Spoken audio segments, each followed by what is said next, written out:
For all those who appreciate the work that we're doing here on Standing for Truth, please hit that subscribe button because we are just getting started.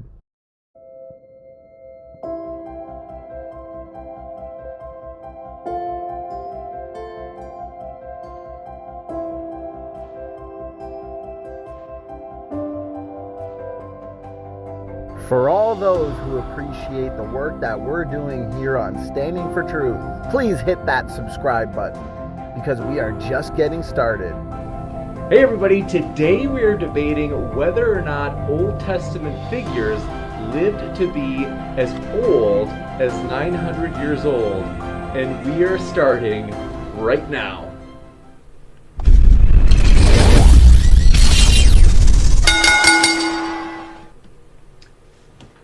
Hey everybody, thrilled to have you here for this especially interesting debate, one that we've never had before, that's for sure. Today we are debating whether or not Old Testament prophets or figures lived to be as old as 900 years old.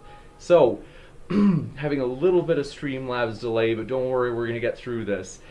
Want to introduce our speakers who are linked in the description. So if you're like, Raw Matt, I like that. Well, you can find his link as he is, you could say, a colleague of Standing for Truth. They are working at the same channel.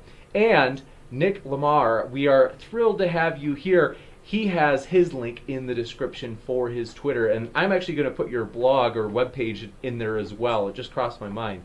So, one thing I want to mention really quick, as we are very excited for this provocative and interesting debate that's coming up, is the provocateur, Kent Hovind, will be back. That's on July 19th. It's a Friday. He is going to be debating whether or not evolution is dangerous with Mr. Archaeopteryx. So we are very excited for that provocative debate, and we are also thrilled for introducing our co-moderator as well, who he, like I said, shares the same link as Raw Matt. That's in the description as well.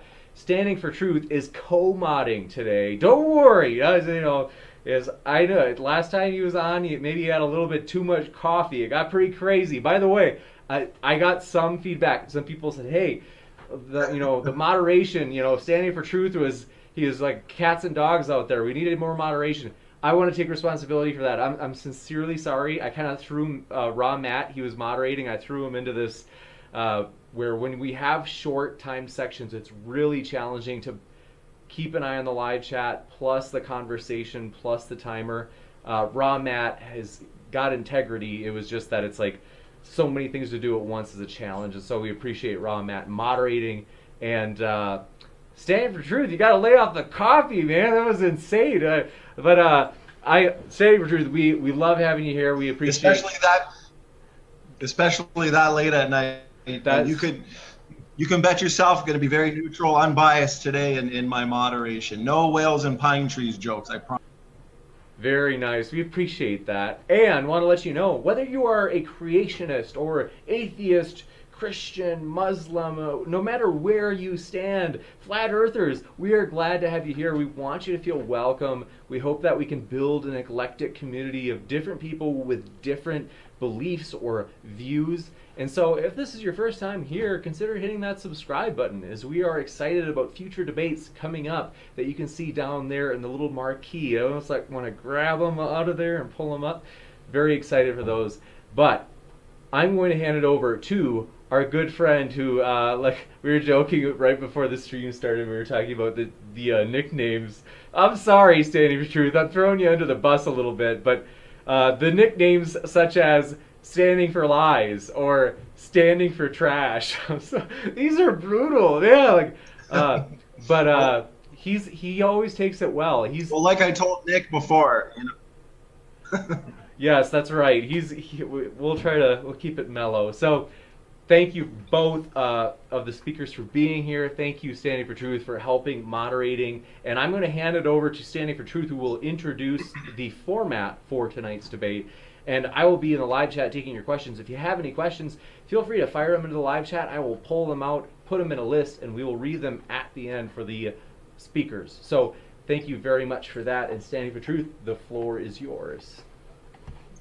Thanks so much, James. Well, right now I'm definitely sitting for truth, so I feel relaxed, feel comfortable, really looking forward to this. Matt, Nicholas, so the format for the debate will be 10-minute openings, followed by 5-minute rebuttals, and then a 30-minute discussion period, my favorite part, really looking forward to this, ending with a 5-minute closing statement, and then 20 minutes of question and answer. So, can you hear me now, James? Yes. He's being silent for truth. Silent for truth. Sitting for truth and silent for truth. How much did you, I went over the entire format. Could you hear me on that one?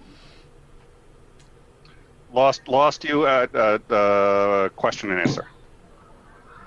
Okay. So as long as you can hear me now, I guess that's good. Have we decided who's going first? Yeah. Okay, so we got Matt. Matt, I'm going to start the timer. You got 10 minutes for your opening. I'm going to start it on your first word. Go ahead, man.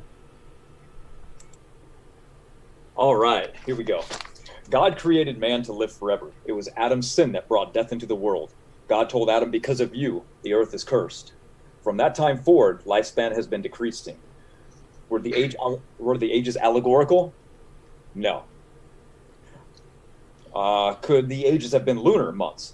No, because the patriarchs would have been having children like Kenan, which would have placed them at less than 6 years old, Seth at 8 years old, Enoch at 5.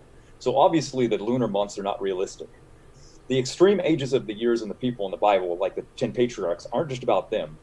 They're actually mentioned throughout the Bible, where it shows that man life diminishes to his lowly place of 100. Even the epic Persian called the Book of Kings lists the similar ages, up to 1,000 years. You find these in Greece, China, India, Vietnam, South America, and Japan. Significant research was done on the matter of these chronological genealogies, which concluded that they line up to the calendars of many traditions and cultures worldwide. So we're pretty confident that the actual years in the calendars of the ancient Hebrew sects reflect this, including others. Jewish people believe that they were literal. It's in their language, it's their scriptures, they wrote it, so we presume that they understood their own language. So with different environmental conditions, such as the more pressure, which has been shown to increase lifespan, fruit flies in the hyperbaric biospheres in Texas live 10 times longer than normal just by increasing air pressure. With more magnetism in the past, we have been shown that increasing lifespan with just magnetism did something to the piranhas. They lived up to they grew up to 4 times larger and grew twice as long. The stronger ozone layer in the past that protects us from ultraviolet radiation, which would increase lifespan and health as well, while at the same time discovering that early Earth was actually like a Garden of Eden. We also have evidence from hyperbaric chambers, which are wonderful tools for testing. So far, we have made huge dragonflies and many other creatures, but they were testing mostly for size. But what they found out is that life expectancy went up in every single case. Since they were either replicating one or more of the aspects of ancient Earth, then we know by empirical evidence that life extension just from living back then was possible. And yes, Denisovans and Neanderthal were totally humans. Studies have shown that 95% of their DNA is identical to present-day humans. And Neanderthal DNA appears to fall within inside the variation of present-day humans. I know they portray Neanderthal as a hunched-over, hairy ape man, but this is not the case, as Neanderthal actually had less body hair than present-day humans. For example, this is due to a genetic marker called RS4849721. They are both shared by us and them. No surprise there. Here's an instrument they made. So they were making instruments and playing music, which no primate does. We know that ancient man was physically superior as well. They had larger brains, and we know today that larger brains correlate to longer lifespan. The larger, and we go back in time, the larger, as you can see, the physically superior they get. Scientists wanted to compare the Neanderthal genome to see how different they actually were. So they picked a random Neanderthal from the GenBank NC01137. The findings were shocking, with that Neanderthal had far less mutations than people today. This is what would be expected with creationism, with our model, if ancient man was superior than modern day man. Neanderthal children had no brow ridges. These brow ridges grew very slowly over time throughout their life. Even Neanderthal teens still had no brow ridges. So we know observationally they were extremely aged people, just like our model says. Neanderthal teeth have also been investigated, and there are more good evidence because they have high fractal enamel repair systems, including enamel regeneration inside their teeth, called pellicle, allowing their teeth to heal, unlike humans today. Here's the jaw of a 13-year-old kid from the 1960s. Research concluded that the jaw turned out to be the equivalent of today's child of 9 years old, meaning that a child in the late 1600s did in 13 years what it only takes 9 years today to accomplish for a child. This is more proof that we were slower developing in the past. Now, with no one alive right now at the age of 500, how can I make the argument that in the past that they did? Well, this is easy. I can answer this with a question. Can man today live to 900? Well, the answer is yes. Here's a gerontologist by the name of Dr. Aubrey de Grey. He's a pioneer in anti-aging, a biologist and biomedical gerontologist who works for the SINS Foundation, trying to discover a cure for aging once and for all. This isn't science fiction. It's on the horizon for all of us. This is what transhumanism movement is all about. It's about using science and technology like gene editing software, CRISPR-Cas9, to tap into our genetic activation dormant longevity genes so we can switch them on and live forever. So if man today has the potential to live for 1,000 years, why couldn't physically and genetically superior ancient man living in these far better environmental conditions with better foods, fewer diseases, live for that amount of time? Logically, I believe that I'm making the case that we could. But heavy bombardment can come from tobacco smoke, harmful food additives, radon gas, chemicals, and a lot of ultraviolet radiation. The MTHFR gene function is actually broken anywhere from 20 to 70% in all people on Earth today. This matters because it's a master gene regulator. It controls how well other genes work. So the worse it gets, the worse others get. For example, here's the Dickinson children, dubbed the Methuselah children. They were kept prisoner by their mother in an attic for their entire childhood, never allowed outside to play even once. So they never were exposed to the damage of the sun's radiation, which causes what? You guessed it, more harmful mutations and faster aging. Here are the kids at 15, 13, and 18 years old, in that order. As you can see, their age is very, very slow. Another good example is the Jeannie Wiley. At 13 years old, she was basically strapped, her entire life, she was actually chained to a toilet because of her incontinence, and her dad thought she was retarded, so he didn't want anything to do with her, so he locked her in a room. Here she is at 19 years old. She was never exposed to the sun's radiation. She also stopped aging. Here's a retired truck driver, the left side of his face exposed to the sun as he drove his entire career. Here are identical twin sisters. One worked outside, the other worked inside. Here are two twins. One is a smoker, high mutational load, the other is not. Stacked with this and the fact that humans add 64 mutations every single generation, we have a problem. We also have aging diseases today. Here's Werner syndrome and here's progeria. These diseases are proven that they link genes to aging. Next, we have our biblical creation model, which lines up with the evidence of early Earth was being more conducive to living longer and preventing ultraviolet damage today. This stacked with the genetic factors that allow man to live much larger. Our original diet and how man ate compared to now is also very different. Today, people eat almost anything and cook nearly all of their foods. The Pottinger cat study proved without question that the harm that this does to a population over time. We humans are no different. We were created to eat a certain way, and no one does this anymore. With a generation after generation of doing everything wrong, we see what we see in the world today. This is evidence is topped with the fact that we know heirloom, wild, fresh foods are healthier and superior for health than today's high sugar content hybrids grown for our current sugar craving population that are picked early and sit on grocery store shelves for who knows how long. Most people don't even eat vegetables or fruit. So also, considering that nearly everybody has their longevity genes turned off in people permanently today from mutations or wrong SNP attachment to the gene, we have identified over 16 specific genes correlated with aging. So the best question should be, if man can now live to be 1,000 by turning back on these dormant genes, why couldn't man in the past who had these genes probably already functioning have less total mutation buildup not live so long? It seems logical based on the evidence that these mutations build up in the genome is crumbling. So with more pure genetics, this longevity would have been normal. So we believe that and we also know that magnetism makes things live longer, pressure makes things live longer. We know that diet makes things live longer. We know that fewer mutations mean less disease. We've got 2 minutes, Matt. 2 minutes. Okay, we know that stronger genetics makes things live longer. Then why is it impossible to think then that all of those things put together, man couldn't live much longer? I think it's crazy to assume that they didn't. So I would love to know why a gerontologist, geneticist, and specialist in the field of aging, who all say that inside of us is the capacity to live like the people lived in the Bible, yet my opponent here will say that this is wrong. So if the biological evidence is inside of us and the scientific evidence shows that man has the ability to live to extreme ages currently, so if we have this potential inside of us right now, locked away, then it's pretty strong evidence that ancient man was far superior in the past, either way. Mankind could have reached these extreme numbers like the ancient texts talked about. Now, we do find evidence for these extreme ages when we test their bones. For example, Neanderthals that were found in Spain had far better and longer lives than those that were found in the north that lived in extreme cold regions of the world. They became inbred and cannibal, but all of the bones found in Spain were saturated in strontium, meaning they were plant eaters. They had large and thick skulls, and their dental examinations by Dr. Jack Quazzo proved that they were extremely aged human beings. And this can be denied or rationalized away, but the fact is, I don't believe that that's the case. I think that humans lived for a very, very long time, and we do have evidence to back this up. Or you can just continue to believe those who are not experts in aging, but have guessed or estimated ages based on their own personal interpretation of the evidence, based on their own uniformitarian belief that they were indoctrinated to believe. And they use biased assumptions when calibrating all molecular clocks. 15 seconds. The theory of evolution is the only theory that is protected by law. It is not open to criticism and has removed all variants to be falsified and removed as a theory. Good enough. Let me stop screen sharing. Awesome. Just on time. So thanks, Matt, for your opening presentation there.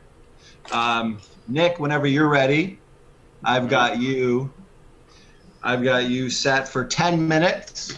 I can start on your first word or whenever you're good to go. All right, thank you. All right, well, thank you very much for having me. I think this is a very interesting topic. I'm going to speak a little bit about it in a broader sense at first, and then try to zoom in on a couple of interesting things. First of all, if evolution or any other theory is protected by law, this is the first I've heard of it. I do believe there are some protections against, there's protections against teaching evolution versus creationism under certain circumstances. That's all I know of, and it's certainly not protected from any kind of criticism. Now, science is, without a doubt, humankind's single most successful endeavor. In the last 350 years, science has accomplished more than we were able to accomplish in the 10,000 years before that. In every instance where the Bible and science have collided and they have disagreed, there has not been a single instance where the biblical interpretation or version of events is the one that we currently use. It has not survived contact with it. Now, it is true that a lot of elements of science can be somewhat frustrating.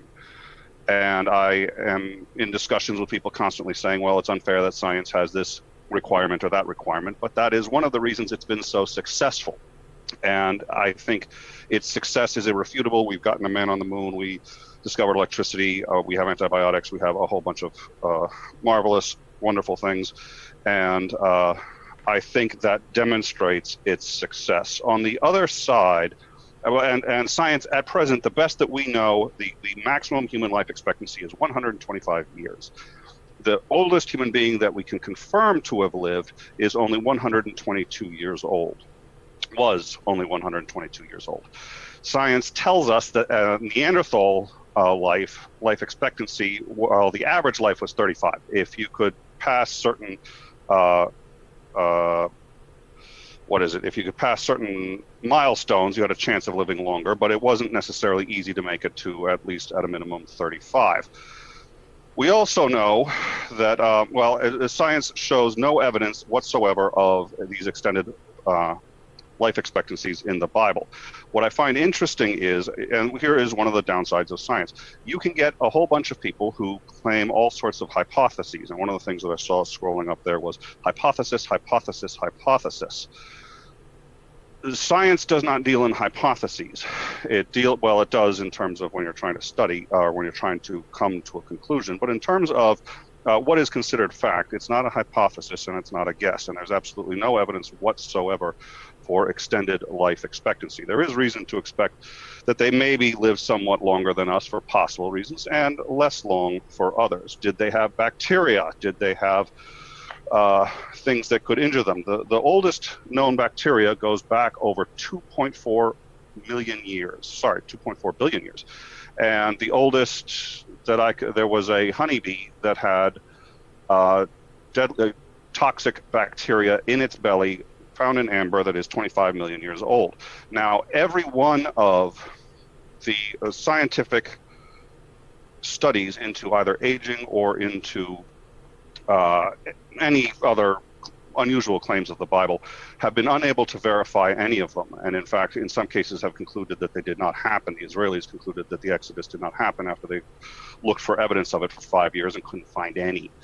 Now, I find it interesting that we appear to be quoting scientists who are outliers and who have hypotheses, who say that either we could have lived longer, which I accept is a possibility. I just don't see any evidence for it and a good deal of evidence against.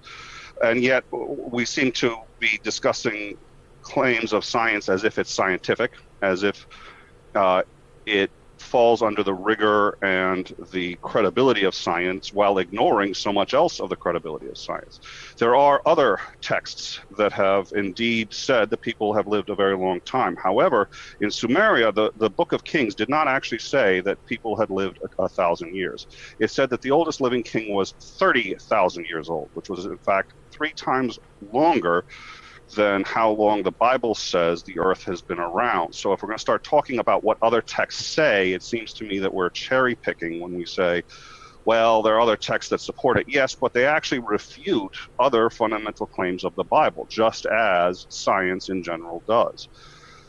In terms of how old, there are other reasons to believe that one might exaggerate the age of these people. It is true that some people have suggested a lunar calendar, and that is why the numbers are so wildly inconsistent with what we understand. It is true that that would have a number of people siring children at the age of 5, so that is unlikely.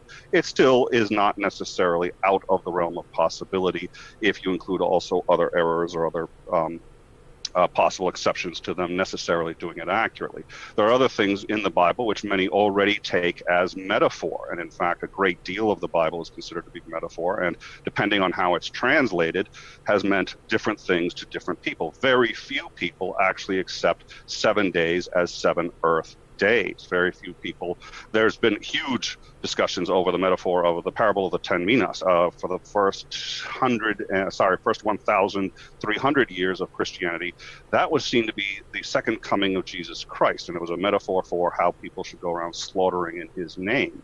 Only in the last 300 years did we say, no, it's actually a critique of King Herod. So it seems to me that there is a great deal of wiggle room in how we look at the Bible and how people have looked at the Bible, and assuming that these numbers are accurate, especially when in order to do so you have to cherry pick A, how you look at science, B, which scientists you are listening to, and C, what other texts such as the Book of Kings, which again the total length of rule of all kings in the Book of Kings is 230,000 years, which is well in excess of what the Bible says we lived for. Now, how long did we live back then? Again, there is science into this, but the science has found, and this is interesting because he had brought up the bones of a Neanderthal and how they had showed that he was, how old he was. That is, in fact, or not the bones. The 3 teeth. minutes, Nick. You have 3 minutes. Thank you. The teeth are one of the best indicators we have of how old somebody lived. And the reason is, especially if we know their diet, and they did live on a Mediterranean diet, and there are some significant differences in this diet, which I would like to get into, some pluses, some minuses. But those differences that factored in, and the closest diet right now to that is either a Mediterranean diet or a Japanese diet, believe it or not. At any rate, still has a wear on the teeth, and that wear is reasonably consistent. And based on that wear, you can tell how old someone is. And we have yet to discover any Neanderthal that was in excess of 85, 86 years old, and the average was 35. And it seems to me that if you're going to claim an exceptional lifespan, you have to be able to find a way, not that you believe it, not that you can hypothesize it, not that a few scientists concur with you, because I have met scientists who think that the earth is flat, and I am not kidding about that. You have to be able to demonstrate it somehow using science, and science which, by the way, you do not on one hand accept and on the other hand deny when you say, oh yes, but the flood was real, even though science says it was not. Thank you.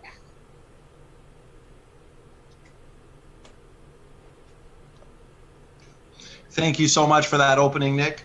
You still had 1 minute and 44 seconds left. We can throw that into the discussion period, and that makes the discussion period 31 minutes and 44 seconds. So the next phase of the debate is the rebuttal round. We're going to go right into Ramat. Ramat, you have 5 minutes. I'm just going to set the clock here and start on your first word. Go ahead, man. Okay, well, I want to address as much as I possibly can for him. So you said the science and the Bible are not really correlated. Every time they discover something, it actually disproves the Bible. But we've shown that the Bible describes as everybody coming from a single male and a single female. We found that all human beings come from a single female called mtDNA Eve. All males come from a Y chromosome Adam. They have found no other ancestors. They can presume all that they want they exist, but they've never actually found anything. The Bible talks about all man being created from the rib. Human beings, no primate, only human beings. You remove a rib, they can grow back. That's pretty profound. There's the odds that human language can't arise on its own. All empirical evidence shows that it can't, but Adam was taught language, it says. I don't know. So there's a lot of science that I believe is correlated, but I'll move on because I don't want to waste time with one thing.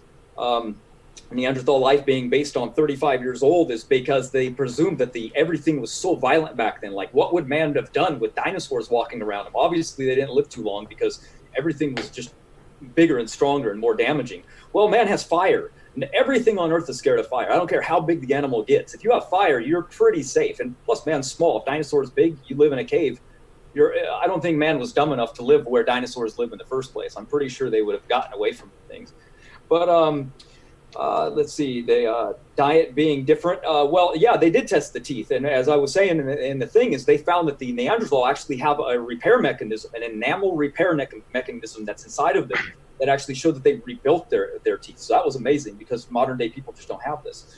As far as the Sumerian king list, that's true. However, their mathematical system was very different. See, we use a base 10 system, which the Jewish Hebrew people do as well. And they used a base system of 60, the sexagesimal system. So when they were reading and counting the tens, they added 60 to it. That's why the ages look extremely long. And they're like, you see everything. So if you did the math and you looked at Methuselah, for example, and you multiply that times the 60, you get those extremely long ages because that's where the Sumerians did. They took what they knew and they translate. They have a different system when they moved moved into a different civilization. Oh, by the way, there was no geologist or gerontologist, that I know of that study longevity and aging that are creationists. All of these are people that believe that, they're transhumanists, actually. They believe that we will transcend through evolution our weak form that we're in, and we'll live indefinitely. That the cells inside of us, they're basically destined to never die. If their environment is clean, kind of like the HeLa cells. The HeLa cells have been found that if you remove the waste and you give them good nutrition, they cannot die. They live forever. But, if the environment, like the blood, if it's toxic and poison and messed up, then it's going to degrade and it's going to cause that cell to be messed up. And then when it clones itself and goes through mitosis and mitosis, then what's going to happen is it's going to carry that on to its next generation. And then we fall into senescence where the cells build up and they don't die and they cause cancer. So these people don't believe in the Bible at all, but they're saying that we could live for this thousands of years, what the Bible is actually telling us. So that's fascinating. Let's see. The Royal Society is the one where they actually kind of debate and determine whether or not evolution should be taught and how it should be. They are the ones that really kind of focus on how it should be taken. They think they should remove Darwin's theory now, and they should go with a more proven. So it's much safer. You've got 1 minute, Matt. 1 minute. 1 minute. Okay. Where am I? I think I got everything that he mentioned. Let's see. I could go down the list of things that said that were correlated. So, for example, the Bible says that man was created to eat from the fruit of the tree and animals from the plants of the ground. Well, we found now that humans are frugivores, not omnivores. We can't go outside and eat grass and eat leaves. We can't eat pigs raw. We'll die. We'll get horribly sick. We can't eat grains raw. We have to process these things. We have to cook them for that to occur. So we are formed to be frugivore. Matter of fact, since 2002, that is what I eat. I just eat fruits and nuts and seeds, if I soak and sprout those, actually. But that's been my diet. So I apply that, and that's what I've been doing for a long time. Even carnivores and obligate carnivores, if placed on plants, they can eat exactly all those things today. Matter of fact, I could even screen share that. I would hate to waste time doing that, but I'll find it. What? Time? Okay, thanks. Never mind, I won't show people. Okay, thank you so much for that rebuttal, Matt. Nick, we are on to you. You got 5 minutes whenever you're ready. All right, a lot to unpack there. I'll do my best as quickly as possible. Aging is caused when the cells in your body decay. They decay and your face gets longer, you get gray hair. The hair goes gray because hair follicles tend to die faster. What causes the color, I should say, dies faster, and then how they can't be held in anymore, yada, yada, yada. But it's all cell decay. What causes cell decay? Well, your cells replicate, and when they lose the ability to replicate properly, that's how they start to decay. What protects them against this is something called telomeres. Telomeres are what protect you from aging. The shorter your telomeres, the less your lifespan is going to be. Telomeres are always getting shorter. Every time your cells replicate, some of the telomeres are lost, and they get shorter and shorter and shorter. Eventually they run out. Your DNA strands begin to fray at the ends, and the cells can no longer reproduce at all, and you die. What causes telomere length to shorten? It is any number of things. Oxidation, actually. Air is toxic, believe it or not. It's oxygen that's toxic. The more oxygen you have, the faster it oxidizes, your cells decay, and it kills you faster. Unfortunately, you also happen to need it. By the way, also, I have here from the Company of Biologists, Journal of Experimental Biology, lifespan in oxidative stress shows a nonlinear response to atmospheric oxygen. As you increase the atmosphere levels, what actually happens is people age and die faster, not slower. And this is according to Journal of Experimental Biology. The reason is because there's more oxygen that you're breathing in. This causes your cells to decay faster.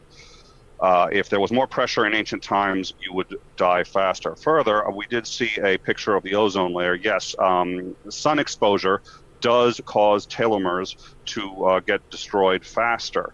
Thank God nobody in the Bible stayed out in the sun too long.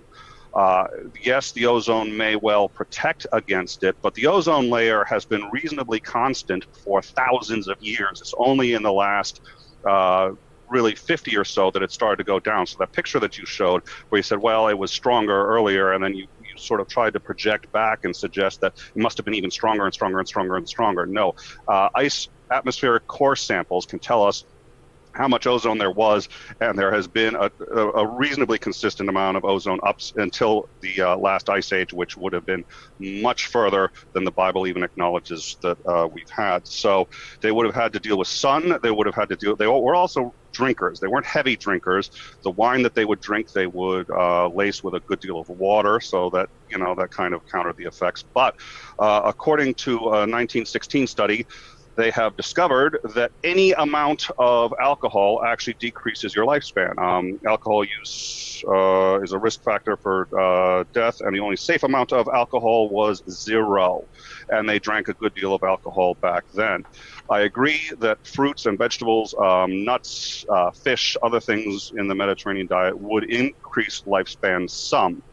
But there is nothing that could increase their amount of telomeres, and there is no evidence that there were more telomeres in Neanderthals or any of our prior ancestors. Telomeres seem to be roughly the same length, and there's actually a number of good biological genetic reasons for that.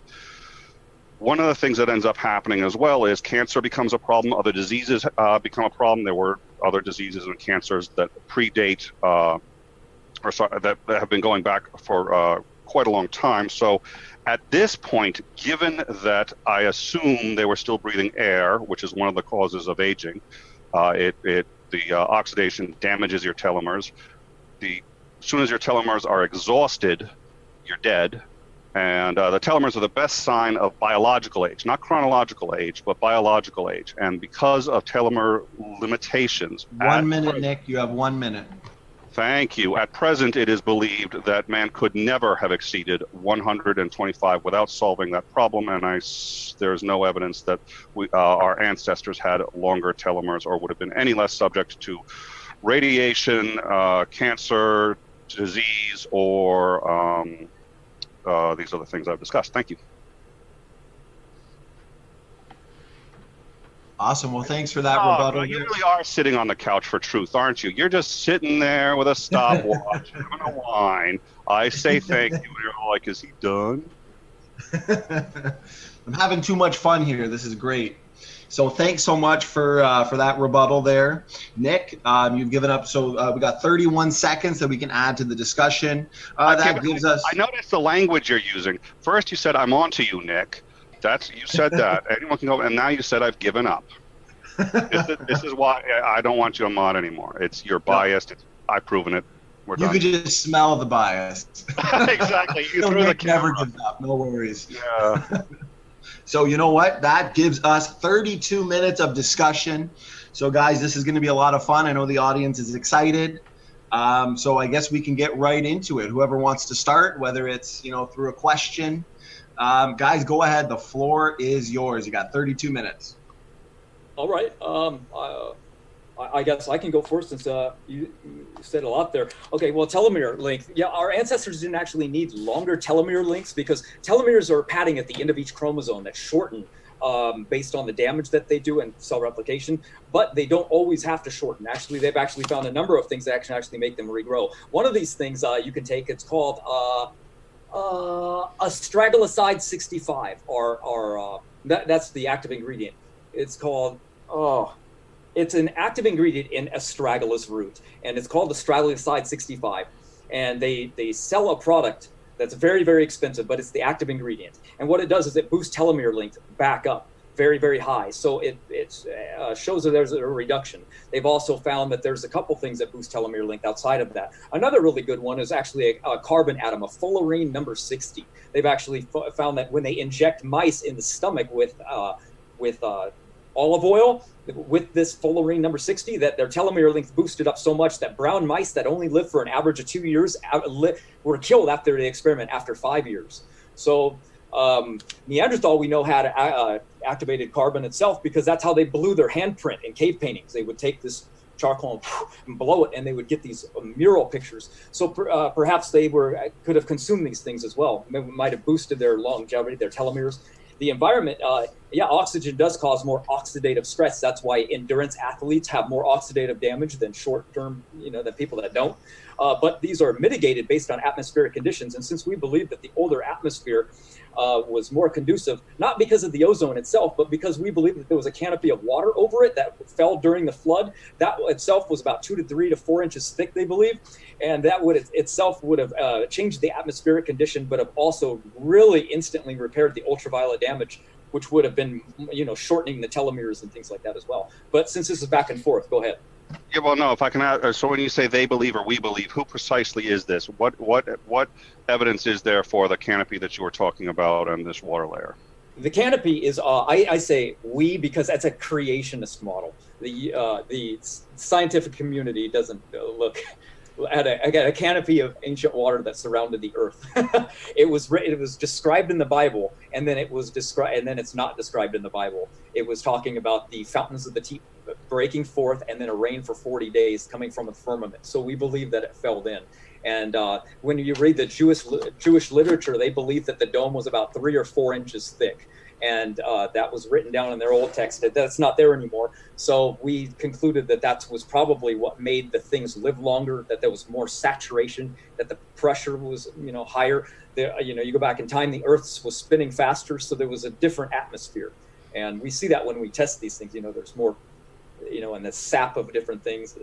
Well, we haven't seen that in ice core samples, which can go back far further than what you're talking about. And when you take an ice core sample, one of the great things about the North Pole and the South Pole is that they really haven't been touched by anything but the environment, but the atmosphere for quite a long time. So you can drill a hole very, very far down, and as snow falls, the snow actually traps a bit of the atmosphere in underneath as it falls. It then hardens, crystallizes, and you have atmosphere trapped in the ice. You then get 10, 15, 20, hundreds of feet of ice that show the atmosphere back 10, 20, 30, 100, 200, 1,000, 5,000, 10,000, 100,000 years.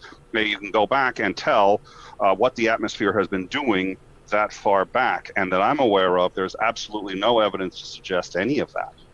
Well, we actually believe that differently when it comes to the ice core layers, because we actually found what's called the Lost Squadron, and the Lost Squadron were a plane that were lost during World War II, and they were when a very rich man wanted to come along and he wanted to buy those planes and he put them on his property or start a museum. Not really sure which one he wanted to do, but he wanted to go find these planes, so he spent a lot of money and he went out there and he assumed that he would just see the planes, but he couldn't. And they were actually so far down that when they actually dug down, they found them, which would have been an equivalent of 135,000 years, because the layers weren't laid down every year. They were laid down by cold, hot, cold, hot, cold, hot. So the prediction of ice core layers, when they see those strata, which look like they're annual, are actually just dependent on the day or the season, and they can fluctuate and change. So, we've had observers up there since the 60s, and the observers, and I actually know observers who spend 6 months at a time in the Arctic, and that's not what they report actually seeing. That's not what they report how the ice layers are being formed. They're being formed precisely as scientists describe them. I'm maybe in the poles because it's just continuously cold like that. There. Well, that's why they have to take that. You cannot take ice core samples from somewhere where the temperature goes to a point where it would melt it. You would then release the atmosphere into the air, and it would be absolutely worthless, and you couldn't do it. You have to do it at a place where there is ice that has been there literally for thousands of years. And there are places on this planet at the poles where ice has existed for thousands of years, and it falls and can be observed to fall in that pattern. Would you consider Greenland to be one of those places? I don't know enough, but I would have to say probably not, since as I recall, Greenland does thaw. I've never heard of an ice core sample being taken in Greenland. It may or may not. The only ice core samples that I know of are in the Arctic. Okay, because that's where that's where those planes were found from. They were found in Greenland. So. Well, Greenland does have some ice that I believe has been around for thousands of years. In fact, no, I know it's got ice that's been around for thousands of years, but I don't know. I'm sorry to interrupt, guys. I just got some notification from the chat. If we could just move it back to, what the evidence is for humans, whether or not they live to 900 years. Go ahead, guys. Okay. All right, I do think the environment has something to do with that, because we're talking about radiation and its effect on human cells, which is absolutely, and I agree with you on that, the picture of the guy with the sun having hit his face, that's exactly what sun damage does. And one of my concerns is the people in the Bible were out in the sun a very good deal.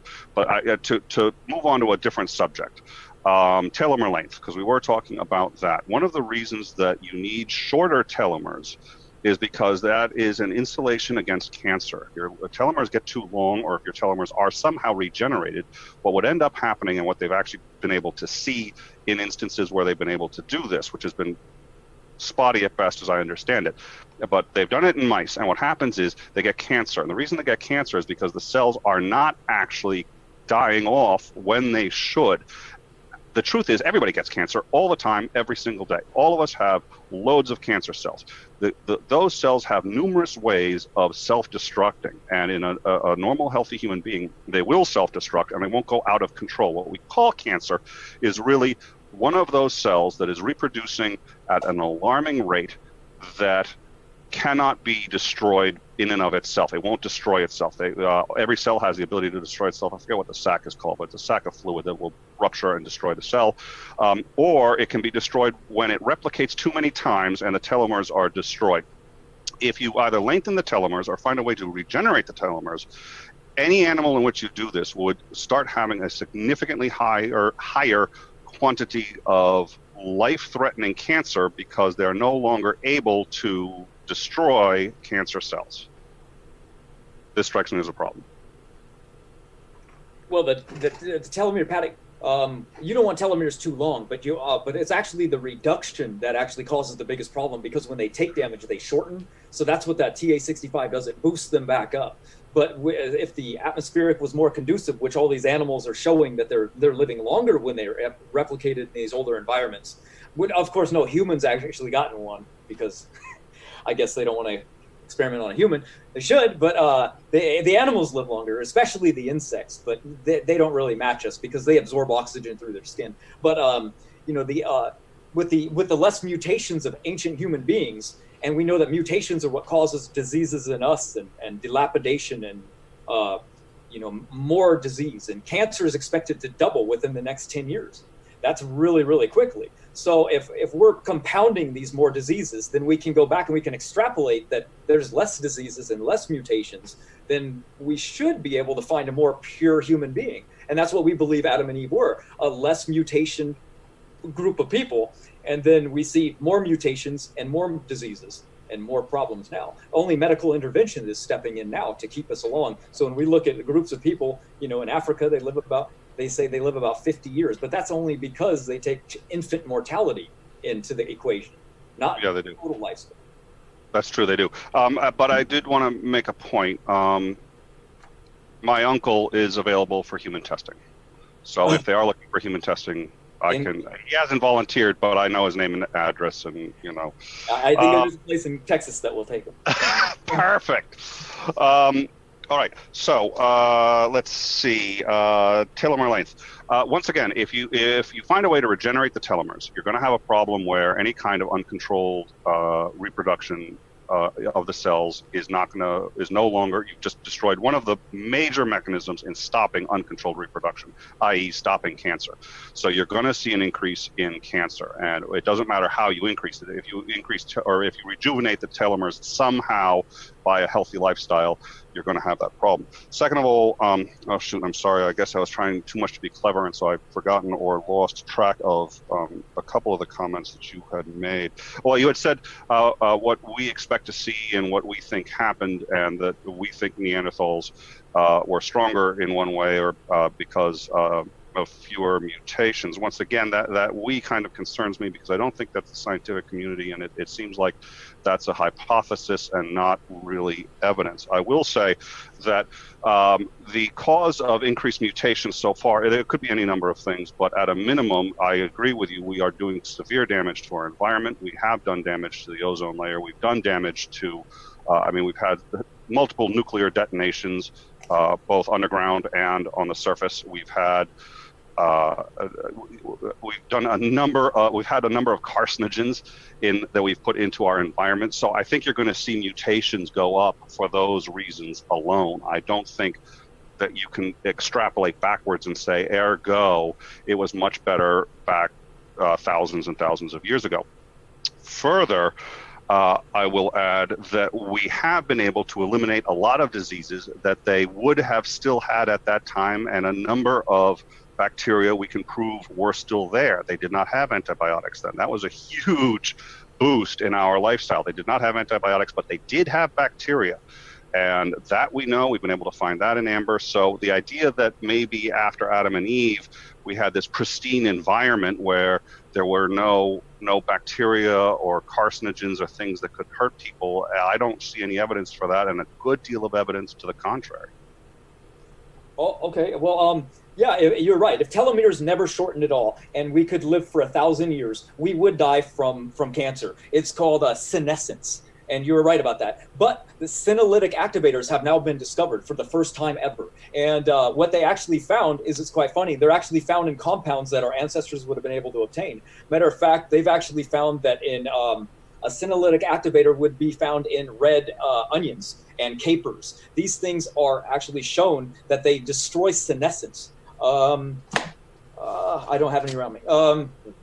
What they do is these, especially when combined with black tea. They've actually found that the theaflavins combined with the quercetin and the other ingredients, they've actually found that they're very, very anti-senolytic. They destroy the cancer buildup that's going in. And since they believe that they just ate these foods on a natural daily basis, because they ate more normal foods, or I should say wild foods outside, that they would have actually been able to destroy the cancer before it actually builds up. But it's such a new avenue of science right now that people they weren't really looking there. They were looking, in the medical field looks at chemicals to kind of fix things. They don't really look at herbalism. But they've looked at cancer rates in the Mediterranean, and people who still have that diet, and while admittedly in some cases they do have a lower cancer rate, it's by a few percentage points. To suggest that the diet and these things that you say they would have had ready access to, people eat those things right now, and there are some cultures that have been eating those things for the last 200 years and have not produced or shown a significant reduction in cancer.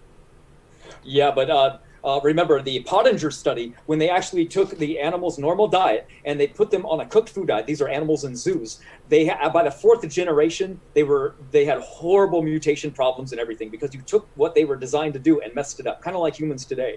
You take humans back then, which were obeying what God told them to consume and we're telling them to eat. We believe that those cancers, those mutations, these glycation or advanced glycotic end products won't be building up. When you go to Burger King, you get horribly advanced glycotic end products because they process their foods and they're cooked, they're roasted by fire, and they're horrible. That's why they found that certain people age much faster. They have identical twins, and when you test an identical twin, one will have cancer but the other won't. It's because of their lifestyle choices. So we believe that these lifestyle choices are what allow these people to live for so much longer. Also, the germline is the mutation load of that's passed on to the next generation that gets compounded. Those are the ones that kind of build up. They're the ones that accumulate by 63 to 64 mutations every single generation by the Icelandic people. They actually found from them. So these, if we extrapolate that and we go by 64 mutations every single generation, and we just do the simple math, we don't use the phylogenetic testing method, which we presume that there's a common ancestor 65 million years ago, but we just do 64 and then we minus that every 25 years generation, and we go back to ground zero. We go back about 6,000 years to Adam, so which is ground zero for mutation rate, and so that's why. Sorry, I don't want to interrupt. Go ahead. No. Please finish. That's why Dr. Jensen predicted the extinction of the human race in 350 generations, and right now we're in the 300th generation.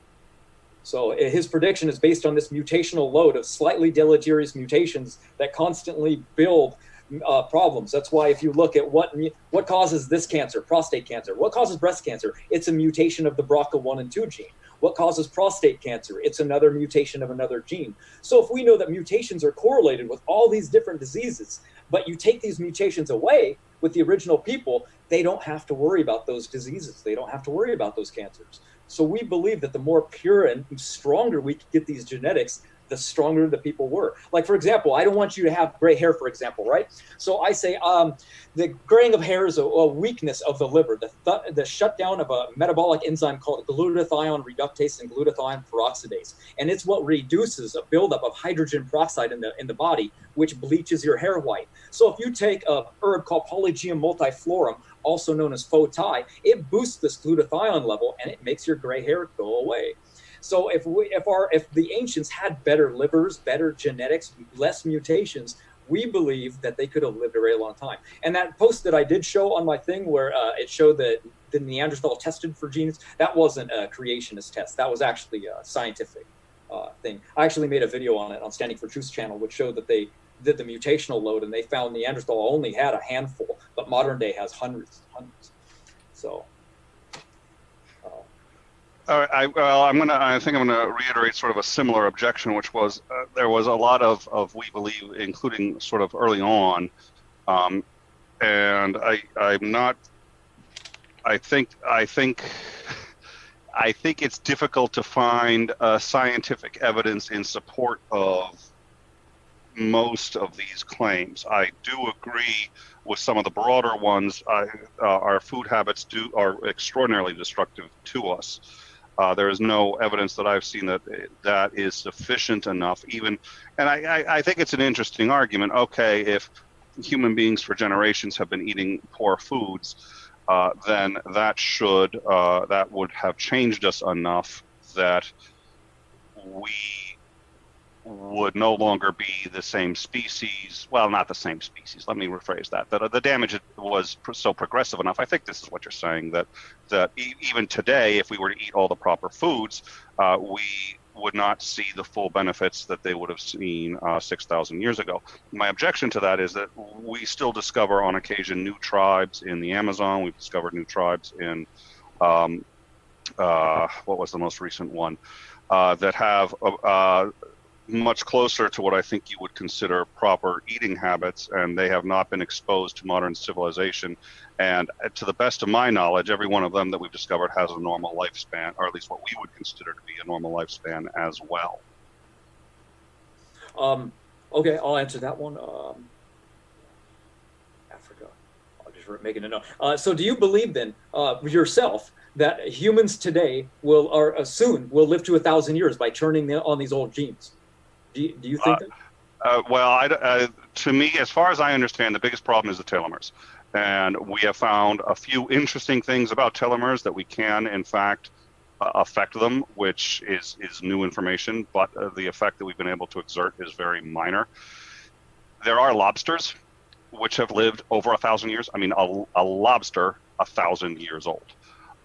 We are still trying to understand how the lobster can get away with that, because we're all insanely jealous. But so we're still trying to figure that out, and I think that hypothetically, if we could solve a whole bunch of problems that we barely even know exist yet, perhaps, but to the best of our scientific understanding, the biggest problem is the telomeres. Nobody has even a hypothetical way or a theoretical way to solve that problem. Every solving of that problem causes other problems that would end up being prohibitive. You also have additional problems with life expectancy, which is even if you fix the telomeres, you can still have other diseases that crop in and shorten life expectancy. So I think the 1,000, I'm a little tired, forgive me. Well, the 125 cap that we sort of currently see as the standard cap is likely to be around for a little while, and if we make any significant changes, to it, we're going to be lucky to do much more than 10, 15, maybe 20% tops would be my experience. My educated guess, having no experience in the field. All right. The lobster, good one. That was actually based on, they have a built-in high amount of metabolic enzyme called superoxide dismutase. They produce hundreds. Like, for example, you have a sea turtle. They produce about 250 micrograms per deciliter of superoxide dismutase. They live about 250 years. Humans only produce about 80 right now. So anyway, that was the answer to that one. Did you know when they find these lost tribes? Thank you. That's good to know. Yeah. The more superoxide dismutase your body can make, the longer you can live. And I have a list of things that can boost that up. Real quick for the audience. That's a antioxidant? Yes, it's the most powerful antioxidant. Your liver makes it. Basically, your liver makes superoxide dismutase, and then it makes glutathione peroxidase to break down the hydrogen peroxide that the superoxide dismutase did. So it's kind of like a ladder. It breaks these things down. But our liver stops functioning well at age 27. Sitting on the couch for truth, could I have your attention for a second? Somebody in the live chat was giving me a hard time saying, what? Breathing is toxic? Did Nick really just say that? He just agreed with me. I want you to find that guy and say, no.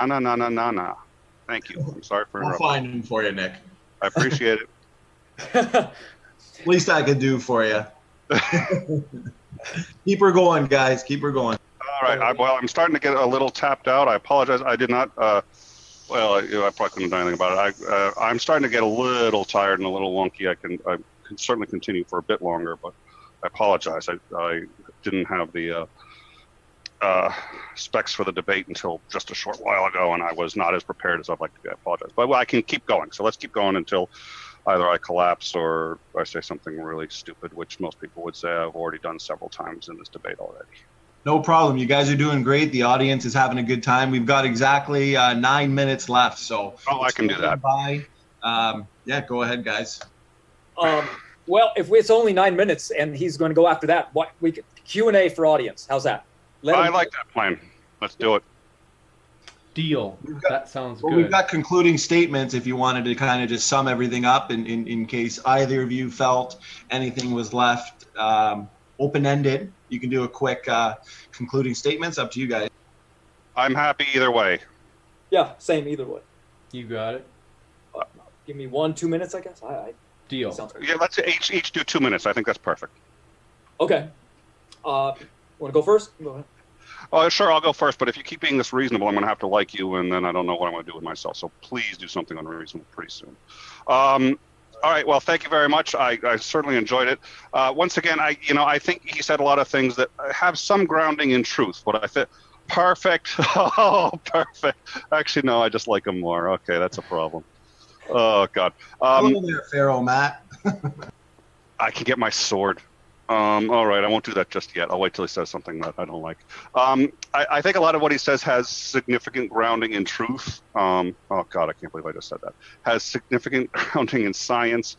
But I think a lot of it also ends up being speculation. I think it ends up being speculation with an assumption that the Bible is true. And again, so far in the past, what usually ends up happening in my experience is when the Bible and science collide, oh my God, he didn't just do that. Okay. The science and the Bible collide. The Bible usually ends up having to be reinterpreted in some way to explain why it's not what we're finding in the world. And if you keep doing it, you can keep doing that ad infinitum and just keep doing it and keep doing it. And that's sort of where we are now, which is, well, okay, science has found all these things. So within that framework, how can we say that there was a dome of water, and how can we continue working with our assumption that the Bible is true and fit it in with what's actually being discovered? There is no evidence that people lived to be this long. I think there is significant evidence that they did not. There is certainly no reason I can find to think they did. And while there is reason to think that they had some things that would help them live a little bit longer, most of that is mitigated by a number of things that would actually shorten their lifespan. But at any rate, I think that's about it. Thank you again, and I'll move on to King Tut over there. All right. Well, thank you so much there for your concluding statement, Nick. King Tut or King Matt, you got the floor. You got a couple minutes there. All right. Well, the topic was could people have lived to 900? And I think with the evidence that we have, that I can prove that. When we look at the bones, if we look at the thickness of the strontium levels and the thickness of the bones and the fact that they can repair things that we can no longer repair, the fact that if you look at the physical abilities of them, they could run faster. They found a place in Australia dubbed the foot tracks called T8, where they found a Neanderthal man decided to just take off running arbitrarily. We don't know if he was running away from something or towards something, but he got up to speeds of 27 miles an hour. This is some random average Neanderthal. Vastly superior than us.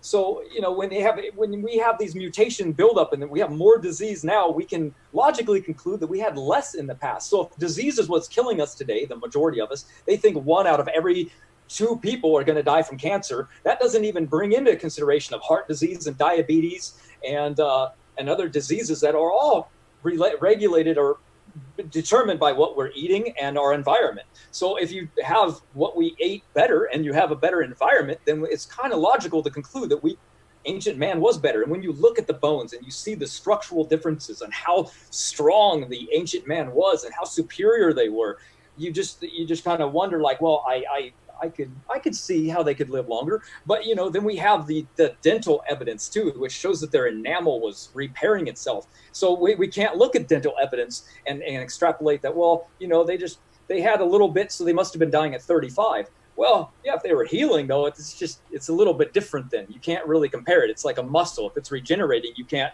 look at a muscle and guess it of its age because it's repairing itself. So it's not a very good indicator anymore. So if we have a more conducive environment, less mutations, I think that humans could have definitely lived extremely long amounts of time. And I think that the evidence is good. And the evidence is inside of us, and it's locked away, and it's locked up in dormant genes that are now turned off that were once turned on. We turn them back on again. We have 7 sirtuins. We have the FOXO genes. We have we have a list. I think there's over 16 that they've discovered, and who knows how many more they're going to find. Human beings have 19,000 genes inside of us. And they're That would be 2 minutes, Matt. I bet.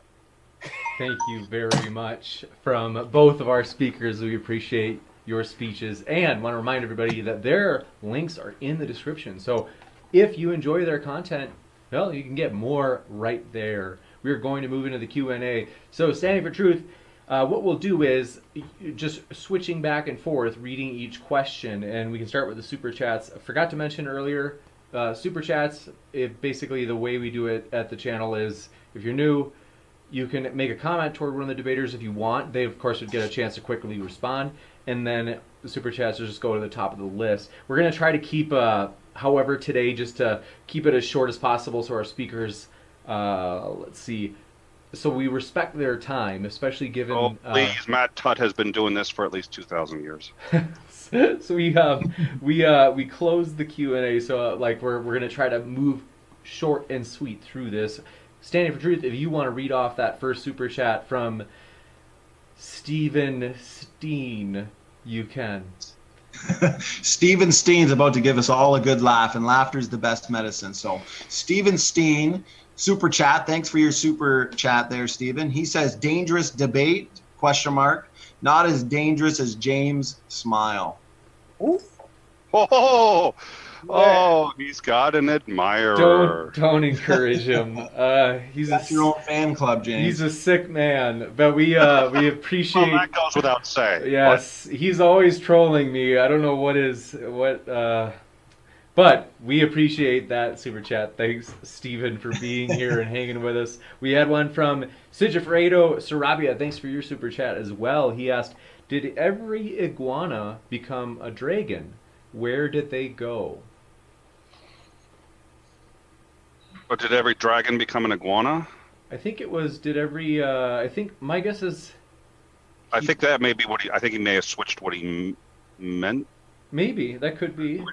Because we still have iguanas, and we don't have dragons. So I can't believe he meant that the way he wrote it. I wonder... Either that or I need to take mescaline. One of the two. You got it? I don't know if it was... Okay, well, Sigifredo's, I'm watching the chat in case you want to clarify. I will keep an eye out. He just shot in another one as well. Thanks for your Super Chat, Sigifredo. He asked, how do you use Neanderthals as defense for the 6,000-year-old Earth? So, I'm guessing that one's to me. So by Neanderthal, when they tested them, they found they have the exact same components as modern human beings. They were just they have the same blood type. Primates don't have the same blood types. They have the same genes that are shared by us. They found that they have red hair. They didn't have black hair. They found that they had freckles. They found that they have they made clothing. They even found a Neanderthal in Europe that actually had chainmail on it. That was incredible. So we know that they were human based on their genetics. It's not just like some assumption where I'm like, oh, just Neanderthal men, they look close enough. You know, they're probably human. Nah, it's pretty understandable. I think even most creationists now assume that Neanderthal are full humans. They weren't some new species that had nothing to do with us. Different species can't interbreed and make children. Neanderthal and human beings made it. So they were human beings. You got it. Standing for Truth. You've got the next one, bud. Okay, so I've got Ronald Mendonca here. Thanks for your Super Chat, Ronald. He says Chewbacca, 234 years old. Gandalf, 11,000 years old. Yoda, 900 years old. These and Bible stories are just that, stories. Well, I assume that was to me, and I think I just lost the debate. I can't beat the Chewbacca defense. We all know that. Anyone who's seen South Park knows you cannot beat the Chewbacca defense. It's over. It was nice. I appreciate everyone's time. Well, we appreciate your time too, Nick. We do have. I'm going to quick read through one that just came in addition to Mitchell's. Thanks for your Super Chat, Mitchell. He is just a no comment, but we appreciate your Super Chat. It means a lot to have your support. And also, forgive me, Raw Matt, if you had a response that you wanted to say to that last Super Chat, I didn't mean to cut you off if you had on Yoda. I never met the guy. Okay, you got it. And Jake 3D, thanks for your Super Chat. He says, I must have academic sources for 25-mile-per-hour Neanderthals. Absolutely. I'll screen share. Hold That's on. super interesting. Yeah, I was curious about that one too. There was one or two where I wanted sources. I can maybe go into the super chats and ask for sources. If I can quick ask a question to the chat, I'm curious. We have Slam mentioned we have some sort of like warning as you enter into the channel. Is that true? Like when people clicked into the channel, did they say something about like warning you may be viewing offensive content? I don't know why that would be, but I can check. I don't think she's fibbing. I don't think she's joking, but it might sure not be she's everybody. not. And I'm like, I think we have such an innocuous channel. I know that we like, I know I'm pretty hardcore, man, but this is really. yes, that's right, Nick. Sorry if I got you demonetized. It's- I really. Nick- Nick, you got to tone it down. You're hurting way too many feelings in here. They expected some violence out of this one, huh? Nick got us. I don't. Okay, so Willie Mays fan said he did not get a warning. Brangel didn't get one. Cody, Frank, Walter, Will. Thanks. Maybe it was just Slam. I wonder if it could be that Slam. Maybe your settings are set for like more tame content, and I guess once in a while we're a little controversial because we've had some people in the past. It I may think just that's be what- Matt's outfit there. It could be Matt's outfit. That's a, Yeah, that'll do. that's, So I just came in on I'm feeling rather offended right now. No, I'm just kidding. I came in on a signed out account and I got nothing. I can see the live debate. Everything's good on my end. Huh, that's weird. I think it's because of Matt's cultural appropriation. That's pretty bad, Matt. But Him and Kim Kardashian, we're gonna have to. triggered. Okay, so we appreciate. Thanks for that. I appreciate the feedback. By the way, it is true though that one thing that's weird is we do sometimes. I don't know if it's because of the last video that we have. Sometimes if we have a controversial debate prior, the next video will be automatically demonetized, and it's not a big deal. Like we're not doing it for I'm doing it because I just love it. But it is true that like for software upgrades and stuff like that, Photoshop, we're happy to be monetized, and sometimes it's even. One time we had a debate that was I think quasi controversial, and the next video I uploaded was the channel trailer. It only had music, no words, and it got demonetized. I was like, what? Like, what? That's the one to get demonetized, actually, because you could always just. I mean, you're not selling ads during the trailer, are you? I mean, that's the perfect one to get demonetized. Now you can do an Aaron Raw or something else like that, and you're gonna be fine. I don't know. I mean, I think we're pretty easygoing. But anyway, all right, Standing for Truth. If you want to read the next one, we'll keep moving. But thanks for that feedback.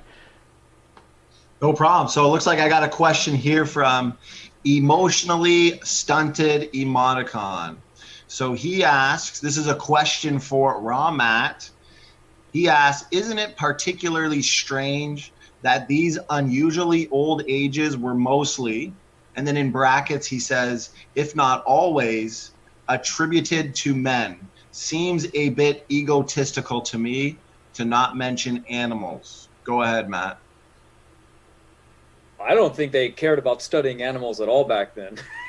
That's more current kind of research. People back then, animals were considered servitude. They weren't meant to be eaten. It was meant like a cattle for pulling a plow, things like that. Animals weren't for anything but for man. We have dominion over them. We weren't supposed to kill and slaughter and do bad things to them. We test them for different things. People were just they would be pets, kind of like a dog. You test them and beat on your dog. But, I don't think vivisection was very popular pre-flood. And as for James, I can't post the information that person wanted. So what I'll do is I'll real quick read. Anthropologist Peter McAllister recently published a book called Manthroponology, The Science of the Inadequate Man, an analysis on the footsteps of one of the men's footprints preserved in a fossil clay bed in Australia, dubbed TH, showed that he reached 37 kilometers on soft, muddy lake bed edge. So that was for a reply earlier. I hope I answered emotionally stunted. I hope that's kind of what he was asking. Standing for Truth, if you can read the next several questions, and then Also, I am finally, forgive me, I got sidetracked earlier. I'm putting Nick's actual web page in the description because I said I'd do that at the beginning of the stream. I'm doing it literally right now. So, And my YouTube channel, I'd appreciate as well if you. It's you betcha. Nicholas Lamar Suter. Yeah, thank you so much. Gladly. Okay, so it looks like I got the next question here then from Richard Madsen. Another question for Matt. He asks, would ancient oxygen levels be before Homo sapien, even in a Darwinistic evolutionary model? Go ahead, Matt. Before, we believe in kind of like irreducible complexity. You can't have everything's tied together at once. So if there's no real oxygen, you have a big problem.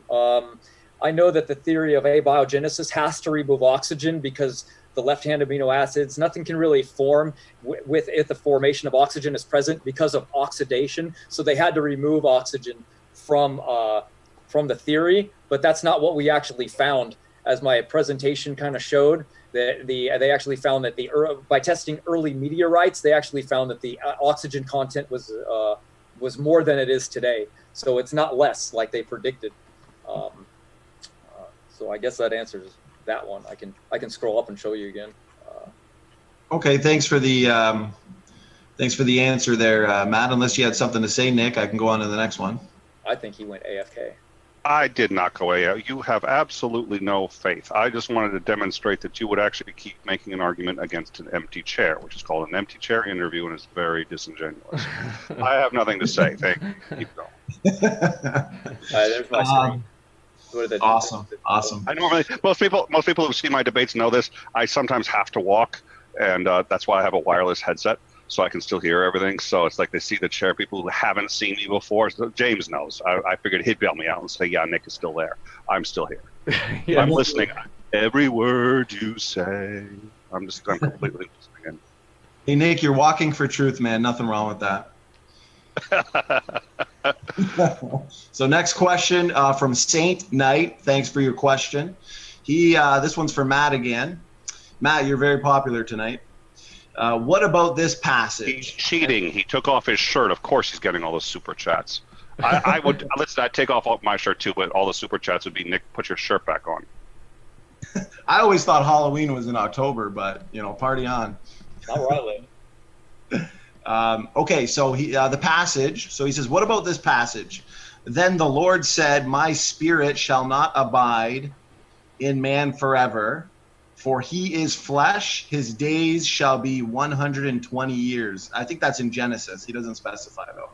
Well, that was talking about the people after the flood. He was very disappointed in man and how sinful they were and how their heart was continuously filled with contempt and evil. And so he said he regretted that he had made man to live for so long, and so he reduced the age. So after the flood, you see a dramatic decline in the parameters of how long people were to live, and now look around, we don't actually pass that 125-year-old mark, which is mentioned. So it's pretty good prediction on that. Okay, thanks for the answer. You know what? We got a question here for Nick, so get ready, Nick.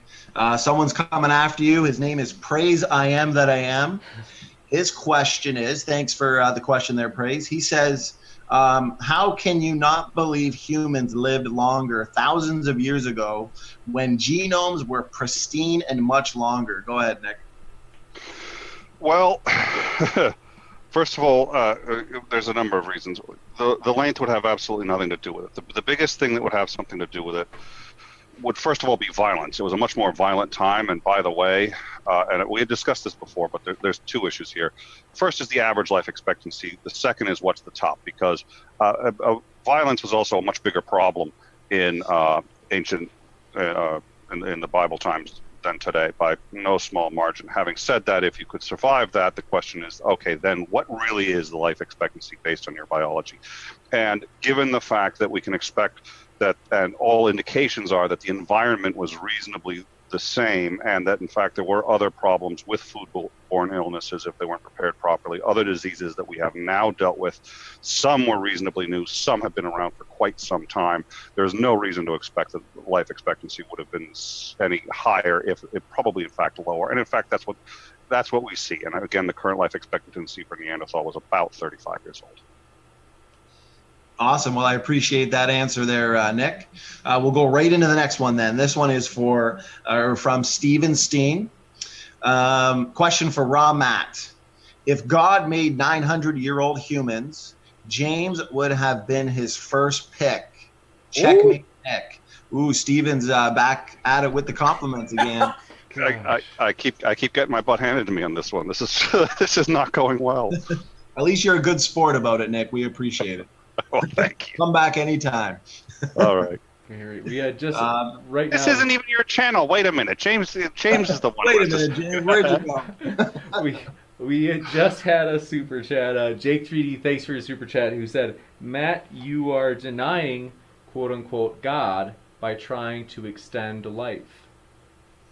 Well, if he created man to live forever and sin brought death into the world, we're not trying to live forever. We're just trying to extend our lifespan. It's like saying, there's no reason to eat better anymore. I guess it's just better to get over with. No, God wants you to be healthy and happy and live a long time, or else he would have never created us to be that way. So, it's kind of strange to say that he doesn't, we glorify God in our health. We can't glorify God if we're sick and in the hospital and dying. Matter of fact, that's when most people blame God for their problems. We're supposed to be healthy and happy and helping others. Kind of odd to say that it's denying God. I don't know. He made people to live forever. Gotcha. And really quick, before we get to more questions, I want to quick call attention to the fact that this is, I just saw it, like I said, on Nick's Twitter. So I'm pulling up your debate poster for your upcoming debate with Kent Hovind, which is going to be, I'm sure, exciting. And I just want to let people know about it. We want you in the audience to have your choice of, we want to let you know about debates no matter where they are, so that you can say, yeah, sure, I'll check it out over there. Nick, is this going to be at your channel, or is it going to be at Kent Hovind or another one? It's at his channel, Kent Hovind's channel. I believe it's the 28th. Is Evolution True? Very exciting. Let's see. Think technically, forgive me, I know this is not tactful, but just because it's so important to me that people know the exact date, because I want them to enjoy the debate. Yeah, it's the 25th. You're right. Whatever it says there is correct. You betcha. That's going to be a huge one. In fact, I'm looking forward to that one. That's going to be awesome. Yeah. So, man, I think that'll be a blast. So hopefully people. I will say this: when I spoke with him on the phone, he thought I was. He's just like, well, you're being kind of a nice guy, and you're an atheist. I don't know that I believe this. Like, no. Yeah, Jake gets death threats. He gets people tapping into his bank accounts. He gets some pretty big haters out there. And then he gets Nick acting all nice and kind. See, there is some hope up there. He didn't know what to do with himself. he was great, and everybody was great on the whole thing, and that's the date. Awesome. Well, I'll be front row seats for that. So, did you want to get to the next question, James? You bet. Thank you. Okay, no problem. So this, let me see here. Raphael Block, his question, it doesn't specify anybody, but let me see it. He asked, since humans lived 900 years before the flood and 90 after, wasn't eating meat the cause? I suspect that's for you, Matt. They believe that it was, because they think that there wasn't much to eat besides the animals that were brought on in the ark, the 7 clean versions. That they believe that 7 clean pairs, and I have to correct you on that because it is so rare I get to correct someone who knows more about the Bible than I do. It was 7 clean pairs. Right. Yeah. So they think that's what the descendants of Noah were eating. The 7 clean pairs of animals. So yeah. But that's what the Noah movie actually with what was his name? The most recent one where the rocks came alive. Russell Crowe, yeah. Yeah, the Russell Crowe one. That's what caused the flood, was the evilness towards animals and killing and starting to eat them. But that movie was pretty crazy, like Lord of the Rings.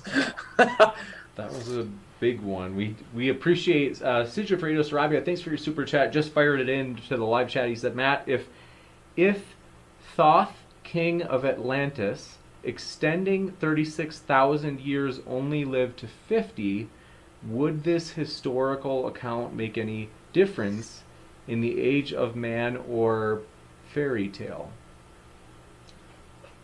Well, you got to take into consideration where that was written and by their mathematical system, kind of like the Sumerians one, using the sexagesimal base 60. You know what I mean? So when you read theirs, you get extremely high age. You know, reigns of kings for 36,000 years and things like that. It's just because their multiplication was very, very different.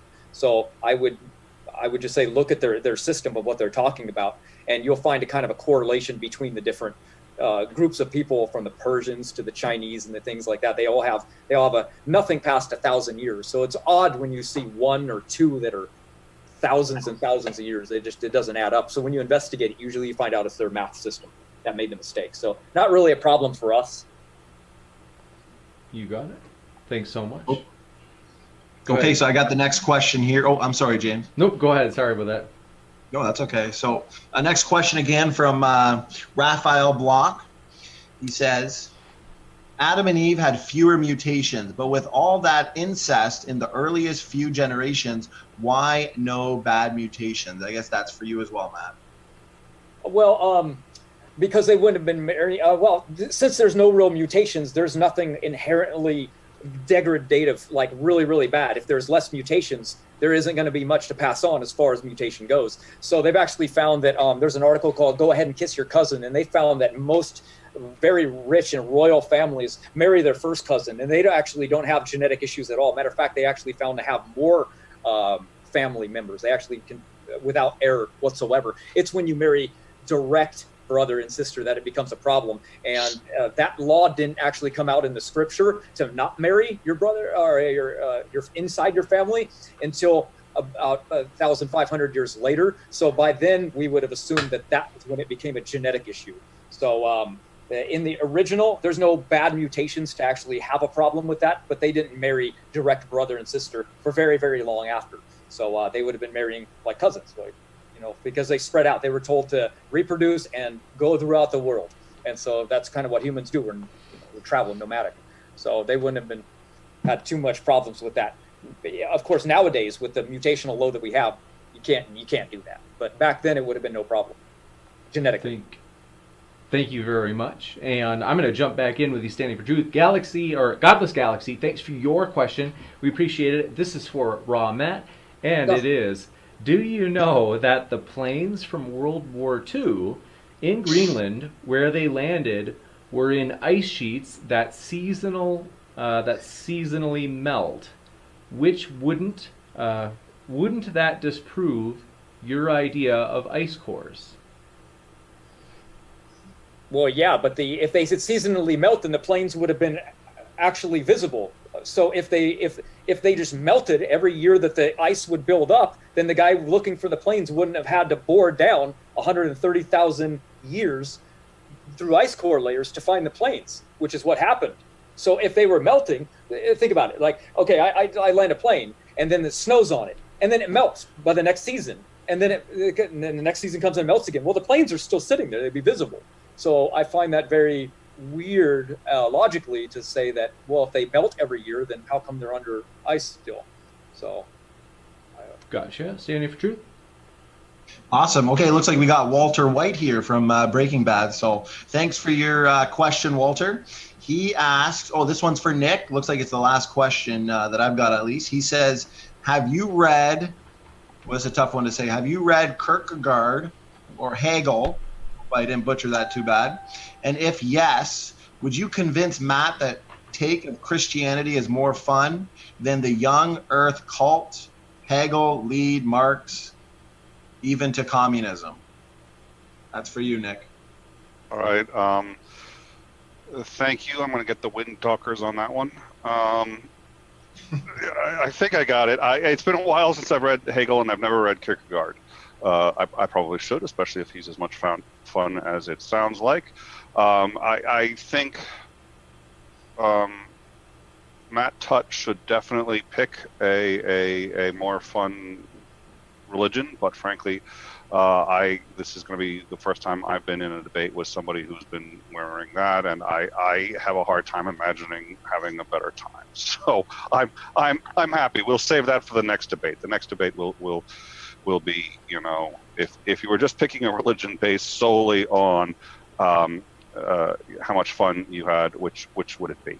And we'll enjoy that one. And he'll have to wear that again, because I have to tell you, I am never going to be on another platform with Matt Tutt over there without him wearing that. That's going to be just part of the requirements from now on. If he doesn't wear it, I'm not coming. You're gonna have to wear that. I agree, actually. Matt, that can be like part of your like persona. You can always wear that. I guess That I'm was a already- big mistake on it. That's a big mistake on his part. It's Appreciate that. And last question, Utopia Blaster. We appreciate your question. He asked, or he says, I don't have a question, but would like to thank Nick and Matt for making an otherwise insignificant topic very interesting. So it's really nice of you. Oh, good. Thank you. Definitely enjoyed. I enjoyed it as well. This has been. We've never had this topic. I don't think I've actually ever seen this topic at all. Like, this is something that people would. Nobody Yeah. wants to debate on this. On my Right. side. Yeah. So this is definitely new and fun. And if you enjoyed it, if you're watching, one of the most direct ways to help other people see this debate, if you think it was fun and worth watching, is to hit that like button. Just give it that engagement. And we appreciate you being here for your questions, for just all of your support. I have to say that all the time, like, this channel is truly like the debaters and the audiences, because the debaters make it happen. We can't thank them enough for choosing to come on to Modern Day Debate. And also, so many good questions come from you.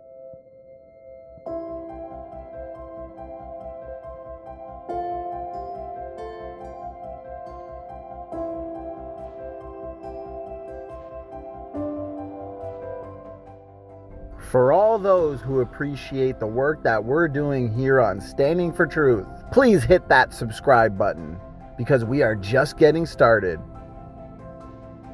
Hey everybody, it's Standing for Truth. Now, we know a lot of our fans here have wanted to see another 2-on-2 debate with Raw, Matt, and myself against a couple of evolutionists. We've had a hard time, unfortunately, finding two evolutionists who are willing to defend evolution against us in a debate. But we did find Jordan here from the podcast Reasons to Doubt. He is a mechanical and nuclear engineer. This debate was a blast, very engaging. It was titled, Is There Scientific Evidence for a Literal Interpretation of Genesis? That being said, here we go, guys. Enjoy. Oh, and if you're not subscribed yet, please hit that subscribe button.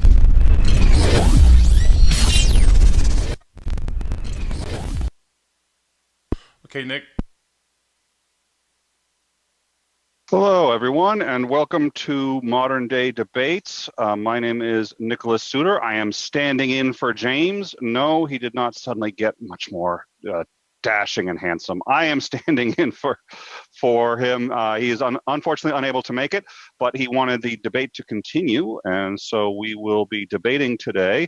We are having a lion's head debate, an atheist versus two creationists. The atheist is going to be Jordan. Jordan, if you want to say hello there. And although he's muted, we're all sorry. still muted. I had so many mutes going on. Yeah, I'm Jordan. I don't know if you want me to introduce myself. From Reason to Doubt with a 2. I'm a mechanical and nuclear engineer, and sometimes on the weekends I do stuff like this. Oh, wonderful. Well, thank you very much for coming. And on the affirmative, today we're debating, does the evidence support a literal interpretation of Genesis? And for the affirmative, we have Raw Matt and Standing for Truth. Matt, how are you? I'm doing good. It's my second debate here, so exciting. Always. And that means I've been here for 100% of your debates as well, is That's what that right. means. Yep, you and me. Well, like I said, I'm bummed that you don't have the Tutankhamun thing, but okay, fine. James is such a spoil sport. And we also have Standing for Truth. Standing for Truth, welcome. Thanks, Nick. Happy to be here. Thanks, Jordan, for doing this. Thanks, Nick, for moderating, and thanks, Praise, for hosting. Really looking forward to this. All right. Well, so as I said, the topic is, does the evidence support a literal interpretation of Genesis? We are going to have 12 minute openings for each side. Now, what that means is that Raw, Matt, and Standing for Truth will actually have to split the time between them. I believe they've already arranged how they're going to do that. Jordan will have, of course, the full time for his side. 10-minute rebuttals for each side. Then we're going to have a 30-minute open discussion, and then we will have an 8-minute closing from each side. Now, I've said this before, and I already talked to the participants here. As a mod, I do believe one of my jobs is to make sure that the debate continues on smoothly. There's always going to be miscommunication, and there's always going to be talking past each other. That's part of a debate. But if it gets to the point where we're really going in circles, people are saying the same thing over and over and over again, if there's a way that I can sit there and maybe try to reframe it and interject something and just get the debate moving forward, nobody wants a dumpster fire. Well, that's not true. Plenty of people want a dumpster fire. If you want a dumpster fire, today is not the day to do it. I think we'd all like to see the debate moving forward, whichever side is ahead or whatever you want to argue. We'd like to see forward progress. So if it looks like we're really stuck, I will interject and try to dislodge it. I don't always. I'm sorry, I was just looking at the live chat. A bunch of people are saying there's an echo. So I'm not sure. It could be somebody who has the live stream on at the same time as their as it's going on. So I'm not sure. They're just saying there's an echo. I'm not sure. It's probably, I would assume it's on Praise I Am side. Now that's because he is, unless somebody else hears an echo with me, but I would assume that is his OBS client, and he may have, this happens if the, you have the mic also going through the desktop, especially when you set it up with, what is it? We're using Zoom. Yeah. So sometimes Zoom, his mic may, we can try that, but thank you. I hadn't caught it. Apparently it's been fixed. So whoever praised it, that was you. Good job. The audience says we're all good. Sorry. He muted himself. Sound is still out of sync, but he muted himself. I think that may have done it. So if he mutes himself, that may help. Now he's going to be helping with the super chats and or with the time. I can also do the time, and it may be that, I will try to also do the time as well. I may miss it, but between the two of us, we'll try to keep an eye on the time and the super chats, and we will see what's what. So is everybody all set? Are we sort of clear on what we're going to be doing tonight? Perfect. All right. The affirmative is that the evidence does support a literal interpretation of Jesus, and I believe Matt is going first for the affirmative. Is that correct? I think standing is actually. I'm going to take the time he doesn't use. All right. And Standing for Truth, it is all yours, and I'll start the timer. And you wanted to split the time evenly, so I am giving you 6 minutes. Awesome. Let me just share this first before you start the timer. Let me get all set here. All right. So I started the timer when I did my intro. You got 2 minutes left. Oh, that leaves me about 30 seconds. I better talk fast. Aren't you glad I'm modding? You want to retract that Nick's fair statement? Okay. Oh, now I only got 20 seconds. Thanks, Nick. No problem. All right, guys.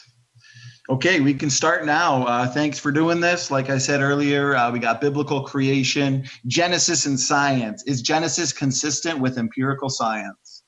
The Bible in Genesis tells us that we were created in his image. And therefore, if we look at how humans have made things, created things, designed things, for example, this can then give us an idea or an inspiration into the patterns in which God may have used to ultimately create things in the beginning. Now, naturally, we as humans have and do design things with groups within groups patterns. If you were to look at the types of vehicles or modes of transportation humans have created, they naturally form groups within groups patterns. For example, a sedan has a tremendous amount of similarities with other sedans. Now, a semi-tractor trailer is obviously much different than a sedan or a car, but these two modes of transportation are similar enough to each other that it sets them apart from airplanes. This is the groups within groups pattern that emerges when we look at all the modes of vehicles or transportation that humans have designed. What is this? This is and empirical observation. And this is something we naturally do. Why wouldn't God do the same thing? Why couldn't God create specific kinds of creatures in the beginning that are different from us as humans, as well as kinds of creatures that are more similar to us? Therefore, nested hierarchies in DNA are also predicted by creationists based on this design model. The classification of life can be compared to classification of modes of transportation on how different companies manufacture cars based on their similarities, forming hierarchies. Biblical creation has a multitude of lines of evidence. For example, humans are fundamentally different from all other forms of life when we consider genomics and functionality. We also see that genetic change is actually down and not up. We are therefore devolving due to mutation accumulation. Natural selection cannot stop this mutation accumulation. A question I would have for Jordan would be, what type of selection can rid the population of so many mutations that are pouring in, that are unselectable, that are nearly neutral, slowly degrading our genome? Another one that comes to mind is information in general. The information in our genomes cannot arise through mutation and natural selection, as we know that there exists multiple overlapping codes in our DNA. All you have to do is picture receiving an email and finding that it has 3 totally different messages, where you get one message when read normally, one message when read in reverse, and one when reading every other letter. What does this indicate? This indicates data compression at the highest level, which extends far beyond any computer program ever written by man. Our genome is polyfunctional and polyconstrained. Any change, no matter how minute, will have an effect. The junk DNA era has been completely overturned and is no longer a valid form of evidence for evolutionists. Molecular clocks, for example, and other dating methods most consistently point to a young genome. Even fossils. The fossil record, what does it support? It supports massive death and burial on a global scale. This is exactly what the Bible describes. The existence of a fossil in general is proof that it happened quickly. Let's look at our hypothesis, the created heterozygosity hypothesis. Now, genetically, what it goes back to is this idea of big A, big B, little b. It's pre-existing functional DNA differences. Now, if Adam and Eve were created genetically homogeneous with no variety in their DNA, all capital letters or all lowercase letters, for example, then of course, the evolutionists would have a point, because it would be difficult to create the variety that we see in just a few thousand years. And that's a common evolutionist objection to the biblical creation model. And this too goes for the kinds of animals God created, Adam, Eve, and these specific created kinds, with capital A, lowercase a, capital B, lowercase b. And if you do that for the millions of DNA positions that actually exist in the genome, that means they have the potential to produce all sorts of variety in a single generation. We've now got multiple lines of evidence indicating that this was the case, that God created Adam, Eve, and the kinds in the beginning. So they have the potential within themselves to produce all sorts of variety. And in the case of animal kinds, all sorts of species in what some would call an evolutionary heartbeat. Evolutionists assume mutations as a source of all variety and reject the idea of front-loaded genetic variety. Evolutionists state, no, this is all a process of genetic mistakes, which precludes from even considering the possibility that there was front-loaded genetic variety and created DNA functional differences from the start. They have then missed this incredible explanation for how millions of species and incredible variety could have come about in just a few thousand years. In regards to how long? 20 seconds. Sorry, I should have given you 20 seconds. In regards to animal species, we can see the echo of this hypothesis in the breeds that have been formed, which are formed by pre-existing genetic variety. This hypothesis is not ad hoc because it makes testable predictions on speciation rates, mutation rates, the forming of species, as well as DNA function. Matt, do you want me to take an extra minute just to finish this off, brother? Yeah, go ahead. Okay. For example, it makes specific predictions on junk DNA, and the trajectory of discovery now favors genome-wide functionality. For sake of time, Jordan and I can discuss that in the discussion portion. There are three main events in Scripture, specifically in Genesis, which is what we're defending here, that we can address with modern genetics: the creation of Adam and Eve, the flood of Noah, the Tower of Babel. In Matt's time, he's going to cover some of that stuff: mitochondrial Eve, Y chromosome Adam, for example. I'll end it here with this chart. Have a look at this visually. We can make testable predictions. The creationists are the ones making the future testable predictions. It is widely known that human mitochondrial DNA differences, they divide into three major groups designated L, M, and N. And you can see this in this graph here, this mitochondrial DNA map. These are the three major haplogroups. The history of humanity is in our genome.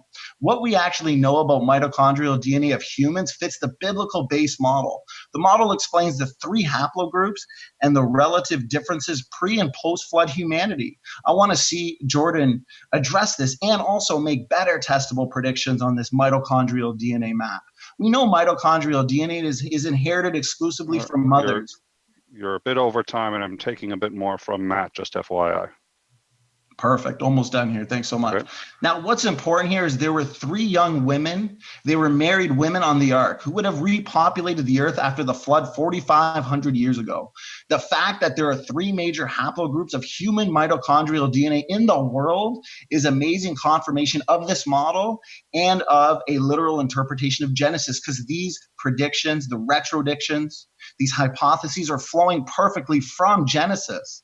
Also very consistent is the Babel dispersion, where one would expect sudden formation of several variants in human mitochondrial DNA due to rapid separation and isolation of various groups of people. Now, on this tree and map of humanity, the three major haplogroups are joined by relatively short line segments, indicating that there's not much difference between them. This is consistent with a pre-flood world of only 10 generations, long ages, being that there are little differences between them. These women came from a world where only a few generations had lived before them. And from these three major nodes emit dozens of mitochondrial DNA variants, each at a relatively greater distance than the three major haplogroups, if you're looking at this map, of course. Obviously, since Babel, there have been many generations accounting for the relatively larger distances between the dozens of mitochondrial DNA variants we see today and the three major haplogroups from which they have emerged. This is incredible and irrefutable. We can get into the specific testable predictions on mapping the history of civilization and mutation rates in the most divergent of African people groups, the Khoisan peoples, for example. We can touch on that in the discussion portion. Take over, Matt. Matt, you got 3:30. All right. Okay. Well, he gave you three major predictions. I'll give you some more because Genesis makes a lot of claims. It's not a science book, but it makes specific statements. The Bible in the very beginning does state that there was a beginning. It mentions that in the beginning. Was there a beginning to all things? Well, yes, we know today that there was. And the Bible is very clear. And this was a time when everyone thought that the universe was eternal. So it's pretty strict and it clarifies that. The Bible also said that God made man in the beginning, and there were just two people, and all people came from them, from those two people. And I would love for Jordan to prove that mitochondrial Eve and Y chromosome Adam weren't the first people, but the only contention that he or anyone can actually have are the dates of those people. So because I'm low on time, I'll leave that for the discussion portion. Next, we have that God put Adam to sleep, and he took from his side the rib where he made Eve. What does science tell us about ribs? Well, the rib is the only bone in the human body that can regrow once it's been removed. This is, but yet this is not a case with a single primate. This is from a book that was supposedly written by sheep herders 5,000 years ago that got this right. Well, what about the color? What color was Adam and Eve, and where were they created, and why does it matter? Well, the Bible says that they came from the Middle East, out of the Fertile Crescent. Well, what do people look like that live there? They all have brown skin, right? Yet secular science tells us that man evolved out of Africa, and they would have had black skin if they were Africans. Well, what does science tell us about skin colors? Well, skin color is governed by genes, and genes come in pairs, 2 pairs from each parent inherited. For this discussion, let's say that it's A and G for these genes, right? So now brown colored pigment skin, people contain a lowercase a and an uppercase. Let's say they're lower cases. So sorry, I kind of messed that up. Black people would have the gene that is all uppercase, right? So a capital A, and a capital G, G. Light-skinned people would carry lowercase AA and a GG gene, but brown-skinned people would have the uppercase A and a lowercase a, containing within them all the variants for all of the races that we see in the world today. So they had to be brown-skinned people from that area. They were not black. So that disproves the out of Africa theory. Next, we're going to be that God taught Adam language and Adam named the animals. What do we have today? Well, when we're looking at p-value, which is scientific statistical hypothesis, everything is based off of that. So we know, based on the human language acquisition from the 1960s, that all of the stochastic models that have ever existed, nobody over the age of 13 can learn human language. And p-value has statistically proven that language cannot arise on its own. So we have valid proof scientifically that that happened. We also have genealogical trees that prove that Genesis was 1 minute. Sorry, was that it? 1 minute. Sorry, I was giving you a 1 minute warning. All right. We also have these genealogical trees which show that, and from multiple places on Earth, that show that lineages go back to Noah, and 2 places on Earth where they can be traced through royal families all the way back to Adam. Matter of fact, the Chinese said the year was 2000, or the year 2000 was 4,700. They're dated back from the flood. The Assyrian calendar, the Saxons have a genealogy going back to Adam. The Danes and Norwegians both have a king's list that goes back to Noah. So these are lineage things that we can track to prove these things true. So what's the bottom line? Well, the Bible tells us, and genetics confirms, that we are all descendants from Adam and Eve. And all of the evidence proves that Adam were the first parents of all humanity, and they were created in the Middle East in the Fertile Crescent, and their skin was brown, not black, disproving the out of Africa theory. And God taught Adam language. We also have stated earlier that the haplogroups in biology, genetics, genealogies, and population growths of human and animal species all help prove the Genesis account. All right, perfect. Thank you very much. Now let me reset my clock here. And so Jordan, you are going to get 12 minutes and you can start whenever you're ready. All right, thanks, everybody. My name is Jordan. I'm a mechanical and nuclear engineer, and I am convinced that the universe is 13.8 billion years old and all life evolved by natural selection. But just 10 years ago, I would have agreed with everything my interlocutors just said, because at that time, I myself was a young Earth creationist. One day, I was talking about my views with a coworker of mine, and he handed me a book that was called The Language of God by Dr. Francis Collins, a Christian geneticist. I was skeptical, but I read it anyway. Much to my surprise, the book contained answers to a lot of the objections I had, but more importantly, it armed me with better questions. Though I still wanted to believe in young Earth creationism, I made a decision after reading that book. I decided that the truth was important to me, and that if I was right, the evidence would confirm it, and if I was wrong, I wanted to know. After months of investigation, I found the evidence did not confirm my beliefs, so I did something that I think is beautiful. I changed my beliefs. I'd need a lot more time than I have to go over all of the evidence that I found, so I'm going to focus on the age of the Earth. The young Earth model, as they mentioned, gives it a few thousand years. But before I can do that, we have to talk about some physics. So I'm a nuclear engineer, so we're going to talk about nuclear physics. In a nuclear reactor, heat is generated by a process called nuclear fission, wherein a uranium atom absorbs a neutron and breaks down into 2 other atoms called fission fragments. You end up with very rare isotopes not found in nature. So if you see large quantities of them, you know that fission happened. It's the only way to get them. You might think of this as a fingerprint for fission. You need only 1 neutron to start fission, but you get 2 or 3 out of it, meaning you can have a chain reaction. But there's 2 caveats to that. One, the neutrons are moving very fast, and you need them to move slow. So you have to have a moderator, a material that the neutrons will bounce around in and slow down. That water will do that. The second catch is you have to have enriched uranium. In nature, uranium is 0.7% enriched. That means 0.7% of it is U-235. The rest of it is U-238. You need 3% enriched uranium to have that chain reaction. Now, that might have been confusing, but all you need to remember is water plus 3% uranium equals fission. So remember all that super rare stuff, the fragments that are the fingerprint for fission? You'd expect that to find that like the stuff that comes out of a nuclear reactor. You wouldn't expect to find it in the ground in a mine, but that is exactly what happened in Africa at a place called Oklo. In 1972, the uranium they pulled out of the ground was found to be not 0.7% enriched as expected, but instead as low as 0.3%. At first, they thought they'd lost some uranium, which would be a big deal because bombs. But upon further investigation at the mines, they found fission products, those fingerprints we talked about. And how could that possibly be? I mean, they had the water, that first part of the equation, The geology of Oklo led to water transporting uranium there. That's why there was a deposit there to mine in the first place. But what about the enrichment? Well, all uranium is slowly decaying away. U-235, the fissile stuff, decays much faster than U-238. That means 100 years from now, uranium that you find will be less enriched than it is now. But if you go backwards, the reverse is true. It becomes more enriched. How far back do you need to go in order to get that magic 3%? The answer to that is 1.7 billion years. So about 2 billion years ago, something amazing happened. You add water, and you had 3% enriched uranium at the same place at the same time, which gives you the coolest thing in the history of things, a naturally occurring nuclear reactor. No human involved, purely nature. It was actually predicted in 1956 by Paul Kuroda. Now, as cool as that is, the Oklo phenomena, it's a problem for the young Earth model because we know fission occurred. Even AIG doesn't dispute that. But getting the enrichment we know you need to have takes 2 billion years. Well, what if the uranium decayed faster in the past? That would fix it, right?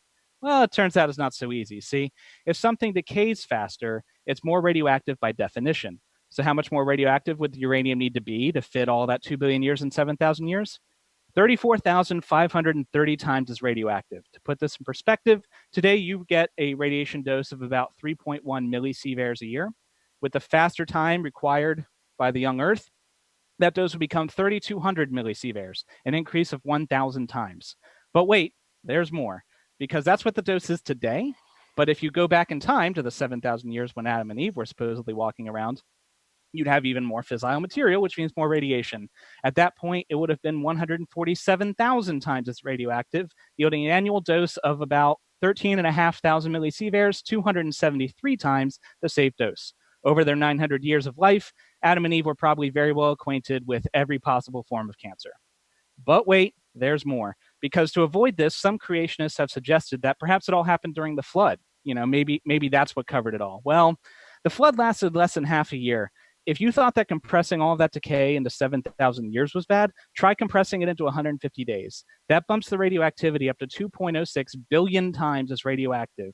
Being exposed to that level of radiation for a single hour would be fatal several times over, and they'd be getting it all day, every day, for half a year. Clearly, compressing the timeline won't work. Oklo alone pushes the timeline back 1.7 billion years. So by now, I'm sure everyone listening is convinced, but I'm going to keep going anyway. So radiometric dating.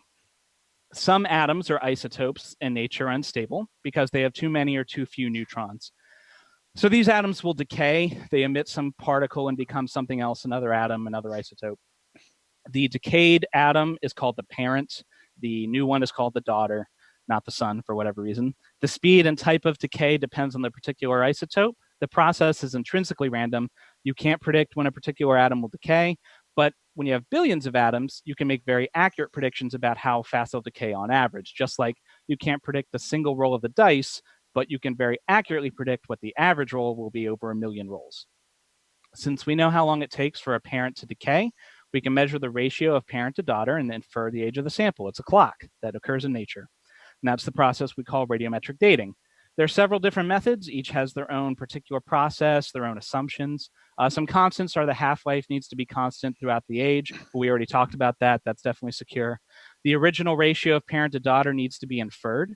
That's made easier if the sample has been isolated over its whole life, but sometimes that can be overcome. I don't have a ton of time, so I'm just going to look at two methods, starting with uranium lead. So lead-204 is non-radiogenic. That means it's not the result of radioactive decay. It comes with the world. So the amount of lead-204 you have tells you how much lead you had overall in the sample at the beginning. Lead-207 and 206, on the other hand, come from the decay of uranium-235 and 238, respectively. So in uranium lead dating, geologists look at crystals called zircons. They measure the ratio of daughter lead to its parent uranium, and then you just solve for the age of the zircon. You even get a little bit of a self-check because there's two different decay paths. If the two ages agree, that gives you some confidence that the system was in isolation the whole time. It's very unlikely that those two would just agree randomly if you were just picking random numbers. Even if intrusions occurred, geologists have determined ways to get around that by examining multiple crystals in the area. The exact solution, the Concordia-Discordia intersections, is a bit complicated, and I can get into that if people want me to. But suffice it to say, it's a known problem with a known solution. This method has been used to date zircon crystals to millions and billions of years of age. One more type before we close this part out. Potassium argon. In another method, potassium argon, potassium 40, which is a metal, decays into argon 40, which is a gas. When present in lava, that's where you find this stuff, the gas will leave because the lava is liquid. That's called outgassing. At the moment of cooling, when it becomes a crystal, the argon can't escape anymore, and then it'll start to build up. Measure how much argon 40 you have, and that tells you how long since the cooling happened. Now, there is a catch. There are some argon, floating about, being spewed out by the volcano or whatever, and some of it is captured, a little bit of it is captured when the crystallization happens. This is called inherited argon. This is especially the case if the lava was under a lot of pressure and the gas couldn't leave as easily. The effect of this then would make the crystal look older than what it really is. But it's flawed. But whatever gas there was at the beginning, what that would do is it would add a flat number of years to the effective age that you'd get from the dating. And in other words, it would give you a static amount of air. Well, how much air? Fortunately, we can empirically test that by going to lava flows whose age is known and seeing what age we get with this test. In 1969, McDougall et al. Found lava flows known to be less than 1,000 years old, and they had a potassium argon age of 465,000 years. Now, that may seem super bad, but suppose that you had a sample that had 1 billion years worth of argon built up in it. That sample would have the same amount of argon when it was captured, that 465,000. So of the argon you saw, 465,000 years of it would be the air. But that means the rock is still 999.5 million years old. That's an error of 0.04%, which is pretty darn good. So how do we know these methods work? Well, as I mentioned, each method measures different isotopes with different decay mechanisms, and they measure them all differently. If the methods agree then, within margins of error, of course, then we know they're valid. One great example of that is in the Manson meteorite impact on the Pierre Shale, which created crystals when it struck the ground. The meteorite was dated with a variety of methods by no fewer than 8 labs. All of them gave the same date within margins of error of 74.1 million years. Another example, the Amitsoq-Nisus in Greenland has been dated using rubidium-strontium dating, lead-lead dating, uranium-lead, and lutetium-hafnium. That's at least 4 different methods that I could find in some quick Googling by a variety of labs over decades. And all of those results from all of those different methods gave you an age of between 3.6 and 3.75 billion years. Over and over again, multiple methods by multiple people have yielded the same result. If the methods were bunk, we wouldn't expect this level of agreement. A variety of methods agree because the methods work. Now, that's not to say they're perfect. They have limitations and they have error. Not every method is applicable to every situation. That's just the way real life works. But at the very least, this has demonstrated the Earth is far older than what the creationists claim.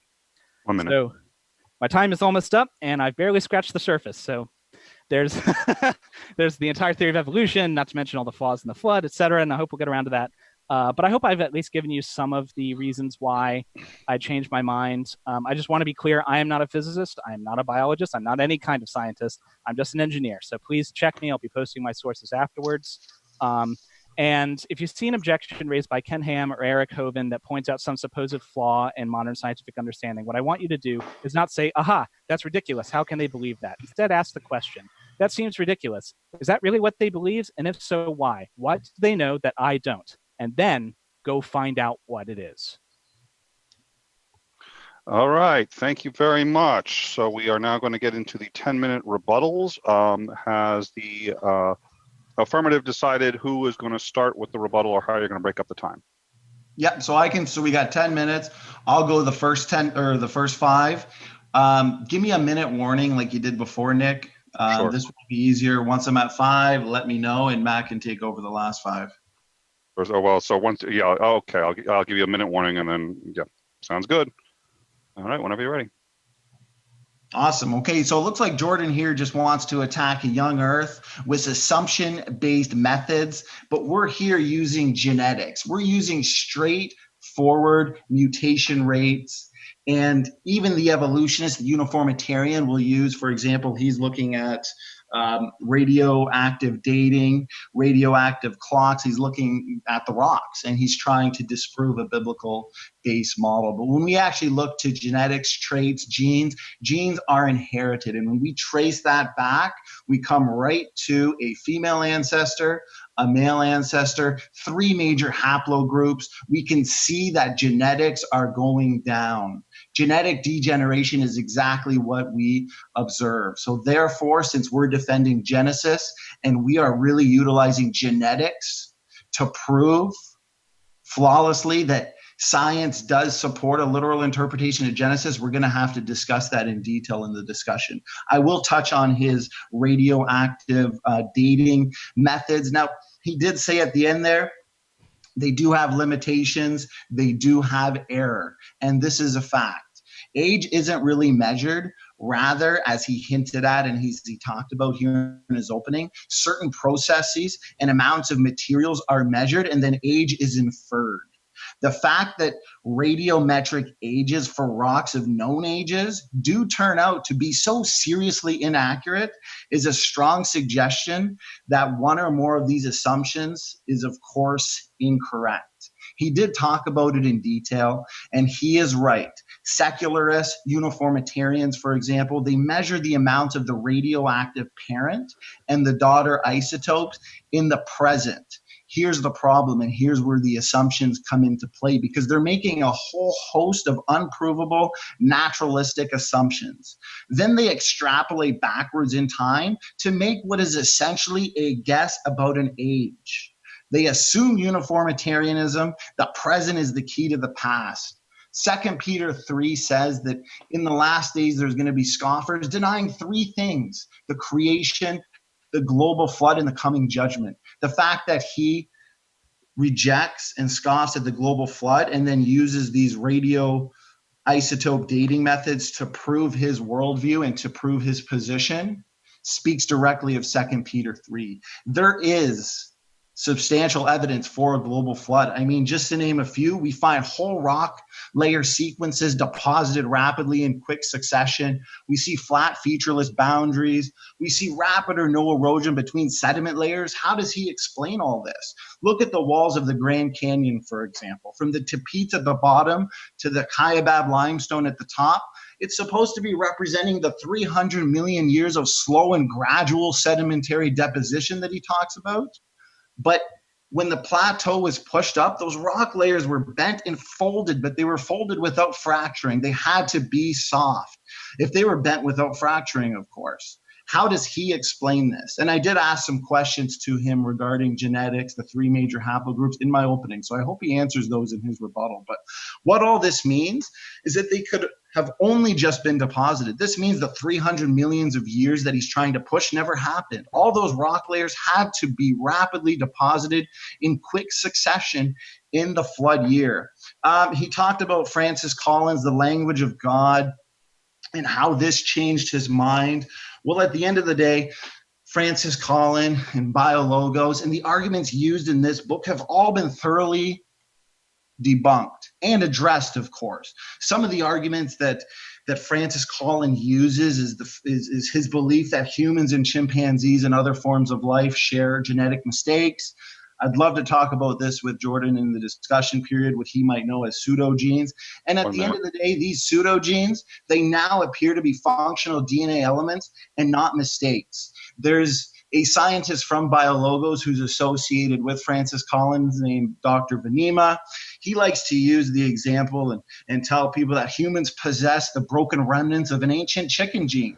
And no such remnant actually exists. Instead, the fragment appears to be a functional DNA element. They'll go into the genetic identity, which Francis Collins, I believe, says is about 98 to 99%. But at the end of the day, new incoming data has revealed that the actual genetic identity is only 88%. That's 400 million DNA differences that exist between the two species. They'd love to talk about human chromosome number 2 as well.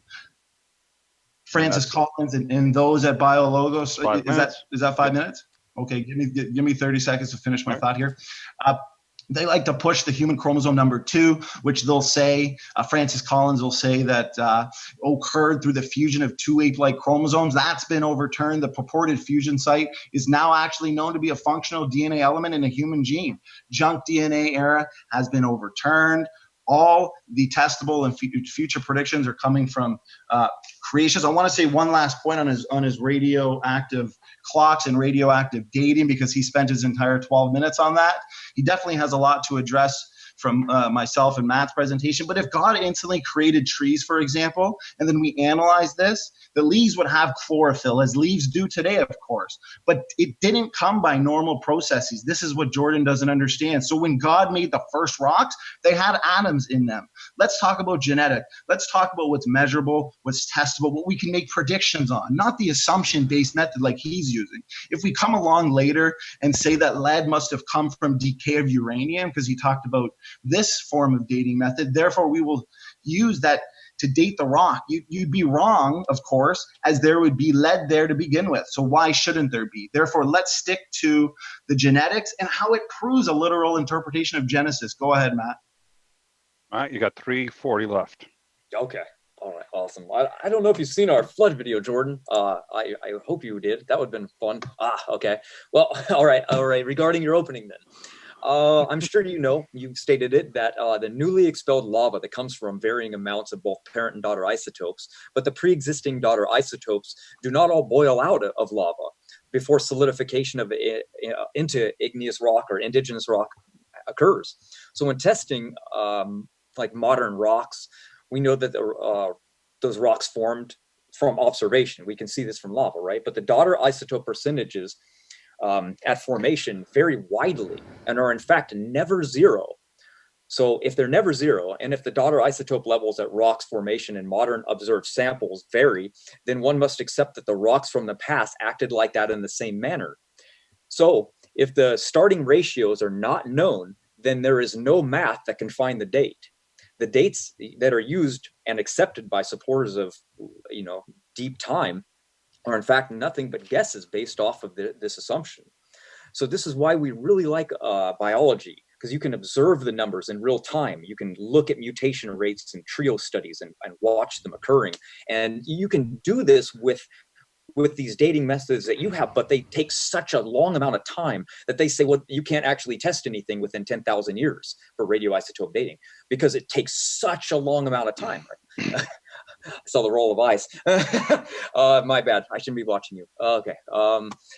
Well, regardless, God made and created rocks that the earth is a part of. So think about it. If you were to test Adam the day he was born, how old would he have been? Standing for Truth said if you were to test a tree that was in the garden, how old were they? But we know that trees take years to grow and years to bear fruit, but the tree was only 2 days old. So it wouldn't have actually been very accurate. We believe in special creation. So if the earth was molten volcanic rocks for eons, and we know that volcanic rocks that are tested have huge dating errors in them, and in fact, again, we would say that they never had zero isotopes. Thus, all accurate dating methods would be invalid.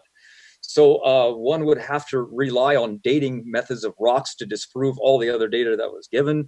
That's why you're just looking at one piece of a puzzle to refute everything else, when we need kind of step back and look at everything and see how the puzzle fits it together and look at the overall picture.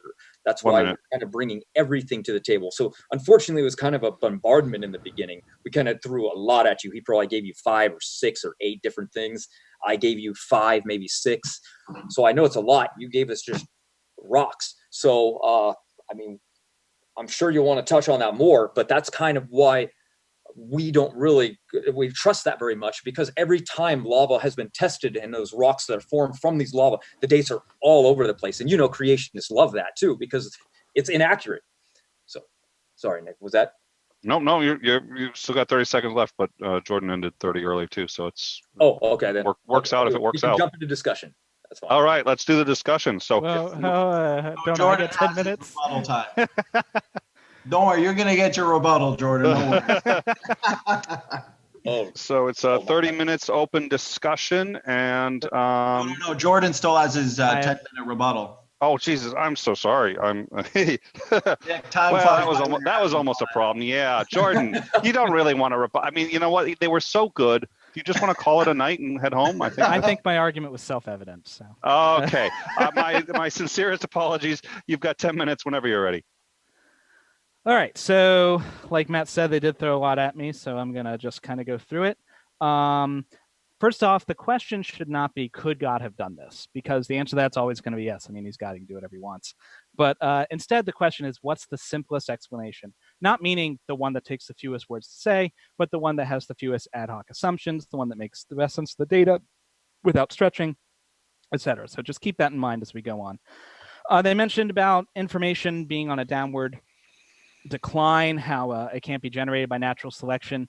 New information can, in fact, be generated by mutations. It's not necessarily a downward spiral. Just one example of that would be a gene duplication and frame shift, where a gene or even a whole genome, if it's small enough, can be duplicated. So you have an extra set, and then you shift one of the bases. So the bases code a specific amino acid, which collectively make a protein. If you drop one of those letters, then every place from then on makes a different amino acid, which means a different protein.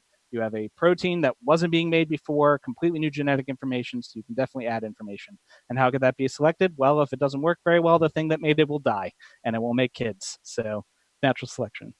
Let's see. Was there a beginning? That is not necessarily a settled question. There was certainly a beginning to our observable universe at the Big Bang 13.8 billion years ago. However, it's not yet clear whether that was the absolute beginning.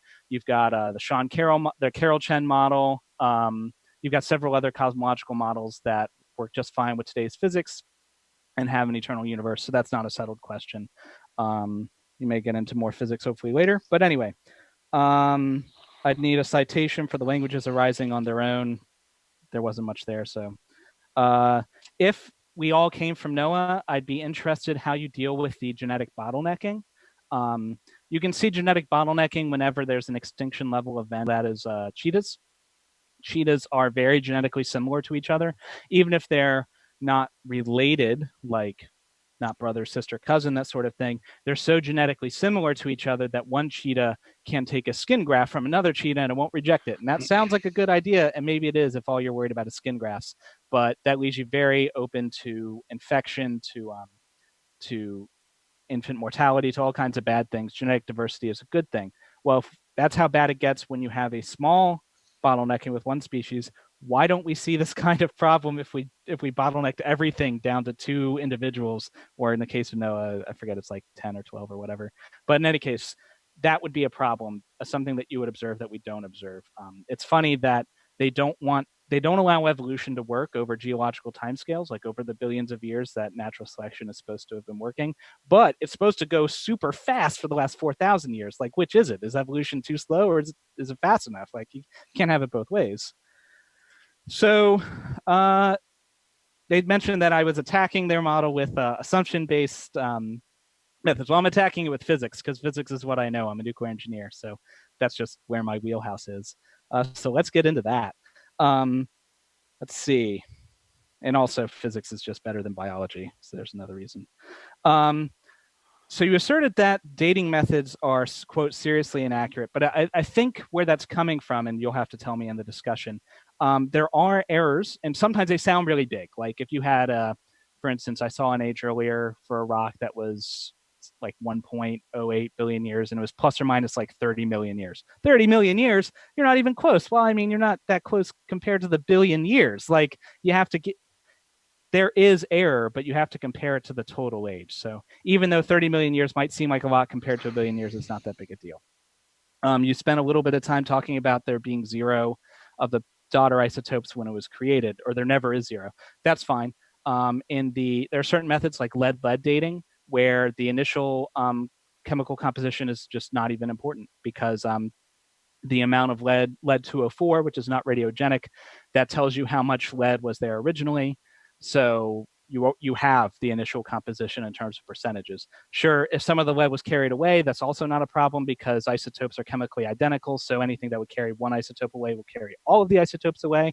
So that's why they deal with ratios and not total amounts usually.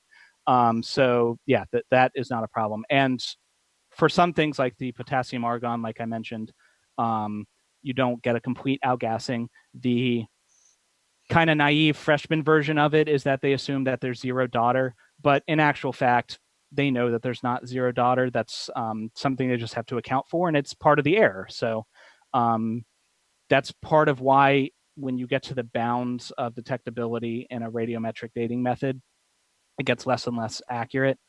That's because of that error. So argon that was trapped when it crystallized, all that would do is add some hundreds of thousands, heck, say millions. You can even say hundreds of millions. That's fine, because the age that they get is 4.5 billion years. So no matter how big the area you want to stretch it to, it's still way more than 7,000 years, which invalidates the model. There are some methods that can be dated within 10,000 years, carbon-14 being the biggest one. Argon, I think, can be done within a couple hundred years. The reason that you have these bands, it's not like one of the accusations I commonly hear is that, well, you decide what the age is ahead of time, and then you pick the model based on that, or pick the method based on that. That's just not the case. The reason that we say they have these bands of accuracy is because that's dependent on how fast or slow the genetic material or the radiometric material decays. So the reason that carbon-14 dating isn't any good after 50,000 years is just because there's no carbon left. It's not any kind of grand conspiracy. And that kind of brings me to, you're talking about being created with the appearance of age. When I was a creationist, that was my favorite thing. Well, it doesn't matter what the radiometric dating says, because God just made the earth look old. Adam was old when he was created, he made everything good, etc. That strikes me like you're saying God is a liar, which seems like a strange thing for a Christian to say. I already addressed the initial composition, so that's not a problem, which means in order to get the things that we see, it's not an assumption, it's not a guess, we are making inferences based on natural laws and predictable patterns, which is exactly the same thing you do in any other science, biology included. So in order for us to get what we observe today, if the universe is in fact 7, 6, 10,000 years old, it would mean that God would have to have created everything, to include the radiogenic isotopes, with the appearance that they had been there from the beginning. As if it had age, it would be completely indistinguishable from something that was 4.5 billion years. I mean, in that case, sure, but he could have also made it 10 minutes ago and given us all the memories that we have. It's a model that gets you nowhere. Yes, God could do that because he can do anything, but that isn't the simplest way to explain the evidence. See, I have 2.5 minutes left? Yes, sir. No erosion between the layers. I'm not sure why there'd be erosion marks between the layers. I'm not a geologist, so maybe you can enlighten me on that. But if you accept the premise that these are being laid down, in most cases, not for every case, there's some layers of rock that are laid down quite fast, but for most layers of rock, it takes thousands or even millions of years. I'm not sure why you'd expect to see erosion marks between the layers. They would just be filled in gradually over time. How do you get that kind of bending without fracturing? Slowly and carefully, same way you bend anything without fracturing. So you only would expect to see fracturing if you tried to crack this huge rock layer really fast, like you'd get in the flood, I suppose, unless the flood also heats things up. I'm not sure what the point was there, but the fracturing isn't a problem for deep age, as you called it. Let's see. I don't know anything about the different genetic family types. I've never heard that before, so I guess I won't respond to that because I wouldn't have anything meaningful to say. Oh, the rib. So this one is a little weird too. It's a prediction, so to speak, of creationism, that they picked the only bone that can regenerate in mammals. Isn't that amazing? Well, what other bone were they supposed to pick? Like, was he gonna rip off the guy's arm and make a life? Rip off his take a spine out like some guy in Mortal Kombat? I don't know what the other option was. It's the only one there. And besides, who cares if it can regenerate? You've got God. He can just boom, there's your rib back. It's the fact that it can regenerate is a complete coincidence. It doesn't tell you anything. I'd rather just get to the discussion, so I'll just forfeit the rest of the time. All right. Sounds good. So now, assuming I haven't completely robbed anybody of their but what about second breakfast? What about second? Exactly. All right. So a 30-minute discussion. Is there anyone in particular who I assume the affirmative probably wants to begin the discussion? Is there anything you guys would like to start on? Well, thanks for being so polite there, Nick. Yeah, I've got a couple questions to ask regarding what he talked about in his rebuttal, because he did bring up a couple new things and a couple points against our opening. So yeah, I could ask a couple questions. All right. Well, then it's all yours. Lay it on me. Okay, I appreciate your opening and your rebuttal there, Jordan. I did want to comment. I got some stuff written down. Hopefully, we can touch on it all. Obviously, you brought some more stuff up on the age of the Earth. You brought up duplications, frame shift mutations as a way to add new information, new novel information. But you did ask a specific question that how do we deal with the bottleneck from our biblical based position? Because so it looks like you at least understood our argument correctly in the fact that if we only started with two people, as Genesis would say that God created Adam and Eve, well, what does that do? Jordan, it restricts the diversity today. So from the biblical model, we all come from just two people. That's what we're defending here, right? Is science consistent with Genesis? That means that limited diversity is easy to explain. And the Bible predicted this. But you're talking about a bottleneck.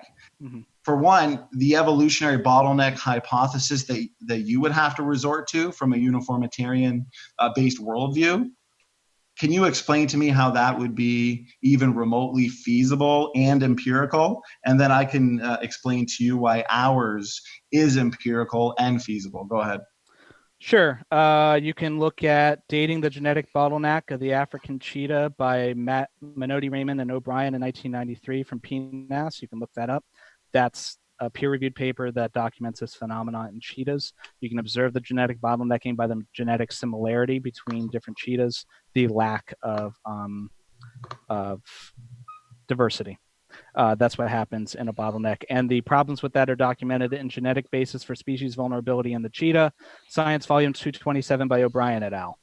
So that's where the empirical data is. Basically, if you're asking me how it works, if you only have so many people, there's only so much genetic diversity, like you were saying, there's a limited diversity over short time scales. You could eventually create that diversity back up if you were given enough time, I suppose. I'm not a biologist, but over short time scales, it makes you undiverse. It's why inbreeding is a problem, and it's just that on a population level. Right. So I appreciate that answer there. I am glad you brought up the cheetahs because I think there's, you seem to know a lot about it. I think there's approximately 10,000 or so cheetahs left. Mm-hmm.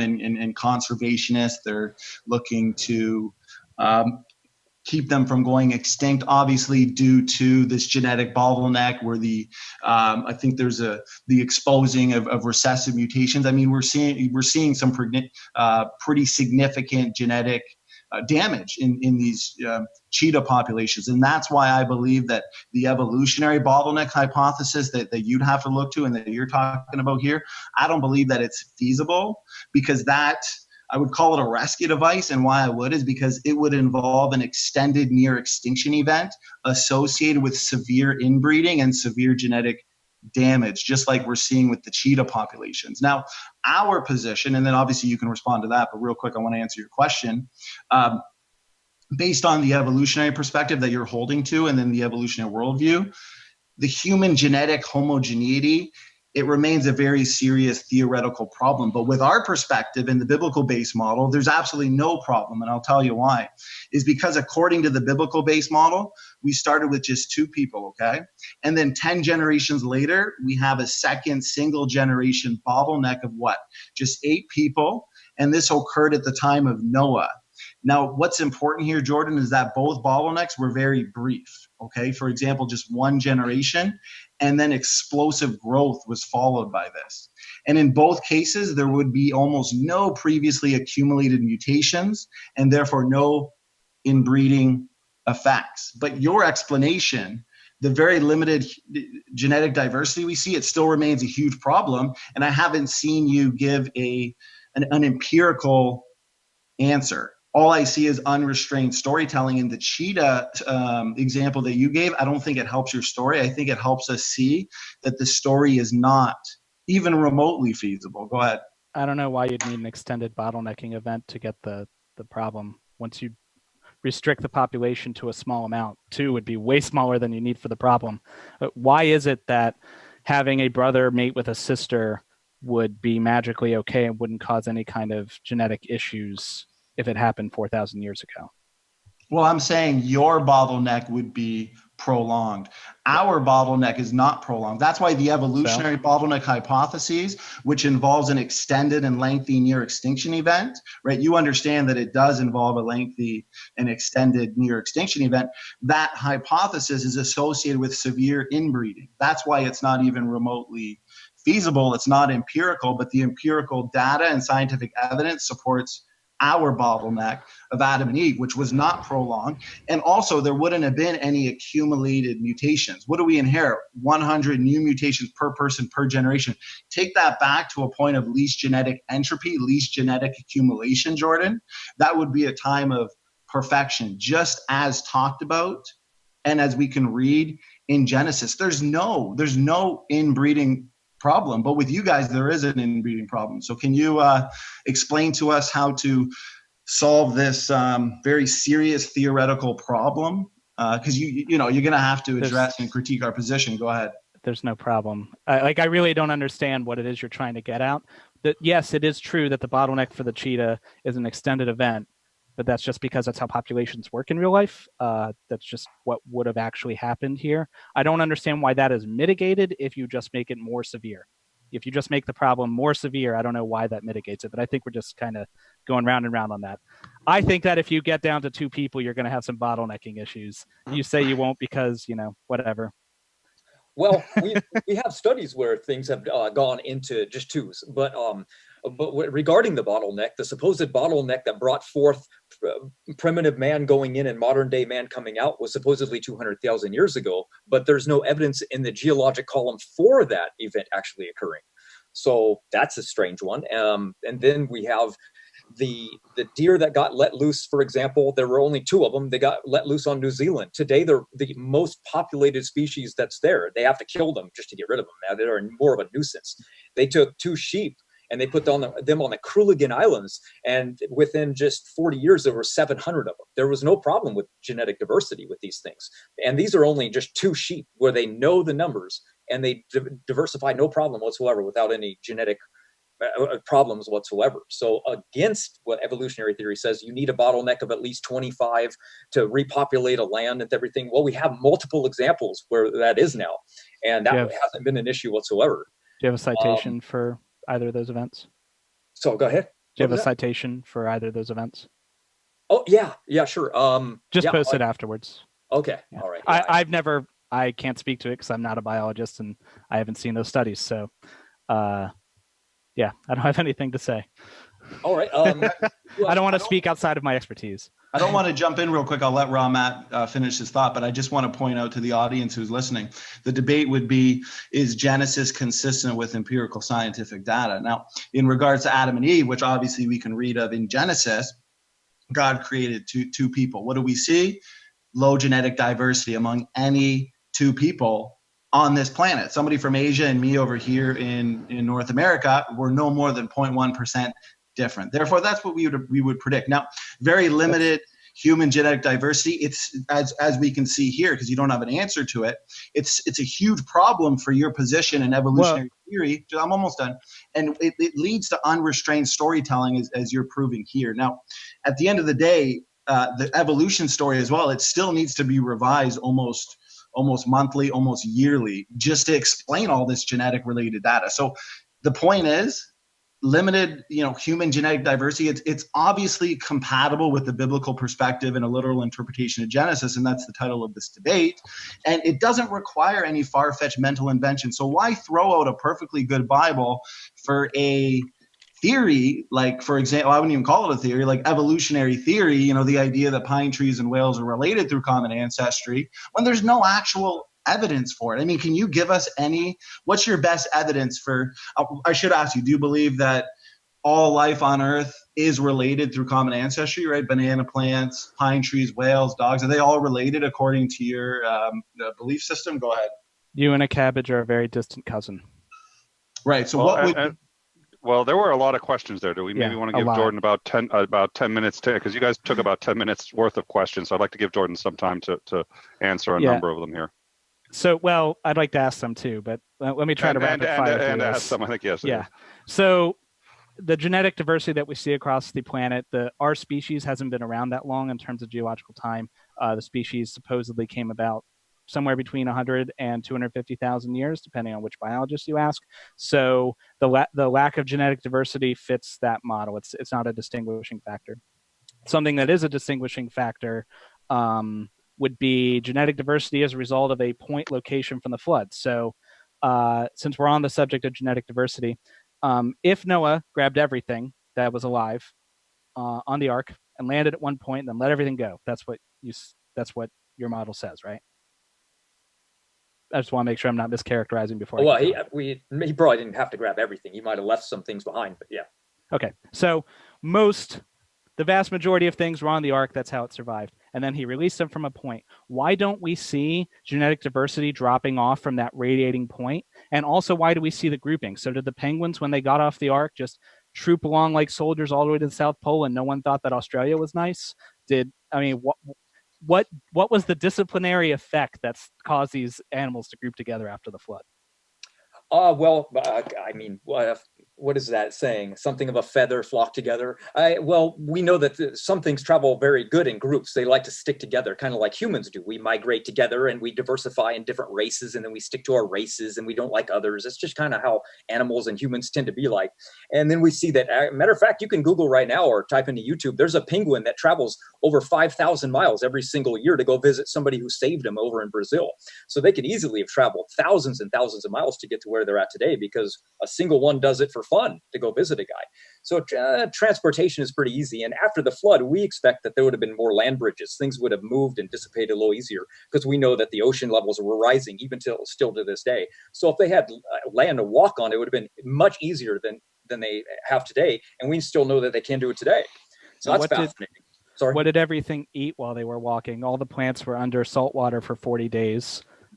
And supposedly it laid down all these layers of rock, right? So what did the flood do? Did it pick up all the rock, hold the topsoil over there for a second, lay down all the rock, then gently lay the topsoil down on all the plants? I don't understand what they would have eaten during this 1,000-mile trek. Good question. Actually, Darwin wanted to know that answer himself. And what he did is he took seeds and he submerged them in salt water for a very long time. And he actually found that they would sprout even after being submerged in salt water over a year. And the ark wasn't, for example, the ark itself, when it landed, they waited 3 months before they left the ark itself. So there's plenty of time for plants and things like that to actually grow for the animals to eat. Remember, a dove brought back a twig from an olive branch. So we know that there were months and months. Look at how fast an olive tree grows after 3 months. Sorry, you're going to say something? Remember Carthage? Salted soil isn't great for plants to grow, and they'd have to grow pretty fast in order to fuel this 1,000-mile trek. We also have the fountains of the great deep that broke forth could have been fresh water that's underneath the ocean itself. And that's what flooded the earth, is the fountains of the great deep breaking forth. So like the icebergs that we have there today, that's fresh water. That's why they float. So the fresh water breaking forth is what formed and flooded the oceans. So it would have desalinated a lot of the oceans itself. So which would have killed all the saltwater fish. I guess it sucks. It sucks they didn't get a spot on the ark, huh? That's their problem. Yeah. Yeah. But so you mentioned something that I kind of addressed, but I'd like to talk about it with you specifically, Matt, because you talked about the appearance of age, which I said when I was a creationist, that was one of my favorite things. Sure. So why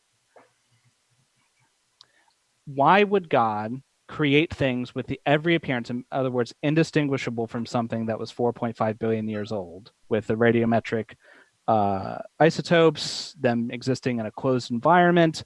In other words, there's no test that we could run that would disprove that. So why is it that God would it seems kind of deceptive to me. So maybe you can break that down. Okay, well, remember, there's a lot of dating methods. Only a few really show old. But the fact is that I don't know if it naturally, people generally just assume it's old. Remember, most people that believed even in science earlier on still thought young Earth creation. When you pick up 2 rocks on the ground, you can't look at one and go, that's definitely older than the one that's in my other hand. So it has to be done scientifically. You have to look at the isotopes. So what we're doing is, when we're saying that, these different lava flows are giving different dates. When you go to the Grand Canyon, there's 2 different lava flows. The one that's multiple layers underneath the top layer shows massive discrepancies. The one that's on top shows that it's millions of years older, and yet even that dating is wrong, because they've actually recently found Indian pottery that from a tribe that lived there only 900 years ago, yet the lava flow is 300 million years old.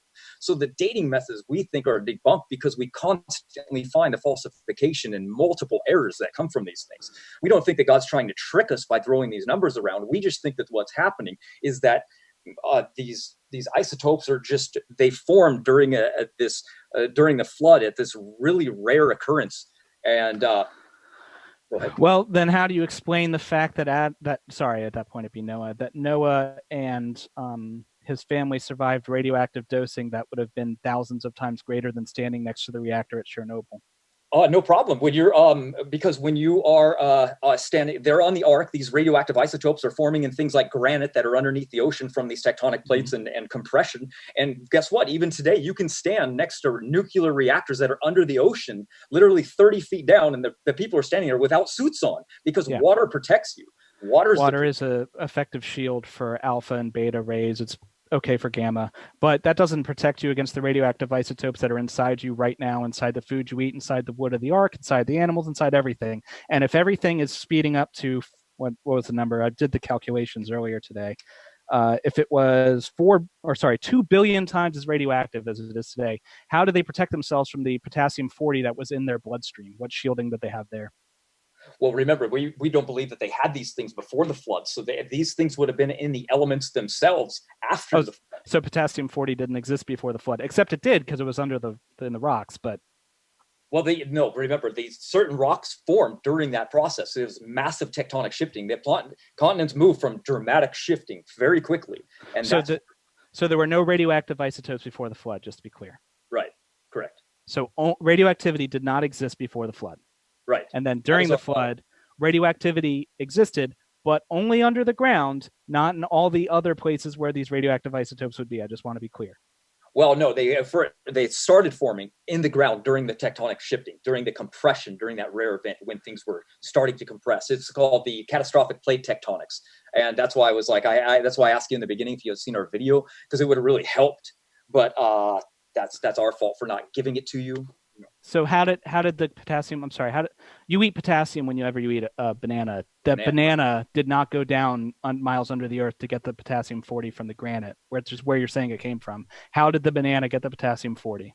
Because at the end of the flood, during the fountain, during the formation of all the mountains, these things arose, and they finally had these new elements in the soil which weren't there before. So now they're just in the earth. They're like granite. You can tell us today, but it's not as damaging, right? So granite doesn't give it out enough. If you had a granite countertop, it wouldn't affect. So it would have, you could detect it with a Geiger counter, but it's not dangerous anyway. No. But bananas are much higher. Matter of fact, if you were to go through a machine, it would go off. Your bananas would go off because of how much radioactive potassium there actually would be in that. XKCD has this is an aside, but XKCD has an awesome chart that shows radioactivity in banana doses. So you can see like how much a reactor would be in bananas. No good. Yeah, I don't know. We can move on to a different topic. I don't want to dominate, but that seems like special pleading. You're saying, well, radioactivity didn't exist. Then it existed only where we'd be shielded under model, but not anywhere else where we observe it. And then afterwards, it just spewed everywhere. I guess that seems like you're really contorting in order to avoid the physics. I don't know how much more time we have left. We are on about, I think we're on about 10 minutes. Hold on, sorry. We're on 11 minutes, and then we're going to do some super chats and stuff like that.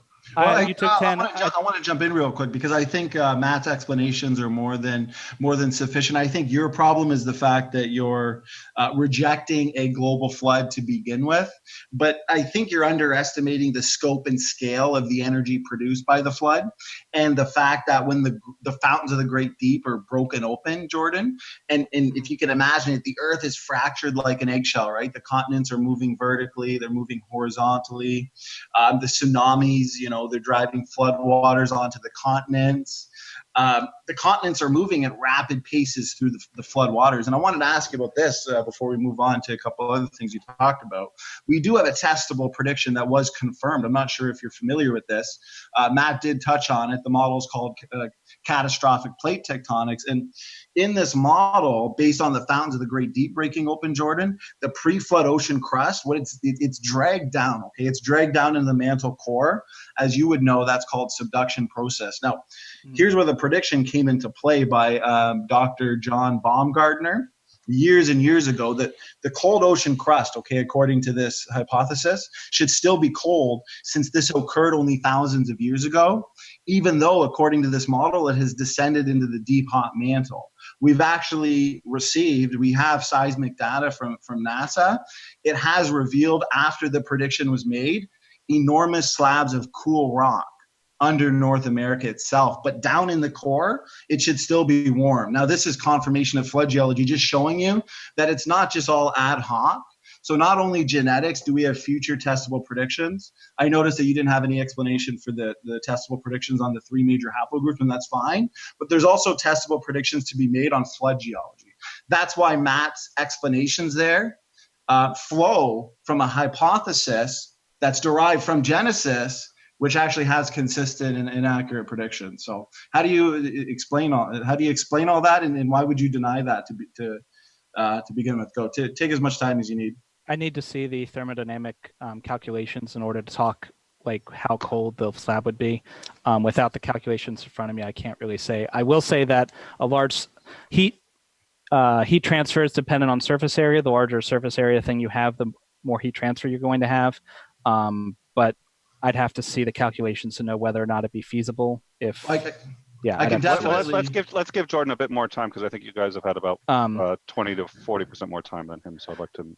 So talking about testable predictions, though, it seems like you're picking the predictions that fit your model, but ignoring all of the rest of the predictions, because the model makes predictions, a lot of them, not just the ones you're picking. So, for example, you've got predictions about how canyons will be formed, right? Like the Grand Canyon, you say the flood creates the Grand Canyon. Is that correct? Yes. With that, the flood would flood created things like the Grand Canyon that came from the flood. Correct, okay. Yeah.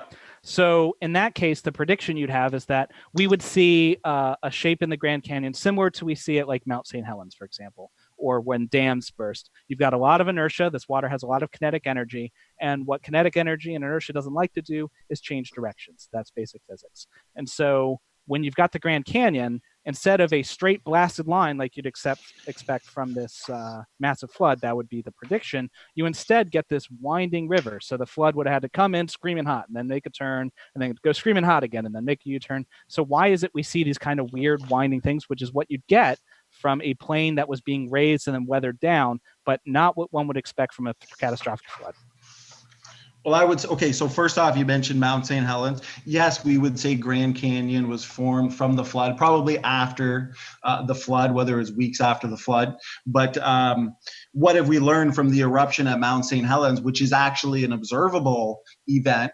Okay, and it's also a small scale event compared to the worldwide event of Noah's flood, of course, where the Grand Canyon would have been formed then. Obviously, we didn't see it. This is a thing of the past. But Mount St. Helens did demonstrate that sedimentary layers, which are hundreds of feet thick, I believe it is, could be laid down in hours to days, that canyons can be formed rapidly, and how multiple fossilized forests could form as the result of a single volcanic eruption. That didn't answer the question. Well, my question would be, the Grand Canyon is a thing of the past, but we can look at something observed like Mount St. Helens and see that these canyons can be formed rapidly versus the uniformitarian explanation for something like the Grand Canyon. You still haven't answered the question. The question was, why do we see the shape of the Grand Canyon that we do when we know what happens when you have high inertia, massive catastrophic events, and that is not the shape we see? There's a prediction of what the shape of the Grand Canyon would be. Observations do not match that. Why? Well, I would have to say that take the Grand Canyon. It's like a rift. It's like something opened up, right? It fractured. We don't know if it was a pull apart or when the continents hit and ruptured this area open. But what it is water always finds the lowest point. So we know that if it was carved, we would find millions of metric tons of rock from that being carved away downstream at some delta. But those rocks aren't anywhere, so they must have been removed during the receding waters of the flood. So whether or not the water was helping form the canyon later from something, sure, no problem. But there's no way that it could have formed that entire thing based on that, because we would find the evidence of those rocks slowly corroding that canyon away, right? Yeah, I mean, it would be carried away, but there are geological processes that can deal with the missing Grand Canyon and whatnot. So basically what I'm hearing is that there's no answer for the curving thing. Well, no, I think an answer was given, and I think, unfortunately, your basic assumption of uniformitarian processes is hindering you from understanding the explanation. But as Nick said, we do have limited time here. I do want to jump into one more thing, just to even up the time real quick. You mentioned the catastrophic flood creating the radioactive isotopes. Is that something that God simply, spoke or whatever and made it happen? Or is that a physical process that you're saying the flood did it? Physical process. Okay, what is that physical process? Sorry, I didn't mean to jump on you. Go ahead. No, of the radioactive elements being formed. Yes. I believe that they formed from the types of rock that were underneath the surface, from the pressure that was happening. See, what happened is we believe that the moon was going around and pulling and tugging on the surface of the waters and all of the mantle. And what happened is the water that was under the crust of the earth couldn't take this anymore. So it broke. And when it broke, the pressure from that water forced everything down. And during this forcing down, massive amounts of pressure was building up and creating these new elements to form. Very hot water creating new elements to form. And they do this to this day. They actually form new elements from this process. You think that the pressure of the water was enough to spark nuclear fusion? Right. That's ridiculous. I don't think it's ridiculous. I think in 2 Peter 3, when it says that the scoffers in the last day are willingly ignorant, I've given you testable, confirmed predictions based on the flood model. I do want to ask you, though, because you did talk about how The Language of God by Francis Collins convinced you that evolutionary theory is true. Well, one point. It's not that that's convinced me. It started me on the road. I can see where you got that. That's not. Okay. It was a start. Go ahead. Continue. No problem. I appreciate that. You mentioned natural selection acting upon, random variation, random mutations. You said mutations could add new information. But what we know about mutations, Jordan, is that they're overwhelmingly corrupt. They cause corruption, loss of biological information. And the fact that these low impact deleterious mutations are accumulating in our genome and degenerating our information systems, do you have a type of selection that would be able to stop that degeneration in order to take your fish to fishermen to begin with? I would dispute the basic premise that the mutations are accumulating at a deleterious rate, so a rate that would be impossible for selection to adjust to. Do you know approximately what the human mutation rate is currently, according to scientific consensus? Not off the top of my head, no. So it is roughly 60 to 100. Some even say 130 to 150 new mutations per person per generation. So that would indicate, Jordan, that mutations are entering the human population at a rate much faster than natural selection could ever possibly select away such mutations. As you know, neutral mutations, for example, they're not acted upon by natural selection because they're invisible to natural selection. So these mutations that build up, how does natural selection remove them would be my question. If they're neutral, there's no need to remove them. How much of the genome would you say is functional on a percentage wise? I'm not a biologist. I couldn't give a percentage. Well, incoming data is suggesting that the trajectory is favoring genome-wide functionality. Therefore, these neutral mutations that you say are completely neutral, they're better referred to as nearly neutral. That means there's a tiny fitness effect. The best way I could make you understand it, Jordan, is that we have a genome, right, of 3 billion letters. So if you take out one letter or change one letter randomly, are you going to have a huge fitness effect? No, just like you said, the neutral mutations, they don't have a huge fitness effect. But it is going to have a tiny fitness effect. That's the problem. And it's like rust on a car, Jordan. You can't see rust event, but it's continuous and destructive. Here's the problem. If you don't have an explanation or a resolution to that mutation accumulation problem, you're never going to be able to take your fish to fishermen, and you're never going to be able to convince us empirically that pine trees and whales are related through common ancestry. So do you have an answer for this problem of genomic degeneration? You're assuming that mutations are only one direction. You're assuming that no mutation could ever be reversed by the same process by which it was expanded. So the math is going to be far more complex than you get 100 per, you multiply out by generations, boom, you get your number. That's just not how nature works. It's not that neat. You'd have to read a biology textbook. I'm not a biologist, so I can't specifically say what mechanisms there are. That's not my field of expertise. But what I will say is that the picture is not as simple as the simplistic one you're drawing.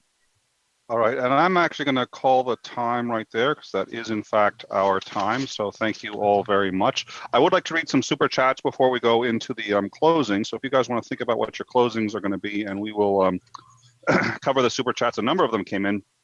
We've got half of them, I think, came in from Sifredo Zarabia, which I'm probably pronouncing incorrectly, and I'm sure there's going to be some significant correction on that one.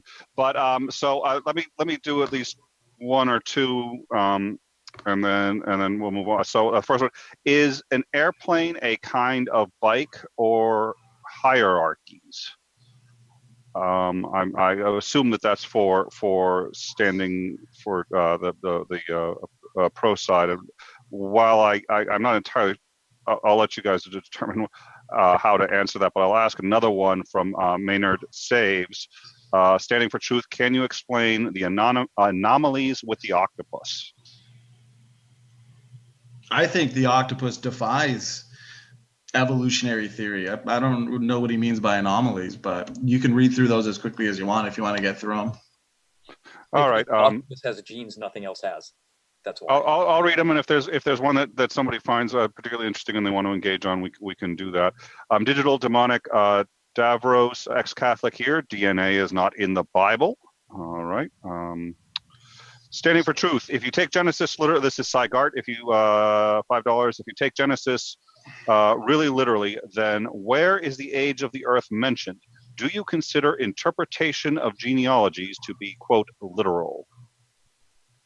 Well, there's plenty of places in the Bible. For one, it talks about a creation of the heavens and the earth in 6 days. You can see the genealogy. You can actually calculate, even if there are some gaps, it's no more than 6,300 years. I mean, I could read through the whole Bible. I can go through passage after passage that talks about that gives at least hint to the age of the earth. And the problem with the uniformitarians is they reject a global flood, so therefore they have to conclude that the earth is old. But I don't think anyone, for the most part, is going to dispute that the Bible talks about a worldwide flood. And 2 Peter 3, right from the Bible, tells us that the scoffers in the last day will deny this global flood. So the Bible speaks almost on every page of a young earth, a young creation. And the Bible does make very specific predictions on genetics on that super chat prior to this one. And that's why we've made predictions regarding Y chromosome Adam, mitochondrial Eve, 3 major haplogroups, low genetic diversity. And that's the topic of this debate. So thanks. All right. Thank you. And then we have same person at Jordan. What percentage of uranium-235 is found naturally? Without human intervention, can fusion occur naturally? Why doesn't it always happen? Any evidence? And does spontaneous fusion happen in nature? Those were two super chats. Okay. So the natural abundance of uranium-235 is 0.7%, and some other numbers. It's very uniform across the world. So 0.7% is the enrichment today. The other one was, can fusion happen naturally?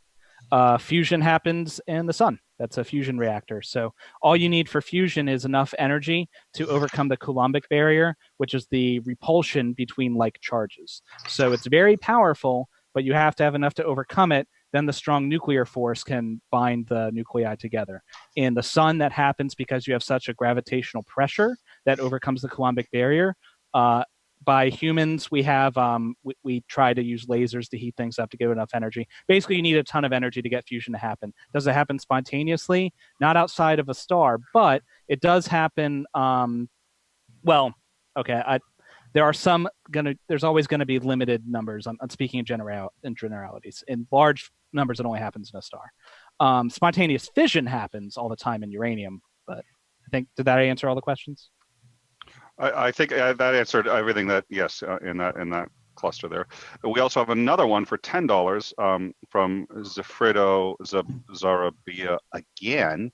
I am extraordinarily dyslexic, and I think this person knows me and is very angry with me and is just deliberately. I think you're doing great, Nick. Nobody else could do better. Yeah, well, thank you. I'm not sure I believe that, but thank you. Oh boy. At Nick. So now I get one. Is it philosophically sound to believe on atheism that between 1 and 2 seconds there's an infinite amount of time, like 1.9998, yet this stream will, I don't know why you're so giddy, it wasn't for you. Yet the stream will end, and Jordan says we're not here 10 minutes ago with natural evidence. So it looks like you were kind of tagged in on that one.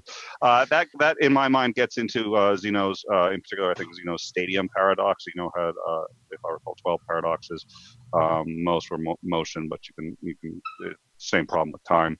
I think that's Zeno's stadium paradox, and someone actually came up with an answer to that, I think, not too long ago, but it's beyond me. But yes, it gets into whether time is infinitely divisible or not, but the human mind starts to have considerable difficulties answering questions like that. But just because we can't answer them easily in our own heads doesn't mean that A, mathematically there isn't an answer, and B, this gets into Zeno again. Time may well be infinitely divisible. Even if it is, just because we can't comprehend that doesn't mean that time is not flowing and moving forward. But to get into relativity versus quantum mechanics, then it gets confusing. How long for a special? Okay, now those are our audience questions. I think we did have at least one more. Once again from Sifredo Zarabia. How long for a kind to speciate in the biblical model? I think that's for you guys, the affirmative.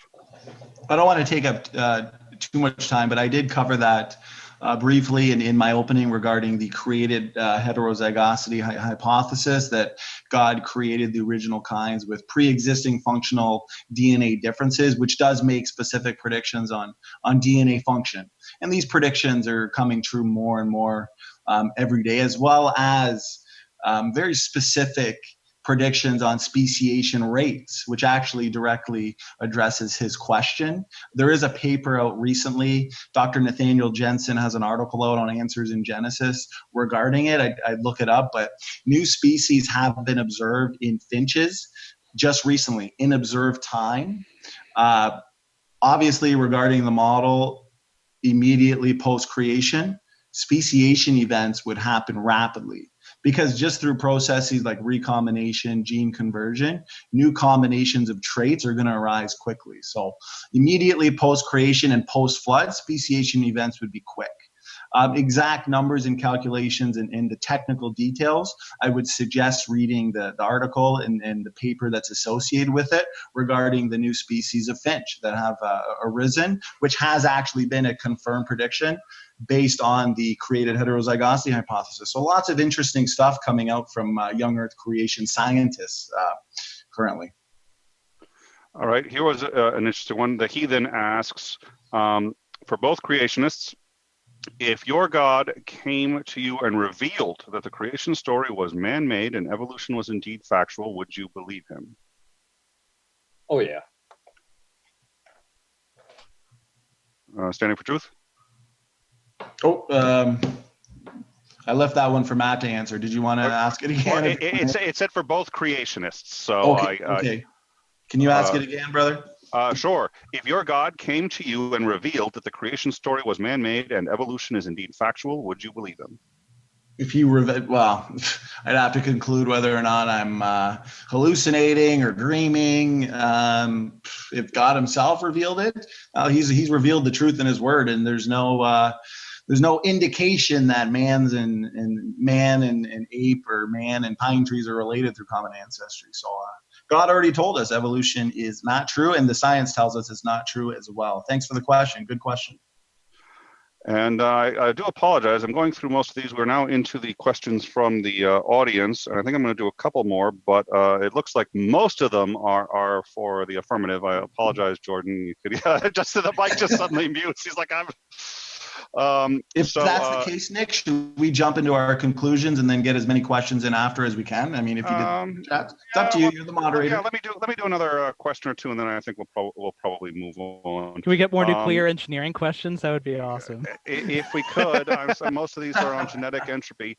So emotionally stunted Emoticon asked, if genetic entropy is ubiquitous, can they explain or can they give examples of wild species within the phylum Arthropoda that suffers the effects of accumulating deleterious mutations?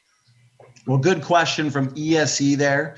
ESE and I have had 3 or 4 debates where we talk a lot about this specific topic. In regards to his question on genetic entropy, I mean, we have examples of genetic entropy in all walks of life. I mean, we have it in bacteria, viruses, human beings. He's asking for wildlife examples, which we have provided him those before, I think, in polar bears, and Raw Matt has a few more examples in regards to that. His specific one was what? Arthropoda. Arthropoda. For one, which example did we give him before there, Matt? And then what would be... Well, I mean, that most of those species they're dead. They're mostly in the fossil record, you know. So he's probably just thinking about like what maybe some bugs or insects or anything with an exoskeleton, basically. So he wants insects. So yeah, they've tested insects as well on mutation rates. So it's kind of broad spectrum, but they also have found that the mutation rate is quite fast. I'll get you the numbers in a second. Hold on.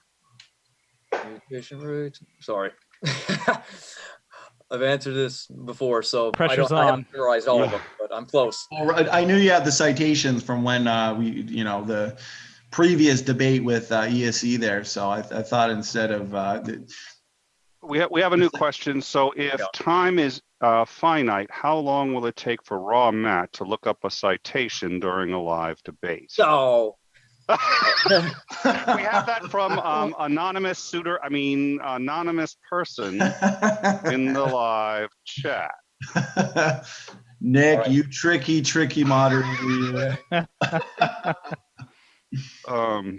I think I may have thrown my my lack of bias out the window on that one, I guess.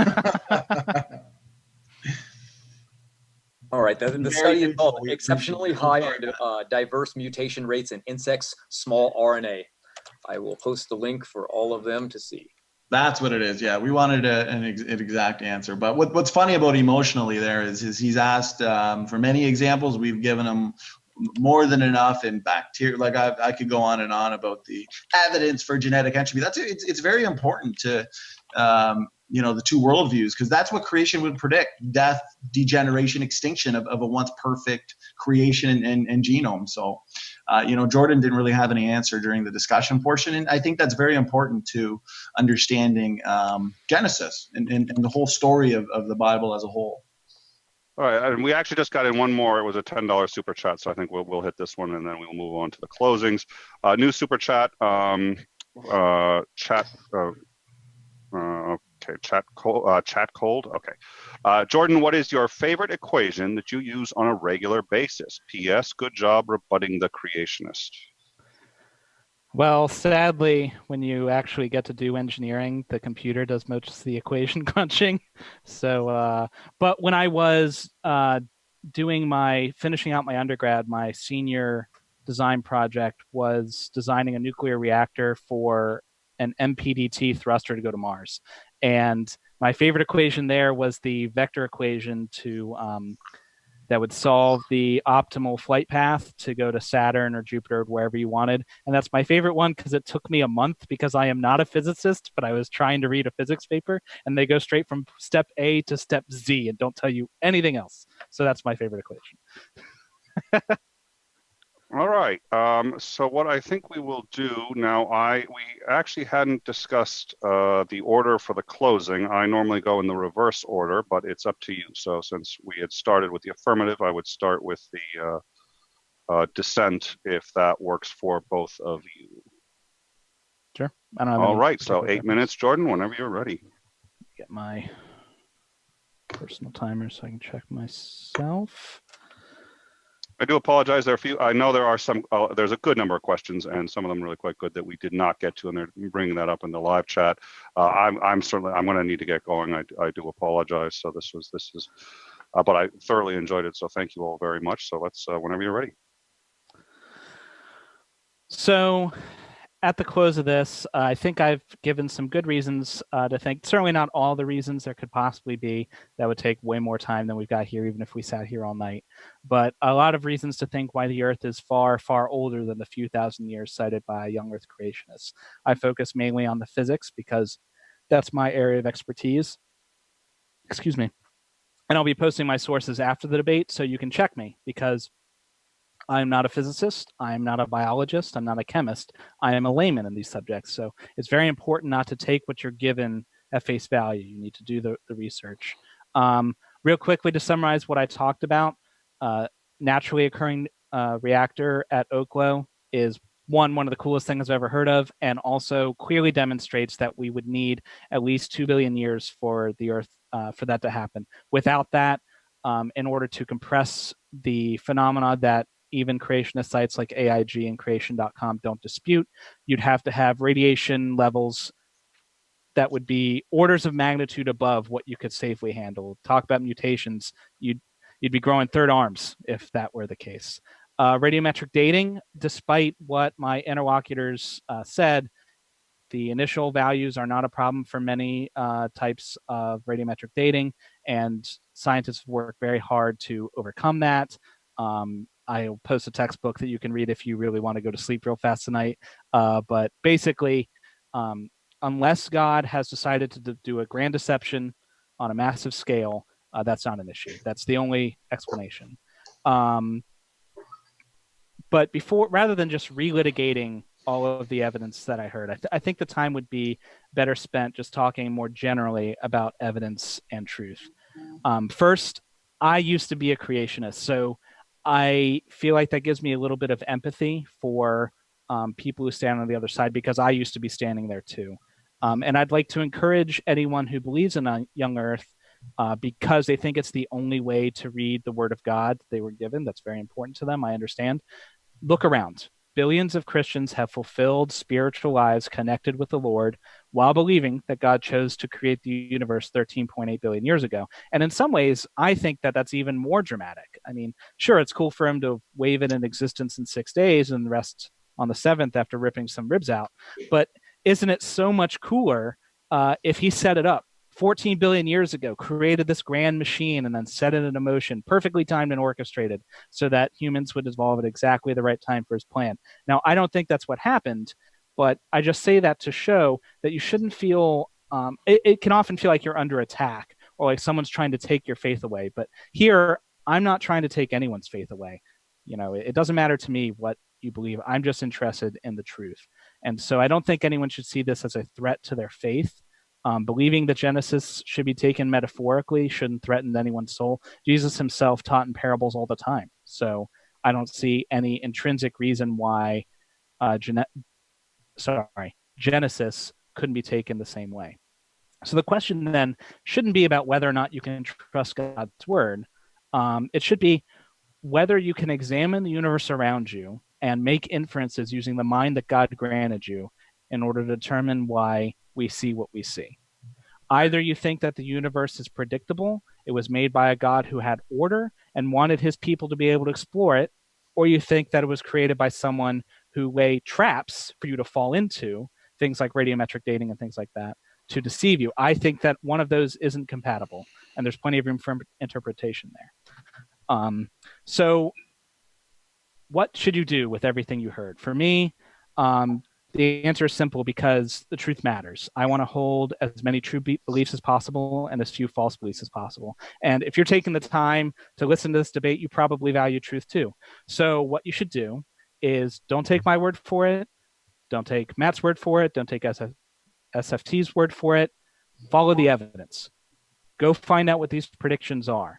Dig down into the details. A lot of things sound very good at the surface, but if you dig down into it, a great example was the source of radioactive materials. They say that the pressure is enough to create it, but I can tell you as a nuclear engineer, that is not the case. It is not enough pressure to overcome the Coulombic barrier. So I do apologize to everybody. It looks like we did get disconnected somehow. We are now reconnected. It looks, however, we are reconnected into a second stream. So I will allow James, who has been lectured time and time and time and time again on having separate keys, so that if you get disconnected, you can reconnect, and we will turn this into a let's everyone make fun of James. So I would like everyone to just take 10 seconds to pause and think about how we're going to blame James for this. We are reconnected, and so now I think you lost the last 30 seconds before I interrupted you to tell you that I thought we were disconnected. So do you want to go from 30 seconds back, and you still have about 3 minutes? All right. I'll just have to guess where in my eloquent speech I was. All right. So why should anything that you just heard matter? Well, for me, that answer is very simple. It's because the truth matters. I want to hold as many true beliefs as possible and as few false beliefs as possible. And if you, like me, value that, and I bet you do, because you sat here for an hour and a half to listen to us all talk about the truth. If you value truth, then what you need to do is put in the work. Don't believe what I say. Don't believe what Matt says. Don't believe what Standing for Truth says. You need to do the investigations, and you really need to dig into the details. There are a lot of things that sound plausible on the face of it. For example, from the debate, we heard the source of all radioactive materials was the flood, the agitation of the waters. Things are under a lot of pressure. That would be enough for fusion, right? And if you never looked any further than that, you might walk away thinking, oh, sure, a lot of heat, a lot of pressure, fusion. As a nuclear engineer, I am telling you that is not the case. That the amount of pressure you'd need would literally have to be, it would be cosmic in order for that to work. So they're going to need a better mechanism, but you wouldn't know that unless you looked into it.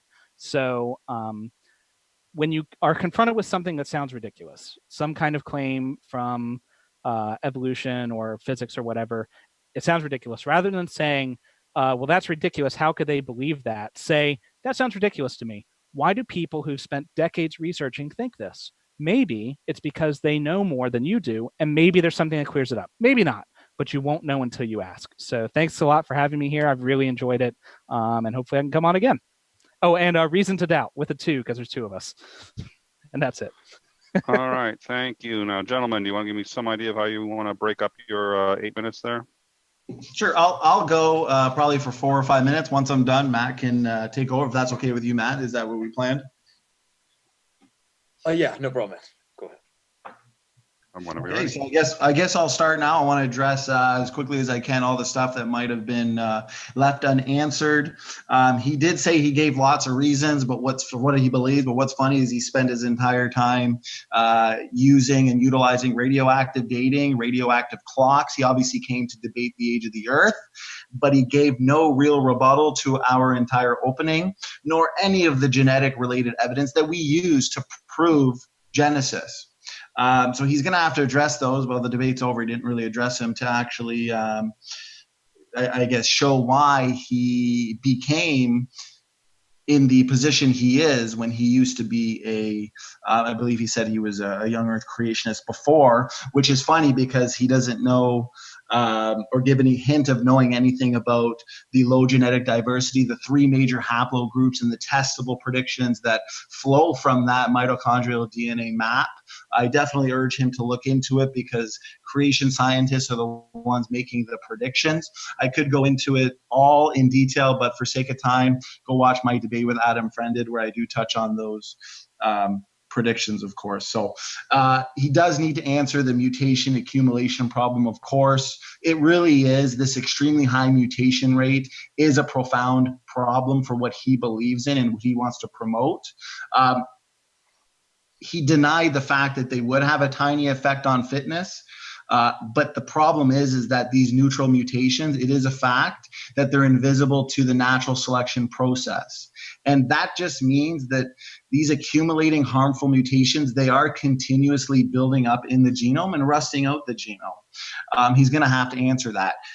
His objections, his arguments regarding radioactive dating was answered sufficiently. They were answered extensively. And since that was his only argument, he doesn't really have much left to stand on. And he denies the global flood, even though we've given plenty of evidence for its occurrence, including testable predictions. I talked about how one of the predictions of the catastrophic plate tectonics model is that if the plates are being pushed down, they haven't had time to melt.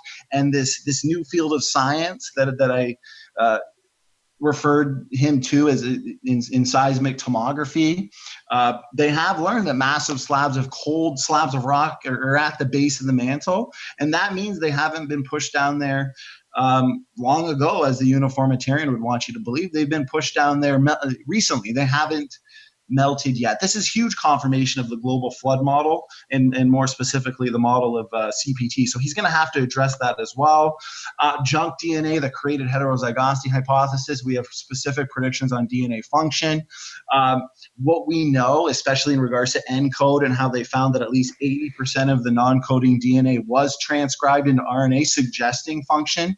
The trajectory of discovery does favor genome-wide functionality. Therefore, his argument about completely neutral mutations falls flat on its face. The non-coding DNA that they look to as evolutionary leftovers junk that would make a mutation completely neutral, we now know it's involved in regulatory functions, embryonic development, the timings of protein manufacture. I can go on all day on the functions that have been discovered in those areas. This is a very serious problem that he needs to answer if he wants us to believe that universal common ancestry is true. How much time am I at there? I think you're at almost 4 even. Let me double check here. Okay. Yeah, 4:13. So yeah. 413. I do want to address one more time the fact that his radioisotope dating that is used to date these igneous rocks, they do involve and require many unprovable and unknowable assumptions. And he did admit to its limitations, its errors. And if he does deny all the evidence for a worldwide flood that we have presented, then of course he has to continue holding to that position of uniformitarianism. And just a few of the assumptions that he relies on is whether the initial conditions of the rock samples are accurately known, whether or not the amounts of the parent or daughter elements in a sample have been altered by processes other than radioactive decay. Matt answered it in the discussion as well very thoroughly. So like I said, he didn't really give any reasons, and his rebuttals were very limited, unfortunately. So the topic of the debate is, does Genesis and science, do they correlate? Are they consistent? And of course they are on many reasons. Matt, you can take over. 3 minutes. Okay. Oh, awesome. Well, I want to say sorry, Jordan, because I didn't really know that you really wanted to talk specifically on radiometric like elements and decay and creation of those elements. I even watched your radio show to figure out like what are your favorite topics so I could came more prepared. But I didn't hear you bring that up and mention any of those. So I would have had some links, something to give to you, something to present. I gave one on the side chat there for you. But they've been making new radioactive elements in Japan using supercritical heated water. So I can give you some links to those. Unfortunately, to really get into some of the things like that God taught Adam language would have taken too much time for this debate. But these are fascinating things because they literally destroy the secular understanding of these things that are always taken for like, oh, well, man must have grunted language into existence. And it's such a fascinating study when you read all these stochastic models that show that there is no possible way that anybody over the age of 13 can learn language because they don't have language acquisitions. It's amazing. So I just wanted to end with this was awesome. I had a great time. Unfortunately, debates kind of go so quickly when you're in them. When you're watching, they can be slow, but this went so quick. And now that I know Jordan and I know what he likes to debate about, maybe we can even do this again, man. I liked it. I tried to answer every question you gave to me, so that was good. You're throwing out a lot, so yeah, just try to think about some of our openings, about secular science does tell us that we came out of Africa and those were black people. And then, well, the Bible says that that's not true, that we were in the Fertile Crescent, and the haplogroups that he was describing are all indicative to what we see in reality. The odds of that happening, the statistical odds of all these things lining up with what Genesis says are incredibly hard to just say that that's impossible, that it's okay. That's just coincidence. So when we look at coincidences, 1 minute. we look at that and sorry, what? 1 minute. Sorry. Okay. When we do look at coincidences, that is science. That's what p-value is. P-value is. It's the statistical hypothesis testing of what probability value is. So when I was trying to say to Aaron Ra, look at the odds of this, he just didn't want to hear it. He said, so what are they? So what? What are the odds I woke up this morning and put on my socks? I'm like, I don't know what that means. So it's odds, you know what I mean? I wanted to show that the odds of all these things lining up from a 5,000-year-old book that sheep herders wrote is pretty astronomically high. So that's all, man. I just want to say that. Thank you very much for bringing up the image of Aaron Ra putting on his socks. That's really what I think we needed to end this debate with. I appreciate it, Matt. It's been a pleasure as always. Thanks. All right, now in all seriousness, thank you all very much for being here. Jordan, thank you very much for coming. Raw Matt, Standing for Truth, thank you guys very much for this debate. I'd also like to thank Praise I Am. Oh, hold on 1 second. You ended a little early there. Praise I Am that I am. I think that's correct. For doing the back end, he was doing the back end, so that really freed me up to mod, which I really appreciate. Thank you also to James for having me, and thank you all for.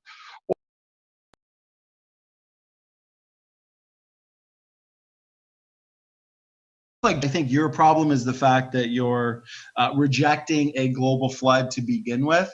What we know about mutations, Jordan, is that they're overwhelmingly corrupt. They cause corruption, loss of biological information, and the fact that these low-impact deleterious mutations are accumulating in our genome and degenerating our information systems. Do you have a type of selection that would be able to stop that degeneration in order to take your fish to fishermen to begin with?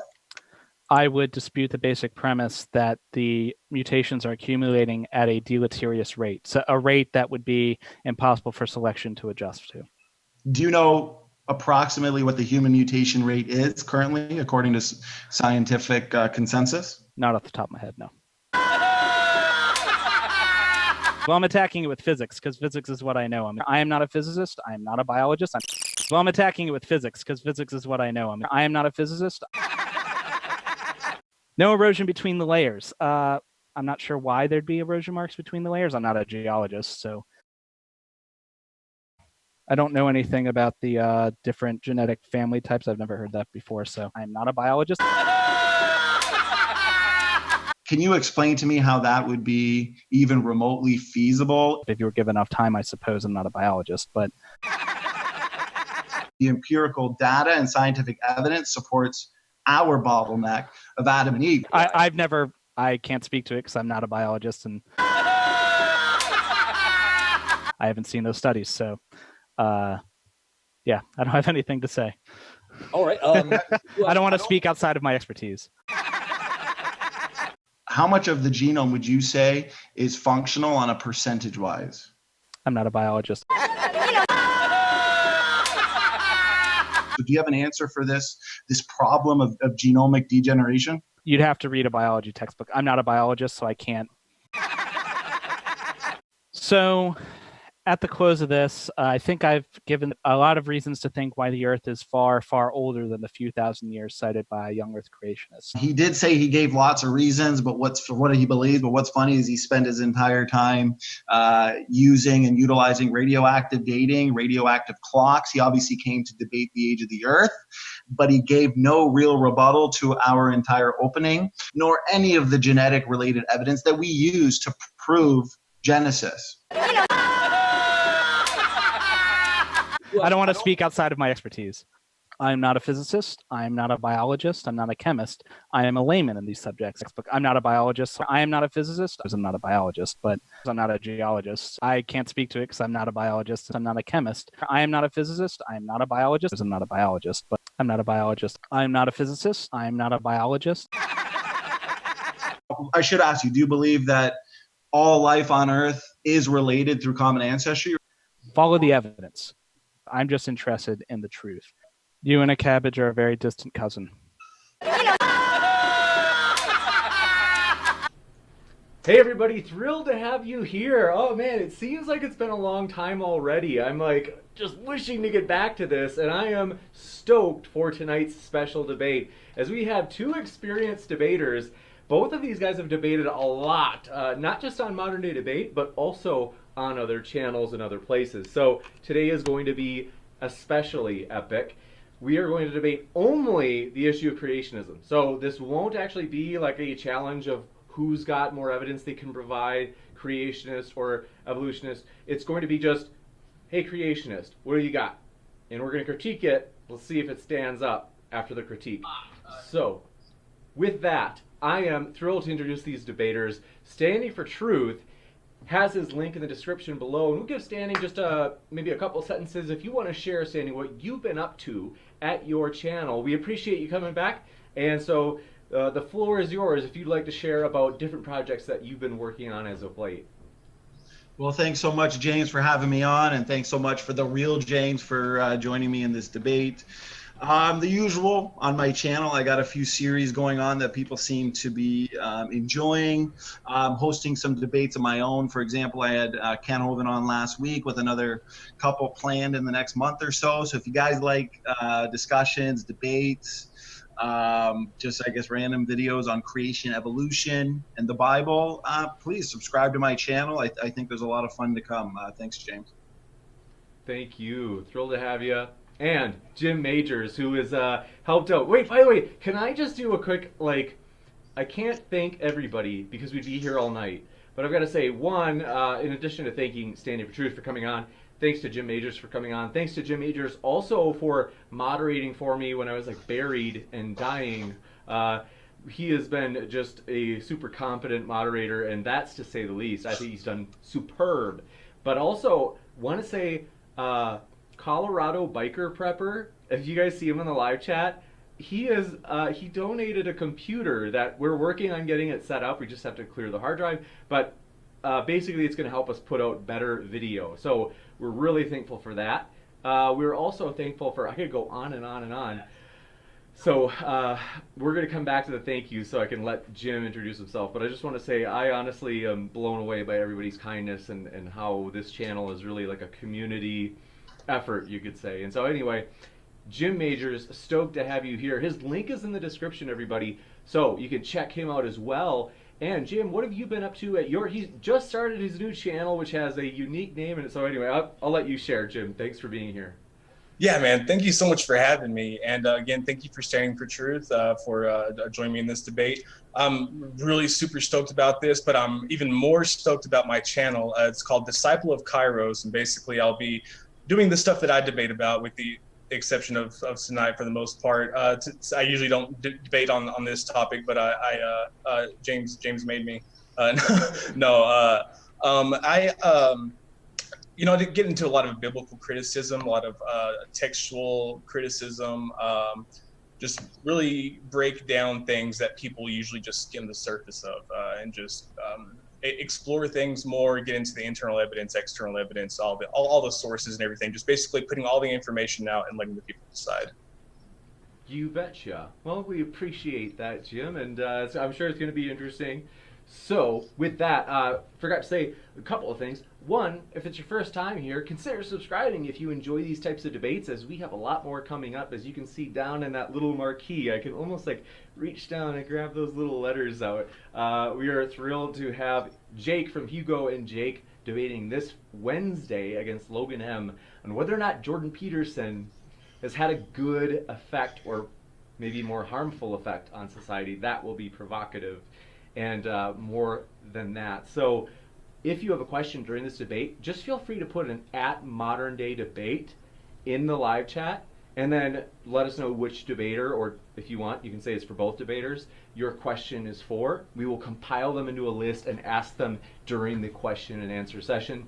If you do a super chat, it actually opens it up. You can make a comment towards one of the speakers that they can have a chance to respond to during the question and answer. So in that case, it could be a comment and answer. So last, super chats automatically go to the top of the list. So that's throughout the debate or the Q&A. And with that, given that Standing for Truth is taking the affirmative, we will let Standing for Truth get started.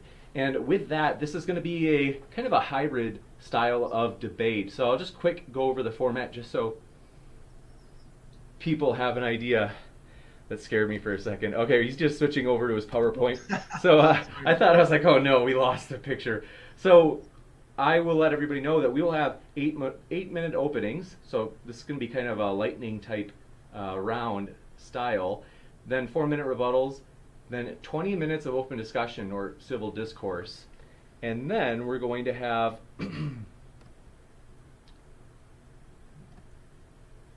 20 minutes, or I should say 5 minutes of closing statements, and then 20 minutes of Q&A. So it's going to be a great time. And Standing for Truth, if you are ready, I'm going to set the timer for your 8-minute statement, and then you can start, and I will basically start the timer on your first word.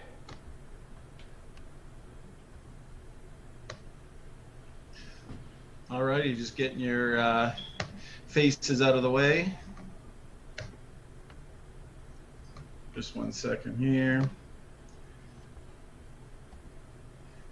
How's that? You can see everything okay there, James? Definitely. Awesome. Okay, so thanks so much. Is there evidence for biblical creation? Let's get this going. So the Bible is the history book of the universe. Starting with this as an assumption, we can test the Bible to scientific discoveries and see how well this fits. The Bible tells us clearly that Adam is the father of all people. We read in Genesis 2:7, and the Lord God formed man of the dust of the ground and breathed into his nostrils the breath of life, and man became a living soul. We see no evolutionary history of mankind here. There is not even a hint at fish to fisherman evolution in this verse. According to the Bible, we were made perfect and in the image of God. You mean this isn't grandpa? Put a dress on your monkey and take her to the prom, guys. For those suffering from science denialism, if you think you're so vastly similar to an ape, do us all a favor and go find yourself a chimpanzee, dress her up nicely, put some makeup on her, and take her to the prom. See the looks you get and watch what people say about your hot date. A light bulb may finally go off in your head when you quickly realize that she's not so similar to you after all. Now, it's a direct prediction from the Bible and from a literal interpretation of Genesis that we are not related to apes, that we are actually specially created in the image of God, and that's actually what we see genetically. For example, when evolutionists or someone of an opposing worldview says that human and chimps, they're genetically identical by 98 to 99%, that's based on preferential and selective treatment of data. It's cherry-picked data. They're not including non-aligned DNA, gaps, copy number variations, and size differences. When you actually look at what the genetic identity is, it's less than 88%, and that's over 400 million DNA differences that actually exist between the two species. And there's significant DNA sequence discontinuity between the two genomes that evolution cannot explain or account for. Even the claimed human chromosome fusion number 2, that alleged site where the fusion supposedly took place actually represents a highly organized functional gene, and these shared genetic mistakes that you might have heard of as pseudogenes, those are actually now known to be functional DNA elements and not mistakes. You can look at orphan genes, for example. What is the reality? Humans are not apes, and they were created separately and uniquely in the image of God. Not only does the Bible prove this, but so does DNA evidence. Once again, the Bible is the history book of the universe. We read in Genesis 2:21 to 22, and the Lord God caused a deep sleep to fall upon Adam, and he slept, and he took one of his ribs and closed up the flesh instead thereof. And the rib which the Lord God had taken from man made he a woman and brought her unto the man. We started with two people, one man and one woman. These are very significant statements about genetics. Modern genetics has discovered Adam and Eve, Noah's flood, the Tower of Babel, and it's written in the genome. The evidence for biblical creation is overwhelming. The Bible makes predictions. Looking at the Adam and Eve story in the biblical-based model, we can make numerous predictions. If we only started with 2 people, all the people today should have a low genetic diversity. If we started with 1 million people, you're going to have a lot of genes floating around, a population of 1 million strong. But if you only started with 2 people, that really restricts the diversity today. Over deep time, any large population will accumulate enormous numbers of mutations, resulting in enormous amounts of genetic diversity. This is a serious problem for evolutionary theory and those of opposing worldviews, because it is now clear that mankind has very limited genetic variation. This is predicted directly from the Bible, a literal interpretation of Genesis. While the observed low genetic diversity is a massive problem from the evolutionary perspective, this is most certainly expected and predicted from the biblical perspective. From the biblical model, we all come from just 2 people, Adam and Eve. This obviously means that limited diversity, it's easy to explain. The Bible has predicted this. If the Bible is correct and Adam really is our ancestor, as we just read from the Bible passage moments ago, there should only be 1 male ancestor of humanity. The small number of mutations that separate modern men from the sequence of Y chromosome Adam indicates that this man lived in the relatively recent past. Based upon the actual observed mutation rate for the human Y chromosome, studies show that Y chromosome Adam lived just thousands of years ago. And these findings are strong evidence supporting the literal Adam of the Bible. And that mitochondrial DNA, the little piece of DNA inherited exclusively from our mothers, that means we can build a family tree of all the females in the world, and there should only be 1 female ancestor of everyone on Earth today if Genesis is accurate. The small number of mutations that separate modern people from the sequence of mitochondrial Eve indicates that mitochondrial Eve lived in the recent past. For evolutionists and those of opposing worldviews, none of these facts have to be true. All genes should come in 2 versions since Eve was taken from Adam. We just read that in the passage moments ago. She probably got Adam's genome, except for the Y chromosome, of course. These biblical predictions are all exactly what we find in modern human genetics. What's the chance of the Bible being made up and the biblical story mirrors what we actually see in human genetics today? Genesis 9:18-19. And the sons of Noah that went forth of the ark were Shem and Ham and Japheth. And Ham is the father of Canaan.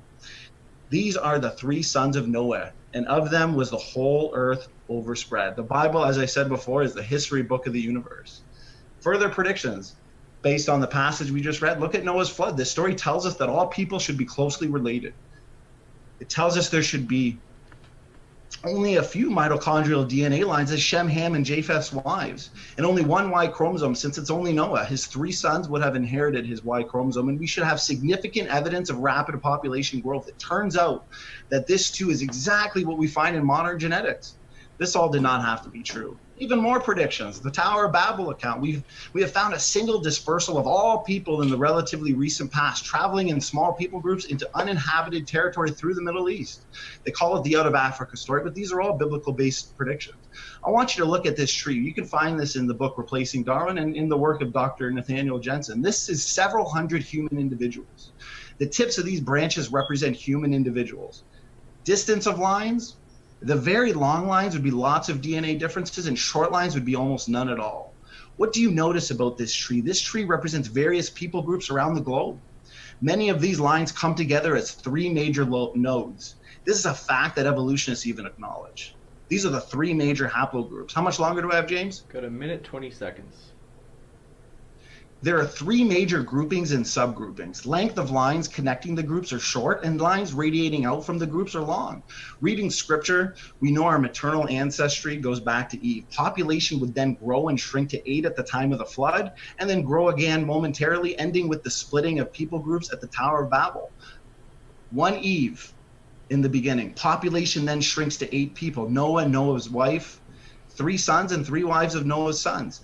3 boys get their mitochondrial DNA from mom, and then it ends. Genesis 9 says that these 3, the entire world was repopulated. We get our mitochondrial DNA from their 3 wives. The history of humanity is in our genome. What we know about mitochondrial DNA of humans fits the 6,000-year timescale, explains the 3 major haplogroups and the relative differences between pre- and post-flood humanity. We're making testable and falsifiable predictions. For example, the stamp, the tree that I just showed you, it contains the stamp of the history of civilization, the Roman Empire, Persian, Empire and Greeks. And this is just the start of the sorts of studies that are actually being done. Y chromosome, for example, disproves human evolution. It demonstrates Adam. The Y chromosome between humans and apes, it's far too different. We can look to the pre-existing heterozygosity model, pre-existing functional DNA differences, which also makes testable predictions on junk DNA, on what's functional, on what's not. Like I said, all evidence here demonstrates the truth of biblical creation. Maybe in the discussion period we can go into a little more details on this, but thanks so much, guys. All right, so thank you very much for that as we go back to the dialogue boxes. And Jim, very excited for your opening statement as well. So with that, I'm going to set the timer for 8 minutes, and I will officially start the timer on your first word. Okay, sorry, I'm muted. Okay, so suppose you happen upon me on the street. You've never met me before, and I say, hey, can I have a minute of your time? Say sure. And I pull this coin out of my pocket. I then tell you that I'm going to poof it from existence right in front of your very eyes. I tell you the only way that I can make it disappear is by saying the magic words as it's going into this little hole. I say, holy Shazama, and it's gone. It disappears. You can clearly see that it's no longer there. You can see my open palms, but no coin. You verify that, yes, it is gone. Wow. Then I proceed back into the same hole that you just watched, right? You're amazed. Oh my gosh, I pull it back out. This can't be right. Having just seen the coin disappear into my fist, it reappears and I pull it from my fist. Does this mean that you believe I used magic to make my coin disappear? Of course you don't. Even if you're not sure how I did it, you certainly don't concede that magic is real. Like that's not the first thing that you jump to. You might not know how I did it, but you know it's not magic. And it's not. It's misdirection. It's sleight of hand. It's the illusion that I give of the coin disappearing and then making it reappear just as amazingly, or not, depending on how amazed you are. But let's just say that I blew your mind standing for truth, and you are genuinely stumped. And now you have to question and reassess everything that you know about coins and physics and magic and myself, my own limitations as a fellow mortal, knowing what you know about humans. You begin to make excuses and being lenient with certain things, taking liberties that you normally wouldn't take, trying to harmonize magic with reality.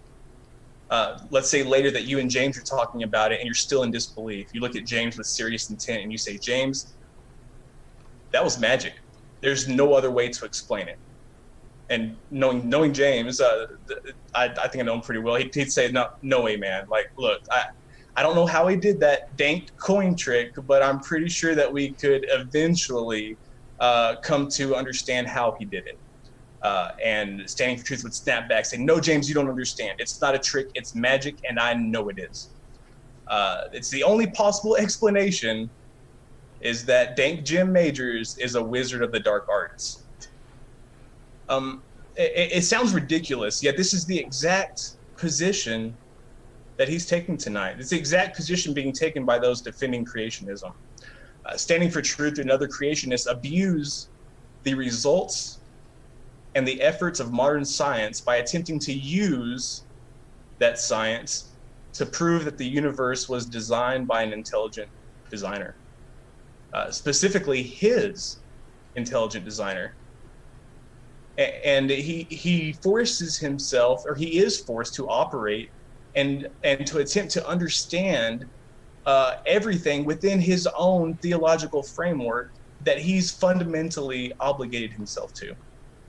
He's obligated to say, I don't understand how the universe got here, so this is the only, this can be the only result, it's can only be the result of my God expressing his divinity. And by making that commitment, Standing for Truth is convinced that science will not ever discover the process through which life originated unless it is God. He's convinced that there is no other sufficient explanation than God. There's no biological mechanism. There's no cataclysmic chemical reaction in the past. There's no paleoanthropological discovery that would warrant him rejecting his claim that God did it. And people will tell him, standing for truth, I'm not so sure that you have a good reason to believe that God did this. Why are you so unwilling to test this belief? Why are you so unwilling to prod and make sure that it's true? Why don't you apply the same reasoning to this that you would apply to a magic trick? For those who are committed to the pursuit of truth, the gaps in the understanding of what we don't yet understand begin to close. You see both sides of it, and suddenly things become clear. Suddenly it's not what you thought it was. And by sincerely caring about whether or not what you believe is true, you allow yourself to analyze both sides instead of committing yourself to one side and damning the other one of all evidence, of all validity. You're honestly seeking out the answers, and that's what gets us the answers, is honestly seeking them out. But for Standing for Truth, by not putting his beliefs to the test, he can only see one side. For him and every other creationist, the only possible explanation for the missing coin is actual magic. And as you heard, Standing for Truth, he made an attempt at intellectually misleading everyone. You see, many people think that he made a very good argument for creationism. He's confident, he's rehearsed, he has a pleasant voice, and he doesn't really say anything that seems to contradict, prima facie. He really seems to know what he's talking about. But what evidence did he give for his God creating this universe? He didn't. He didn't give any, and he won't, because he can't. He will continue to engage in this intellectual misdirection, this intellectual sleight of hand. He has no testable hypotheses for the claim of creation, nor is he interested in proving it in a scientific manner. It's always the aim to first prove the existence of God, and everything else comes second, including evidence. And to say that God created the universe is not a scientific theory, nor is the proposition a framework that you can argue from. No, because the science that you use to make your arguments are a result of men and women before us refusing to be guided by theological presupposition, but by a desire to know what is true. He mentioned the. I only have 30 seconds left. I'm going to go ahead and save the rest of my time for later. You bet. You bet. Thanks so much. Totally appreciate that opening statement as well. So with that, we will now go to the rebuttals. And as mentioned, this is kind of like a lightning pace. So take a deep breath. It's going to get pretty crazy. We have 4-minute rebuttals, and Standing for Truth, I've got the clock set. I will start it on your first word.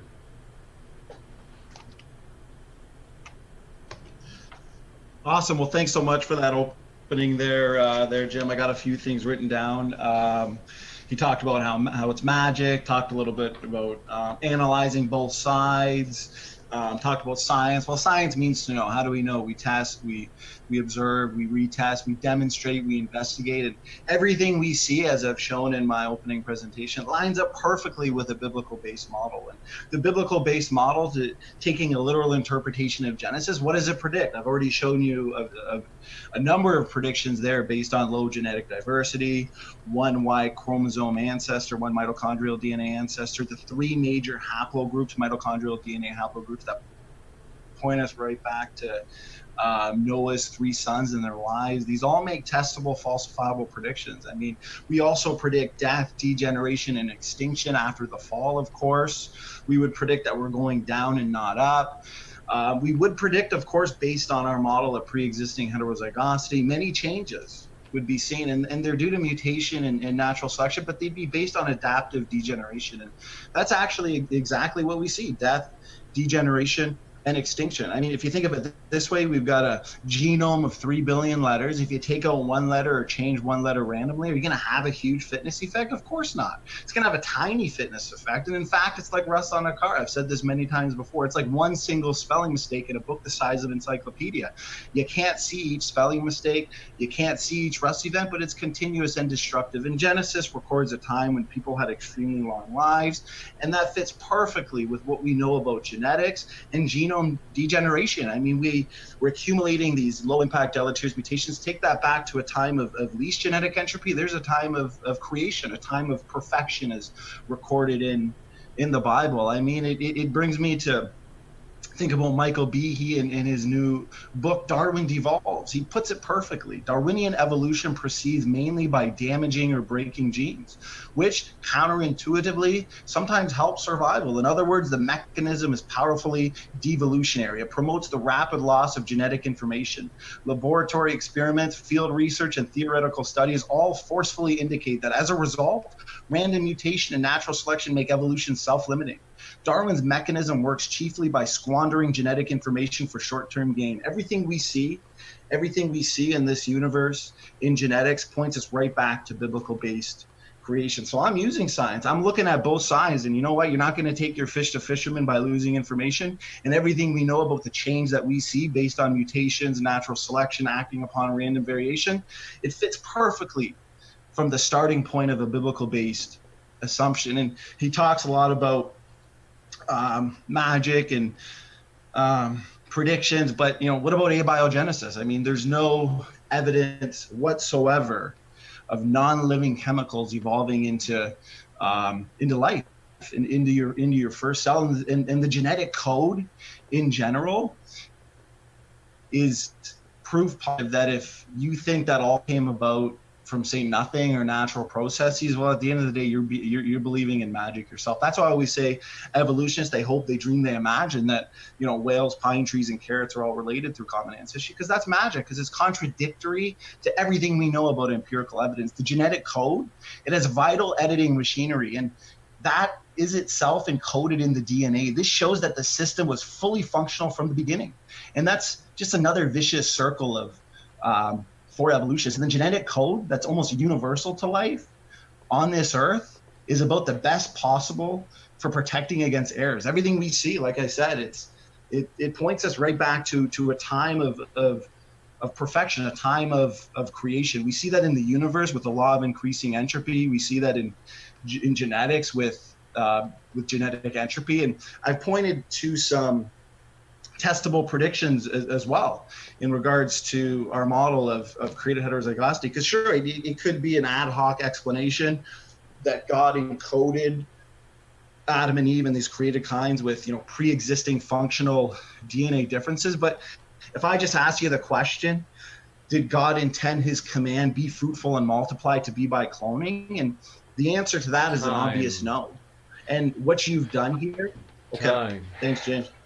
Thanks for your patience on that. I hate cutting in on it, so sorry. Lost track of time in these lightning rounds. But we will now go to Jim Majors' rebuttal. So, Jim, I don't know if you were keeping time. If you were, I can give you the same amount of time that Standing for Truth went over, because I lost track of time there. So sorry about that. I honestly wasn't keeping track of his time, but I'm good with whatever. We'll give you like 4.5 minutes, if that works. So that's my guess. So sorry about that. So using my opponent's own words in his opening statement, he doesn't get, I believe it's his first sentence. If it's not his first sentence, it's his second sentence. I don't want to misrepresent him, but he admits that he is starting with an assumption, and then he proceeds to use science. That's not how you use science. You don't start off with a goal, with something that you set out to prove and then set out to prove it. That is not scientific theory. That's not, again, that's not a framework from which that you can argue from, because it's confining. And that's what's great about science, is that it's not confining. It's about discovery. It's not about containment.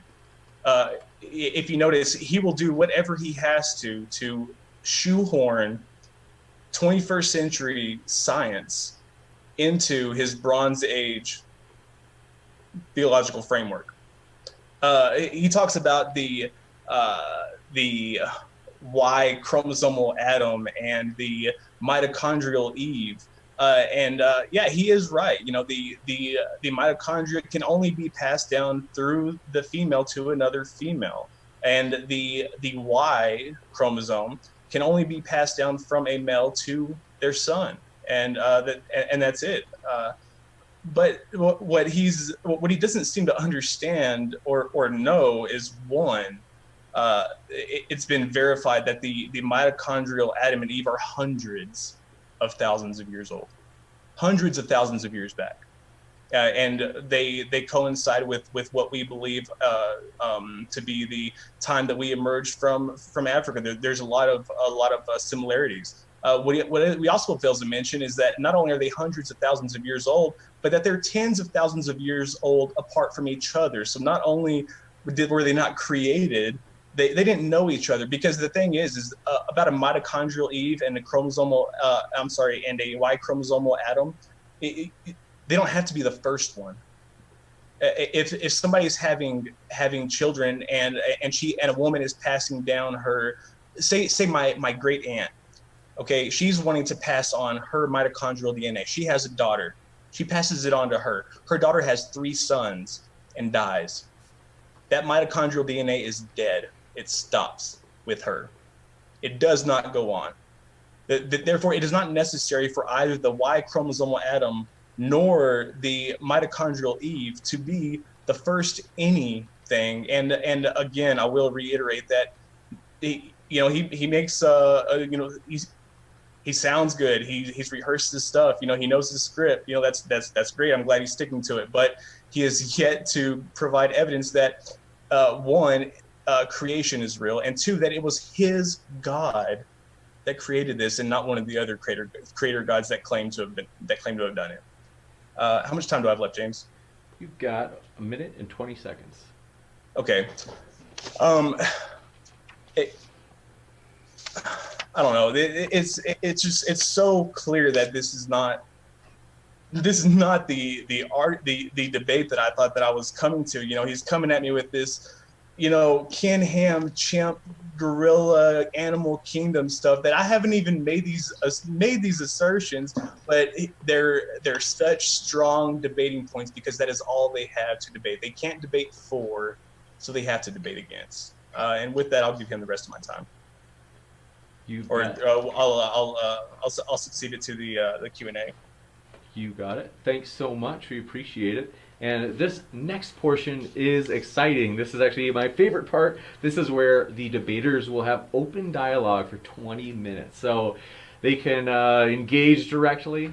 They are uncaged. So I'll start the timer for 20 minutes. And thanks so much for your questions. We have a ton of questions, and they're awesome questions. So I really appreciate you guys asking them. And with that, the 20-minute timer is set. I guess whoever wants to lead is fine with me. You can take turns, I suppose. Do you mind if I do, or do you want to? It doesn't matter to me. Well, I mean, I got a few. I want to say thanks for your rebuttal, keeping it respectful. It's up to you. I mean, I've got I know you talked about science. Okay, and I'll ask you just a real quick question, and then and it doesn't really involve anything else, so you can segue right off that into whatever you want to get into. No problem. Go ahead, brother. Whenever you started out, if you don't mind, look back at your script, and I would like for you to tell me when you said that you started off with an assumption. Well, what is the assumption that you start off with? Well, if we start off with the assumption that, say, the Bible is true and the Bible is the history book of the universe, we can make retrodictions, predictions, Sure.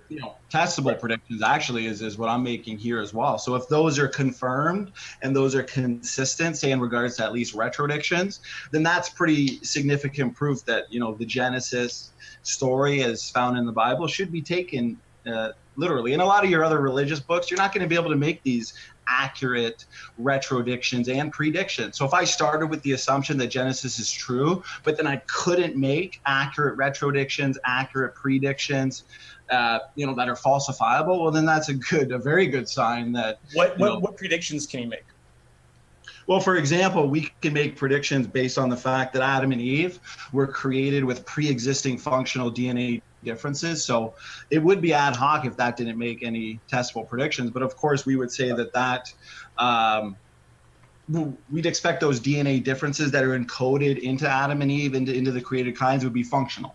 Versus say, that's what we'd expect, but that's not prediction. What you're doing is you're describing it here. You're giving it body. Just say that we didn't know. All right, say that we have all the knowledge that we do about mitochondrial DNA and everything else that you've talked about. What future predictions can you make? Well, for example, that is a future prediction because I'm talking to many evolutionists. They'll admit that, max functionality of the genome is maybe 20%, probably more like 10%. But what we actually now know is that at least 80% of, the non-coding DNA, we know that that's transcribed in RNA, which suggests function. And the trajectory of discovery favors genome-wide functionality, not just 20% like evolution.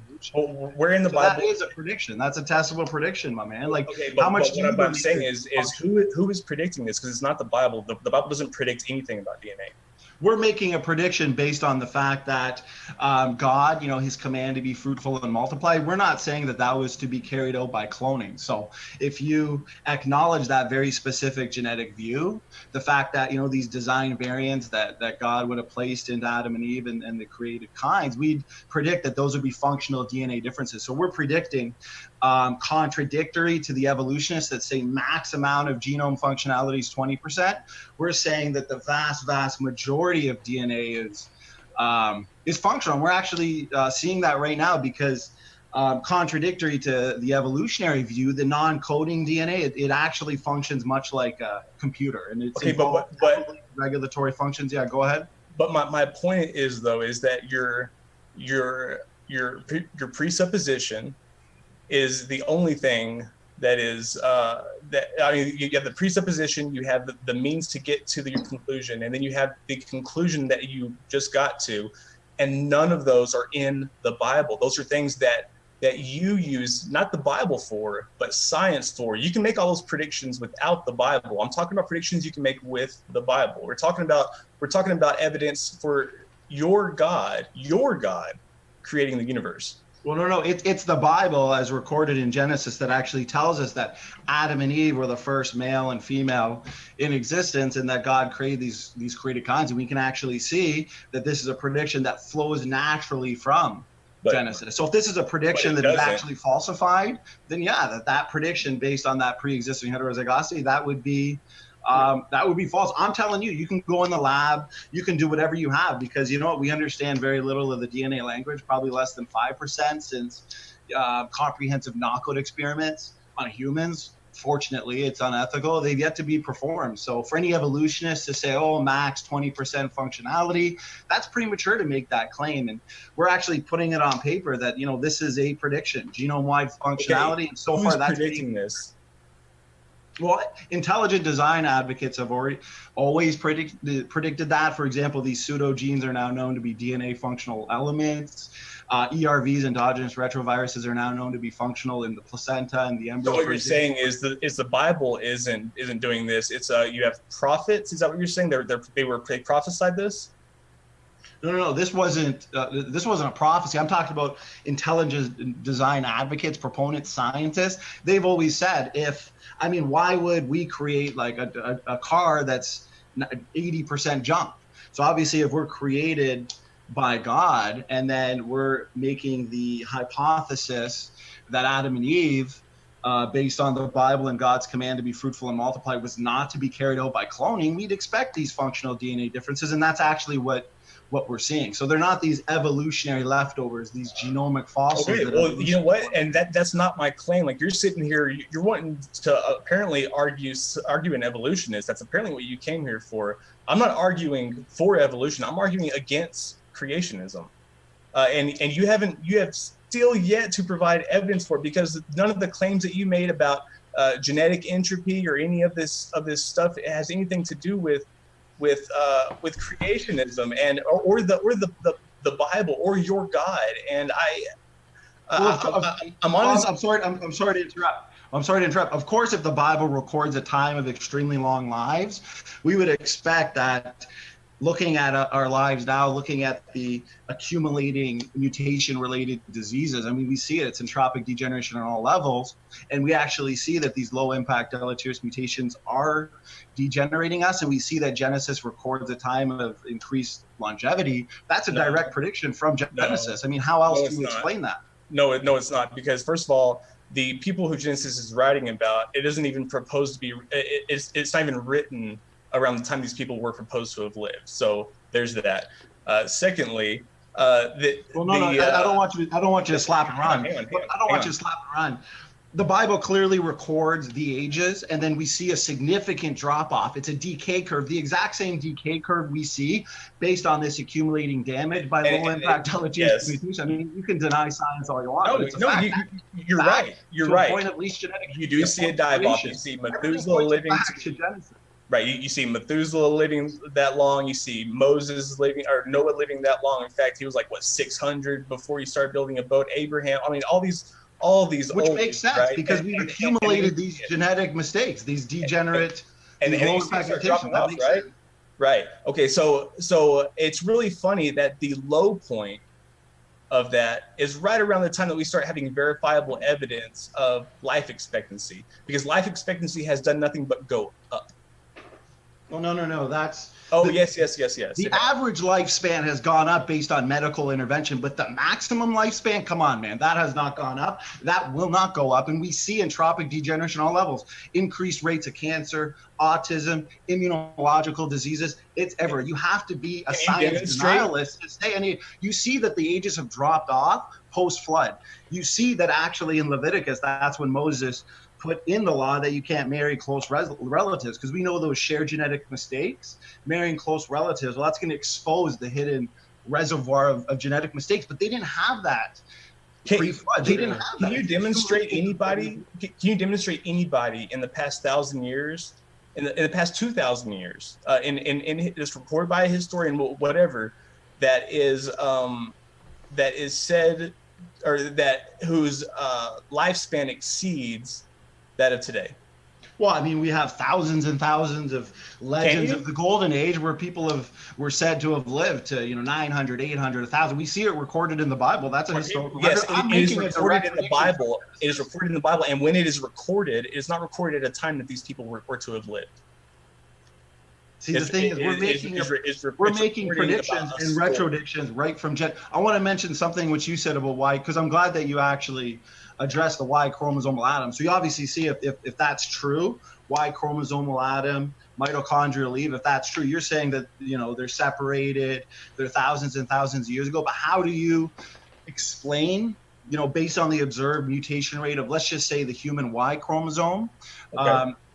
The fact that there's so little mutations and such low genetic diversity between any two humans, max 0.5% different, and that's why the evolutionists have to resort to a bottleneck. So how do you explain that? There isn't much genetic diversity because we stay to ourselves. I mean, we marry within our own cultures. In fact, in places that we see the most genetic diversity are the places where they have outsiders coming in, where they're actually expanding the gene pool, so to speak. But the small number of mutations that separate modern men from the sequence of Y chromosome atom, that actually indicates that this man lived in the relatively recent past. You said thousands and thousands, hundreds of thousands of years ago. So how do you reconcile that without invoking something like a near extinction event? Because I am not operating on your presupposition that there is genetic entropy, that it's just this perpetual entropy to where we're just like dwindling down to nothing. Like what you understand genetical entropy to be, and what genetical entropy really is are two totally different things. Like genetical entropy are things like aging and Alzheimer's and miscarriages and speech impediments. I mean, there's so many but what it is, what genetic entropy. Well, no. I just want to correct you there real quick before you go on too long. What genetic entropy is the fact that most mutations, they're nearly neutral. So they're unselectable, they're invisible to natural selection. So they accumulate very small effects and then they accumulate relentlessly. So natural selection, which I'm sure you're aware of, that's going to amplify the best beneficial mutations and get rid of the worst detrimental mutations. But at the end of the day, it can't do anything against the invisible damage caused by near neutral low impact mutations. So how are you going to solve that degeneration problem if those mutations build up? 100 per person per generation. That's 700 billion new mutations, unselectable this generation alone. So what type of mechanism, what type of selection are you going to use to resolve that problem there, Jim? What math are you using to come to that? How are you verifying that there's, what did you say, 7 million mutations? Well, I'm saying that it's widely recognized. You can just Google it. It's recognized? It's recognized by the evolutionary community that we inherit 100 new mutations per person per generation. I'm talking about passing them on, because there's one thing about inheriting a gene that may have not been how would you call it? I'm not a geneticist. I guess activated, so to speak. I understand what you're saying, but I mean, are you disagreeing with I mean, we begin to add new mutations to, say, our genetic load at the first division of our zygote, and I think it's approximately 3 new mutations every cell division throughout our lifetime. But it's just 100 mutations through our reproductive lines, through our reproductive cells, because your somatic mutations, they're not going to be passed on, say, from your skin cells, for example. I mean, we actually die due primarily to mutation accumulation, but it's the 100 mutations per person per generation that we accumulate. So like my children, they're going to have 100 more mistakes than I have, and my children's children, they're going to have 200 approximately more mistakes than I have. So mutations are pouring into the population. How do you resolve that? That's perfectly consistent with Genesis. But no, it's not consistent with Genesis, because Genesis doesn't make that claim. But what I'm saying is, though, Genesis does the same thing about genetic entropy. Like, you are making that. Are you saying that the Bible doesn't say that the entire creation grown? You just talked for like a minute straight. Well, I just don't want you to slap and run, because the Bible does say after the fall, we have now experienced death. By one man, death was brought into the world. Death, extinction. Go ahead. I just want to make sure that I totally understand that you have to be able to give answers to the objections, because you're defending that you're the only one defending of you, but just to get a little bit more time from Jim in terms of. But I want to apologize. I'm just saying, because if my direct predictions and retrodictions are coming from Genesis, and he's saying Genesis doesn't say that, obviously we know after the fall, death was brought into the world by one man, Adam. So just wanted to correct you on that, but go ahead. I won't interrupt. No, and to me, like, that's not something that I have to account for. That's not something that I have to explain, because I'm perfectly happy with letting scientists and geneticists further map the genomes and further map these Y chromosomes and further understand these, and to be able to sample them more and discover these different mutations, because only by discovering these mutations can we rearrange the family tree. Can we see what that Y chromosome Adam was and where he came from and how we all fit into this. Like, only by doing genetic research can we do that. And there's no genetic research in the Old Testament, bottom line. Well, yeah, we are, for example, there are, like, for example, population geneticists, they widely recognize that human mutation is catastrophic and that man is presently degenerating. They've come up with, mechanisms, say synergistic epistasis, mutation count mechanism, to attempt to solve the problem. It was an evolutionary population geneticist by the name of Alexei Kondrashov. He actually said, why are we not extinct 100 times over? Because he's recognizing that this accumulation of low impact deleterious mutations, it is a problem, and genomes are devolving and the genome is rusting out like a car. And I know you're not here to defend evolution, but you know what, these evolutionists say we started off as a single-celled organism, multi-celled organism, fish. Right. And that's the thing, though. Like, I'm not here to defend evolutionism, and you're not here to argue against it. You're here to argue for the creation of the universe. Which I am. I agree with what I'm just saying it's a double whammy. It demonstrates biblical creation, a literal interpretation in Genesis, and it destroys pond scum to people evolution. That's why I love it. evolution's it happens in the imagination of those who want to believe in it, and at the end of the day, all the evidence points right back to a time of creation, a time of Sure it does. perfection. It's devolution, not evolution. That's what we Sure it does. Going off of your first sentence of your opening statement, if you're operating from a presupposition, because if you're not operating from the Bible, you can look at many texts and you can read genetics, you can read whatever you want into text. As a matter of fact, the older the text, the better. It's a lot easier to read BS into a literary device. The Old Testament's really good at that. You can make it seem whatever you want, and that's why there are young Earth creations. That's why there are old Earth creations. That's why nobody can make their mind up, because people read into it what they want to read into it. Okay, let me ask you a question then. Okay, so at least you agree, you think, obviously you've said that it was written afterwards and all this, but at least we agree the Bible does record a time when people had extremely long lives. Okay, so let's stay there. Now, if there were initially, say, no mutation, let's say theoretically, hypothetically, just kind of work with me. Let's just say there were initially no mutations. Wouldn't you expect, Jim, just be honest with yourself, be honest with the evidence, wouldn't you expect the maximal human age to be much longer? Doesn't that just make logical sense, just hypothetically? No, it doesn't. Oh, okay, so if we die primarily due to mutation accumulation, we see there's entropic degeneration on all levels. Thousands and thousands of new mutations related diseases are added to the database every year. Obviously, if you take that back to a point of least genetic entropy, that makes complete sense. And the Bible report, if you're just going to say no to that, then there's nothing more than I can say in regards to that. But if you actually look at the Bible, but there's not, because I have no frame of reference. Like you're asking me to just presume that these people really were this old, when all evidence that we have from all of written history, like, we know that people don't live to be that old. As a matter of fact, it's pretty common knowledge that the farther you go back, the shorter people's lives were. Well, actually, for one, I've already said there's thousands of legends of the Golden Age, okay? Secondly, was that legends? Everything you see in the fossil record, everything was bigger. Everything, look at the megalodon shark, it was massive. Look at kangaroos, were huge. Dinosaurs, everything just points to the fact that we are living in a fallen, degenerate world. Look at life around us. Look at it. The thing is, if you actually look at, let's say when the lifespan of early, biblical characters and their ages are compared in the Bible, since I'm defending the Bible data, even if you don't agree with it, it clearly reveals, you can actually plot a graph with all the ages and the decline. It does reveal an exponential. And that curve can only be described as biological. I don't know any other way. No, it can't. No, look, entropy is natural. It is natural. One day our sun is going to implode. One day our sun is going to implode upon itself. At one point, this Earth couldn't survive because it was too hot, and one day it won't be able to survive because it's too cold. And if you're taking the Genesis account literally, how did plants survive without water when when plants were here the day before water?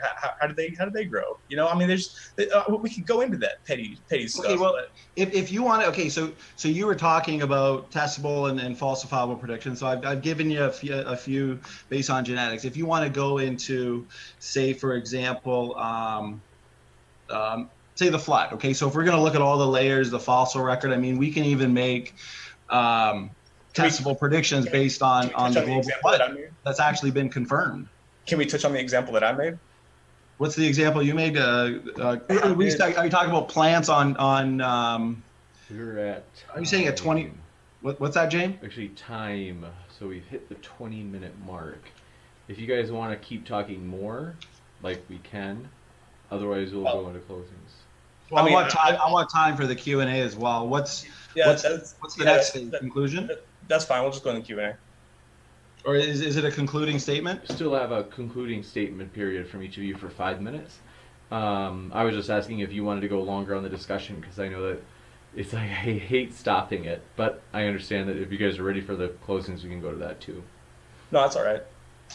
You got it. We can go ahead and go into the closings. I think I can wrap mine into it.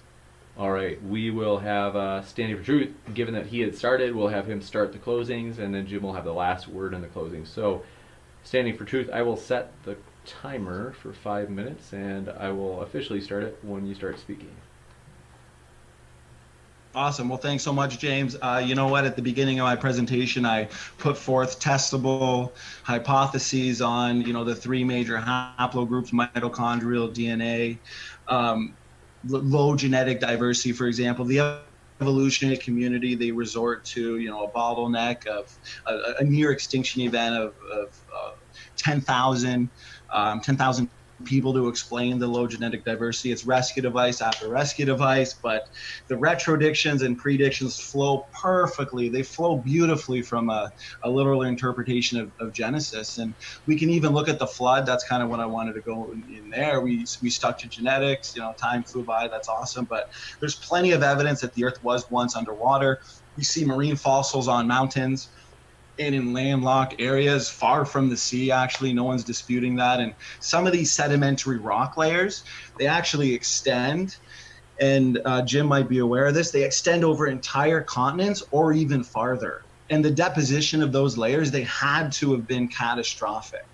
And we actually looked to a model called catastrophic plate tectonics, which makes testable predictions. That's what I was about to go in there. But these catastrophic episodes from the deposition that we see, it was necessary, or else there wouldn't have been much fossilization. I mean, we see fossils, animals giving birth, fish being eaten. Everything we see in the fossil records suggests sudden and rapid burial. This is just more evidence outside of genetics that confirms a biblical-based model. The debate is there evidence for creation, biblical creation? There's a ton of evidence: geology, astronomy, genetics on making testable predictions. All the observations we see in fossils, in geology, they're in accord with the flood of Noah, covering the entire earth just a few thousands of years ago. And the existence of fossils, as I'm talking about here, is proof that it happened quickly, because environmental factors prevent that organism from forming. But if it's covered by sediment and then protected, the fossilization process can start. And we've seen rapidly formed sedimentary layers in canyons at Mount St. Helens, a real-time example. And that's just small scale catastrophe. Imagine the global flood. The scope and scale of the energy produced by the flood is recorded in Genesis. I mean, so many retrodictions and predictions based off Genesis. It's amazing. It's astounding. Think about it. The fountains of the great deep break open as recorded in Genesis. Earth is fractured like an eggshell. The continents are moving vertically, horizontally. Tsunamis drive floodwaters onto the continents. Rain is unending. Geologic catastrophes. And continents are moving at rapid paces through the floodwaters. So according to the catastrophic plate tectonics model that we put forth, the pre-flood ocean crust, it's dragged down into the mantle core. That's called subduction process. This is what I was going to go into with Jim here. The cold ocean crust should still be cold, of course, since this occurred only thousands of years ago, even though it has descended into the deep, hot mantle. And believe it or not, and astoundingly, seismic data from NASA has actually revealed enormous slabs of cool rock under North America, and down in the core itself, which should be warm, is confirmation of flood geology. And I can go on and on and on about evidence in genetics, in geology, in flood geology. There's even been rapid magnetic reversals observed, confirmation of the flood. I mean, the contorted rocks we see, they indicate fast folding of soft sediments. And the plate tectonics I'm talking about, the catastrophic plate tectonics, slow and gradual uniformitarian processes can't explain what we actually see. All the geologic evidence suggests rapid plate tectonics. And the global flood with the vast and unique consequences can easily explain coal, oil, and it doesn't have to be due to millions of years. In fact, they can be formed in months. How much time do I have there, James? We've only got 47 seconds left. I mean, there's just so, thanks, James. There's just so much evidence that appears to be a consequence of a sudden, unrepeatable event, a global flood whose waters erupted from interconnected worldwide subterranean chambers with an energy release exceeding the explosion of 300 trillion hydrogen bombs. I mean, just picture that. It's evidence upon evidence upon evidence. Genome-wide degradation is perfectly consistent.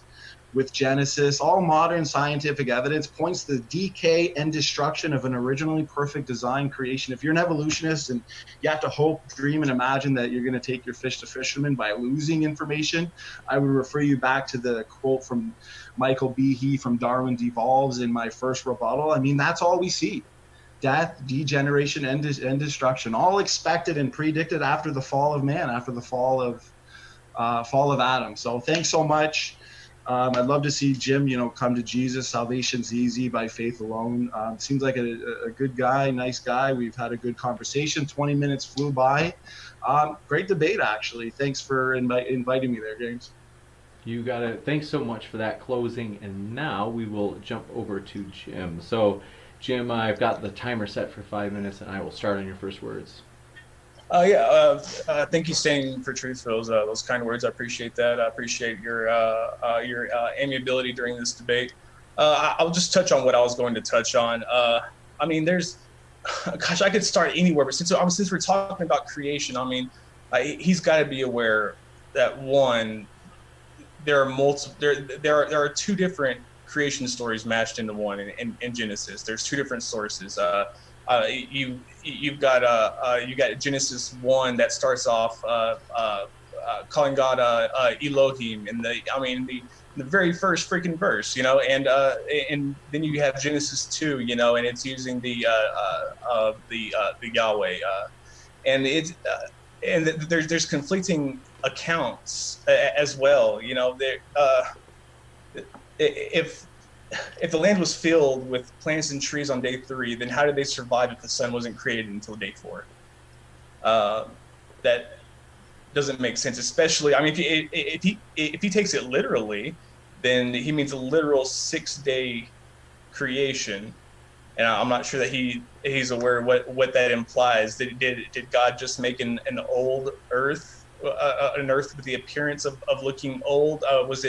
Was it nice and shiny when Adam and Eve got here, and then they just jacked it all up? I don't know what happened there, but it's I mean, if plants did exist before the sun, for one, and you're on the 1,000-year per day or whatever time scale, I don't know if you know what happens when there's no sun, but it gets pretty cold.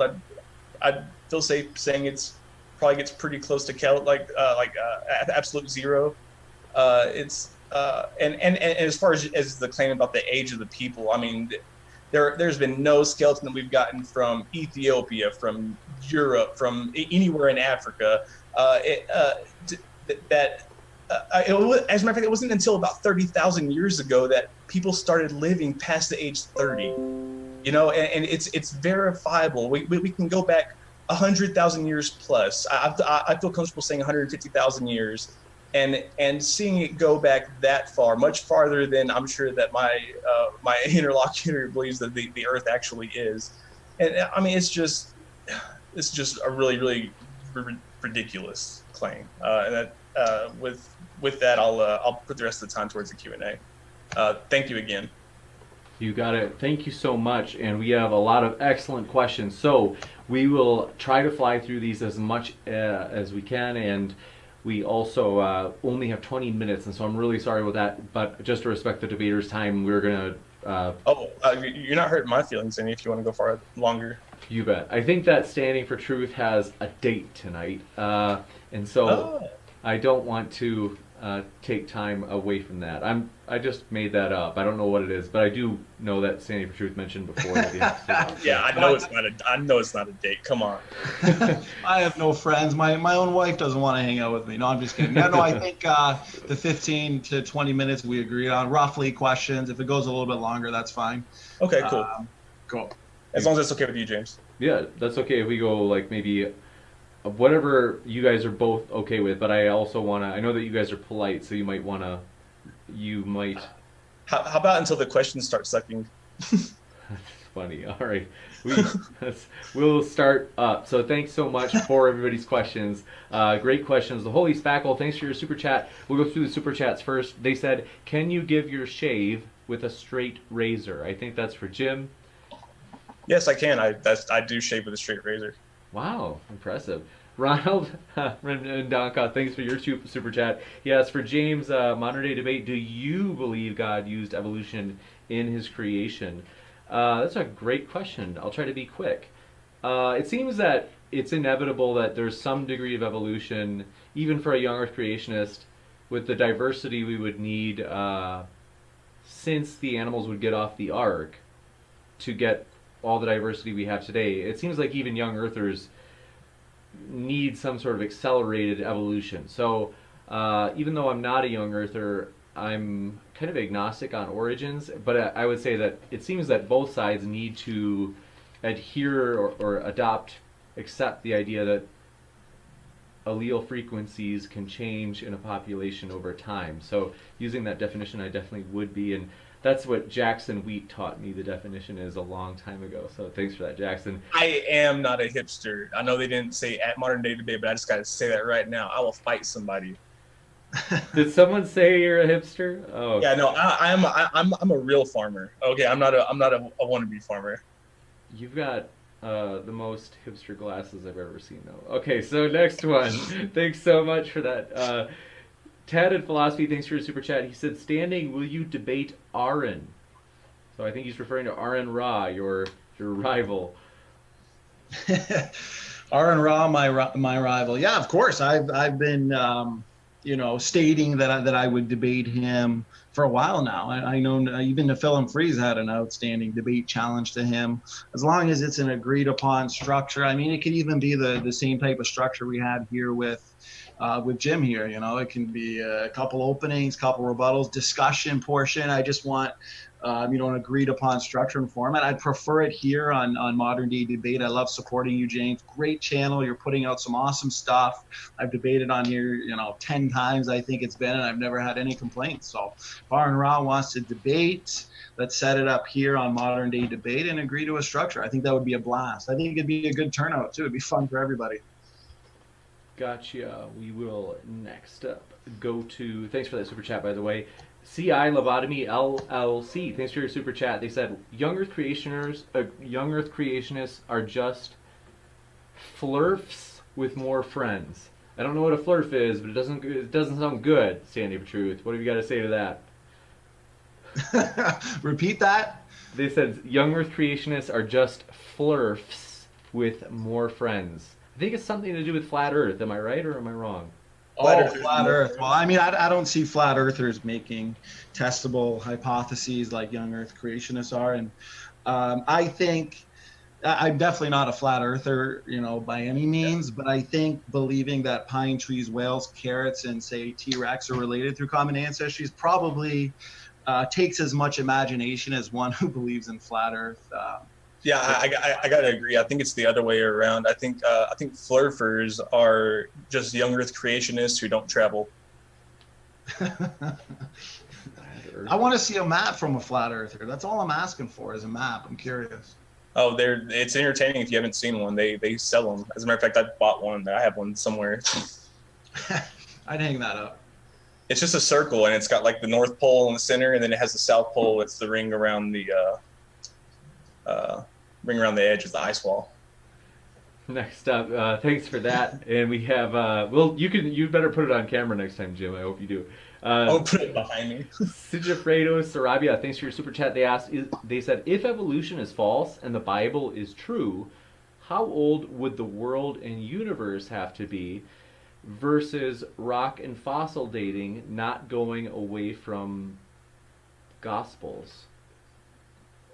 So I'm guessing that is a question for me. Yes, I think so. I mean, I think based on what we know about mutations are the destroyer and not the creator like evolutionists, want it to be. So you can give the evolutionists trillions and trillions and trillions of years. I kind of like how Frank Turek, he's an old earther, but he rejects, that type of pawns come to people evolution. And even he says trillions of years, you're not going to take your single-celled organism to a well, because at the end of the day, all we see is degeneration on a genomic level. So evolution to be false, that type of large-scale evolution, I mean, it can be false in an old Earth. But I think based on what we know about accumulating low-impact deleterious mutations, just like Alexei Kondrashov said, an evolutionary population geneticist, why are we not extinct 100 times over? That proves a young genome, and you could probably directly prove a young Earth from that. Thanks, James. Gotcha. Thanks so much. Next, we have Sigifredo Sarabia. Thanks for your second super chat. They said, if evolution is true, so flip it. If evolution is true and the Bible is false, who came first, male or female, and what quote-unquote sex did that genome mate with? That's the thing though about evolution. You know, it's a Homo abiogenesis. I'm gonna mess it up. It's the latest classification that's widely recognized as the as our ancestor. You know, it's not something that just happens. You know, and Astrolo, whatever it is, I suck at this. I'm sorry, guys. But they didn't give birth to a Homo anything. You know what I mean? Like they didn't just change genus like that. They didn't just pop out and just be like, oh well, this is weird. You know, it was just a you know, it's like the analogy. You know, if you take 10 miles of blacktop and you start with a 1-inch paintbrush and you paint a blue line, and with each brush stroke you add 1 drop of red until you get to the end and it's red. You know, where along there do you say that it stops becoming blue and starts becoming red? Like, where do you draw the line? You know what I mean? Like that's what evolution is. We're talking about changes over a very, very long time, unfathomable amounts of time. Like you think Jesus was a long time ago, 2,000 years? You know, we've been around 50 times the amount between us and Jesus, at least, easy. Gotcha. Thanks so much. Actually, if I could just say one quick thing, Well, they had I one think more that's question. why I always. They had one more question. They had one more question. For super chats? Yep. And this was. I just wanted to respond to that one. I'm not saying we're ending the question and answer, but no, I mean go ahead. that person's super chat had a question within it that I didn't get to finish before Jim started. Question answering. within a question. Okay, I get it. Go ahead. So they said, when did the opposite sex exist?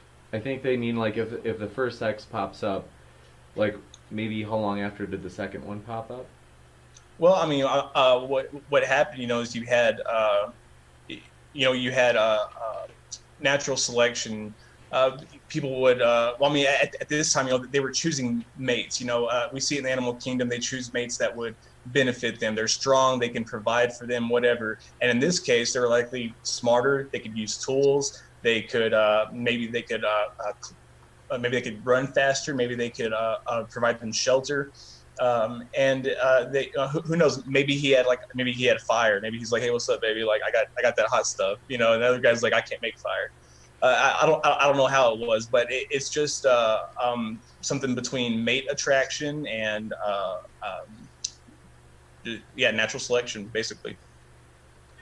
Gotcha. Thanks so much. Next up, Standing for Truth. If Jim's okay with it, I'm okay with you responding. Oh yeah. Go ahead, bro. Yeah, just real quick. I think just based on his response, and I appreciate the response. I just, you know, that's why I always say, you know, time is the hero of the story for the evolutionists. Time is the god of the science fiction based religion known as, you know, Ponscom to people evolution, because they imagine that all these small scale variations, they're actually, you know, eventually going to add up to make something we don't observe. So it's not observable. It's not repeatable. Like, for example, if I told you that Mary Poppins could fly quickly through the air with her umbrella, you'd say that's a fairy tale, of course. But if I told you Mary Poppins could fly slowly through the air with her umbrella, you'd say that's not a fairy tale. I mean, they're both fairy tales. I mean, you can have as much time as you want. It's not going to take your fist. Just real quick, you know that you can't observe macroevolution in real time because it takes so long. We're talking about exactly time. Like is your god. We're saying like I'm not going, like nothing about me is going to evolve. Nothing about me is going to change except I'm going to get older. I'm going to get uglier and I'm going to die. But like, there's nothing about me that's going to evolve in the sense that we know that it is. But my ancestors, my children's children, my children's children, somewhere along the line, there will be an observable change that will be because of something that I contributed to, and they will be something different than what I am. And we can look at that in our ancestors, just back in Jesus' time. Look how much shorter they were. I mean, yeah, but there's so many. I mean, well, I mean, okay. Let me just ask you then. Do you have parents? You just got a quick no, just to get through as many questions. yeah, I do. Okay, yeah, go ahead. We could probably go on forever. I hate to cut you off. Sorry about that. Next up, thanks so much for that. And Ronald Mednaka, thanks for your super chat. He said, "Standing, how do you explain these evolution-believing Christians? Francis Collins, Tim Keller, John Walton, and N.T. Wright, among many others." Heresy. They're heretics. I meant to say it was for Standing because I said it was for Jim. Yeah, Okay. I was answering for him. Okay, can you repeat that, James? I thought it was for Jim. Oh, sorry about that. I totally, like a Freudian slip or something. I don't know. Ronald Madonka, thanks for your super chat. He asked, how do you explain these evolution-believing Christians, such as Francis Collins, Tim Keller, John Walton, and N.T. Wright, among many others? Well, I think they're just adopting a secondary religion of, say, bacteriobiologist type evolution. They're starting from, that belief that universal common ancestry is true, and then they're force fitting it into the clear text of the Bible of Genesis. So, I mean, for one, the theology of theistic evolutionism, I think it's weak. It doesn't flow. When you take it literally as it is and you read it according to that, and like I've shown before, I mean, you can make retrodictions and predictions from a literal interpretation of Genesis. BioLogos, one of their top scientists, Francis Collins, I think he headed BioLogos and the ENCODE project, but you can watch a debate between Dr. Nathaniel Jensen and one of their top scientists, Dr. Dennis Venema. So they go at it for 4 hours. If you really want to come to a good conclusion and watch that debate objectively, I'd certainly recommend it. Thanks, James. Gotcha. Thank you. I appreciate it. Next, we have another one from Brian G. Thanks for your super chat, Brian. He says, how do you account for the scientist, Dr. Mary Schweitzer, who is a Christian, who totally repudiates young Earth creationism? Also, she's the one who discovered fossilized soft tissue in dino bones. Right. So from what I understand, I don't think she ever was a young Earth creation, a young Earth creationist by any means. She's the one who discovered that, and I know that there's lots of reading material you can read about that, papers, books, articles. They're coming up with different mechanisms to explain the soft tissue found in dinosaur fossils, and a lot of it is based on storytelling, hypothesizing, but she's obviously holding on to that primary axiom. But that doesn't necessarily mean it's true. If she was never a young Earth creationist, I'm not surprised that she's still holding on to her basic worldview. Gotcha. Next up, the Holy Spackle. Thanks for your super chat. They said, evidence, death after fall, timeline, and evidence. I think they're asking for evidence of the death. For what? Are they asking for evidence of genetic entropy? I think that they're asking for evidence of the cause of genetic entropy. Well, the cause of genetic entropy would be the accumulation of the invisible, the unselectables, the near neutral, low impact, deleterious mutations. And the thing is, we see even, so-called beneficial mutations, the best beneficial mutations, the stronger proponent of evolution can give you, they're all, loss of information, loss of, say, net specificity, even gene duplications, which they will say is their primary mechanism for, that large scale evolution. Those are universally deleterious. And even if you give them, I always say, listen, we don't have to argue all day on a beneficial mutation that adds novel information to the genome. I'll give you 2, I'll give you 3. But 2 or 3, rare beneficial mutations, whether it's a point mutation, duplication, it's not going to offset the many accumulating deleterious duplications, let alone all the other accumulating mutations. It's like rust on a car. It's continuous. It's destructive. But do you think that God created Adam and the people in the golden age with all of these to be able to live that long age, and then he just like shut them off, like he basically had a no, that's a good plan? That's a good question. Well, I mean, based on the created heterozygosity hypothesis, God encoded these pre-existing functional DNA differences in Adam and Eve, the created kind. So there wouldn't have been any mutations. But after the fall, God removed his sustaining power and allowed, say, things like the second law of thermodynamics, law of increasing entropy, genetic. But he entropy, created it though. because he removed his sustaining power as a natural. But he created them with it, and he protected it. So basically, he had it installed in them. It's basically like a self-destruct bomb inside of an AI robot, just in case it goes crazy. They did. What's nice is you see a lot of redundancy in the genome. It's backup code. It's almost like through his foreknowledge, based on the fact that he knew we'd fall. Standing for truth. Actually, put forth a way where we're not just going to degenerate in one generation, but it is the slow degeneration. What they just clarified, they said he claims death doesn't happen before Adam and Eve's fall. What's the timeline? I think they mean like, what's the timeline of when death did come in?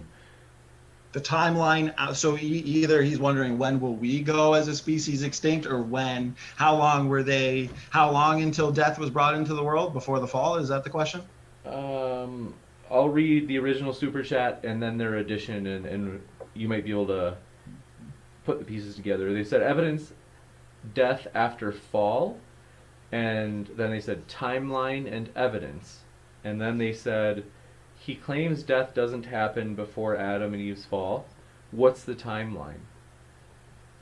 So, well, we know we can see that there's death in the universe. We can see that Genesis, if we take Genesis literally, and then we build our model from that, we can see that it records a time where people live to extremely long lives, a time before death, when they're in the garden. So I can't point you historically or observably. I mean, that's the past. We'll have to watch it on a big screen when we die and go to heaven. But as far as today, I mean, we see entropic degeneration on all levels. I think logically you can take that back to a point of least entropy, and that's why at the end of the day our hope is in Christ, because there's nothing fun, there's nothing good or exciting about genetic entropy. There's nothing funny about the increased rates in Alzheimer's, dementia, asthma, autoimmune diseases, horrible cancers. What is it, 1 in 3 now? Immunological diseases. Nothing fun. That's why our hope is in Christ. And you know what? Genetic entropy, it points us to Christ, and it points us to the necessity of a Savior. We're in a dying world, and we need Jesus to save us from that. Gotcha. Thanks so much. Then we have Sigifredo Sarabia. He said, if there was no death before Adam, how do you explain mammoths of 10,000 years with structures at similar dates? How did things not die if it's necessary?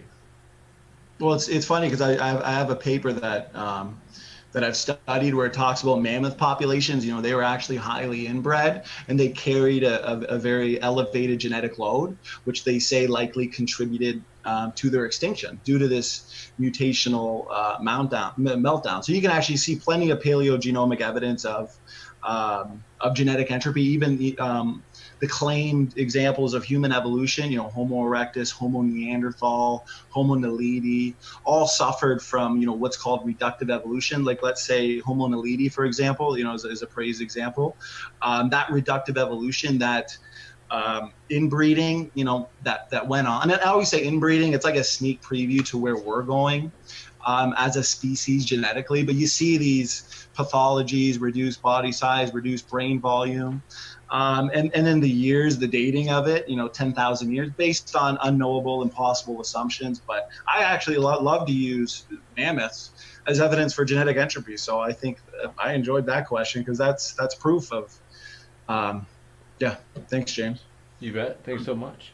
Sigifredo Sarabia, thanks for your super chat here as well. They said, if Darwin's title on the origin of species by means of natural selection or the preservation of favored races in struggle for life, is it racist? Who's I'm that? guessing that one's for Jim. I think so. They had said, Can you repeat it? I'm sorry. they said if Darwin's title of the origin of species is on the origin of species by means of natural selection or the preservation of favored races in the struggle for life, is it racist? Yeah, of course it's racist. Gotcha. Thank you. Well, I mean, it at least has racist implications. You got it. Thanks so much. And next question. Thanks for that, Sigifredo Sarabia. Farouk Assad, thanks for your super chat. They said, how did plants survive before the sun was here? Okay, so that was the question that Jim was trying to ask at the end there. So so if you actually look in the beginning, God created the heaven and the earth, and then he said, "Let there be light." Well, I mean, he could easily sustain that with his light. And the thing is, the sun creating on another day makes sense because a lot of religions, a lot of cultures, ancient civilizations, they worship the sun. So the way that it's laid out in Genesis is actually perfect because it shows us that we shouldn't be worshiping the sun, and that's why he sustained life, plants, whatever with his light. And we can actually see that the sun and the moon are removed in the new heaven and the new earth, and we're once again sustained by his light. So I think that's a pretty, I think plants, I don't think they even, I'm not an expert at it, but I don't think they need the sun. Their seeds grow under the ground away from the sunlight. So the sun, so the sun came after one day after plants. I mean, that's either way, it seems like there's an easy explanation for it, but I tend to just hold to the fact that he used his own light. Let there be light, and the sun there is an came on easy another day. explanation, and it's that there's two different accounts because, I mean, without the sun, the earth would reach, I mean, absolute zero, which nothing could survive, even for one day. And Well, his light it sustained it. it doesn't say anything about God sustaining them with his light. That is the first account. Well, it said, "Let there be light," and then later on it says, "Let there be two great lights in the firmament of heaven." So there's your sun. Afterwards, he sustained it with his light. But one day is still not a problem. I don't see how, because their seeds grow under the ground away from the sunlight, and then the sun came after one day after plants. Boom.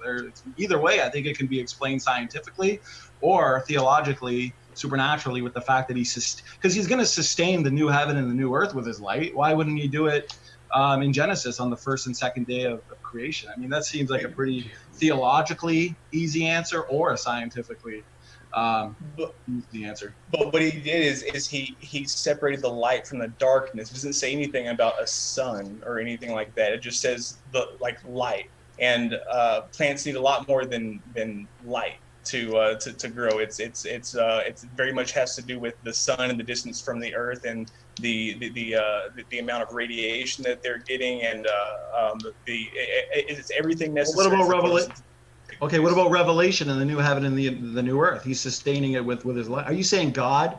I mean, if you don't want to believe the Bible and you look, because I know a lot of people even say, "Oh, Genesis 1 and 2, two separate creation counts," and it's just like the so-called contradictions they come up with. It's hilarious because you actually look for an answer, seek an answer, find an answer. Like, well, that was easily explained. Like I find if you explain Revelation isn't about the end times. Revelation is the rantings of John of Patmos talking about how Rome was going to be overthrown. It was basically his one last screw you guys, basically trying to scare them. That's all that it was him just trying to prophesy the end of Rome, and it didn't happen. Well, I think if you read Revelation carefully, I'm so sorry, you guys. I've just had to. I know that you have an answer standing for truth. I'm really sorry, but just to try to squeeze these super chats in really quick. Yeah, no problem. So Farouk Assad said it would have been cold since there was no sun at all, namely before the. So. Thanks for that super chat, Farouk Assad. And if you want to respond, it's not really a good point because he's sustaining it with his light, just like in the new heaven and the new earth. There's no sun, there's no moon. He's sustaining it with his light. He's God. He can easily do that. Come on, have a sense of humor. Sun, the sun, Father, Son.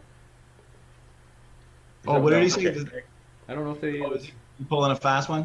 Okay, go on to the next I one. think they meant Cosmic I'm Sun, going but that's all right. here. Sigifredo Sarabia, thanks for your super chat as Cosmic. well. They asked, how many push-ups for a fish to leave a fishbowl? Thank you for that super chat. We appreciate that. Good to see you here, Sigifredo. And last, DB Cisco asks, what makes your ancient creation story better than all the other ancient and modern creation stories? Thanks for that super chat, DB.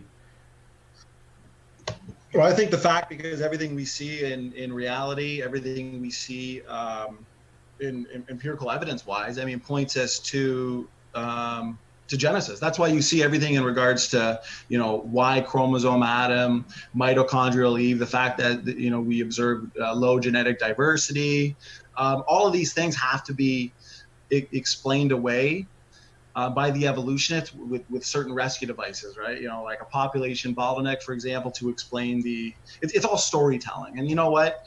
Modern genetics has actually discovered Adam and Eve, Noah's flood, the Tower of Babel. It's written in the human genome. You can either accept it or just be a science denialist and go to your confirmation bias, go to your rescue devices. Your other religious books, they can't make these types of retrodictions. They can't make these types of predictions. Even the first sentence of the Bible, Genesis 1, in the beginning God created the heaven and the earth. That indicates that God created the universe outside of time, matter, and space. The first law of thermodynamics states that matter can neither be created nor destroyed. They used to believe in the steady state theory, universe is eternal. Bible's been right all along. It says God stretched out the heaven and the earth. We know space is expanding. I mean, everything we know about science confirms Genesis. Show me another religious book that you could say that about. According to the Enuma Elish, it's over 10,000 years older than the earliest book in the Old Testament, and it actually says that that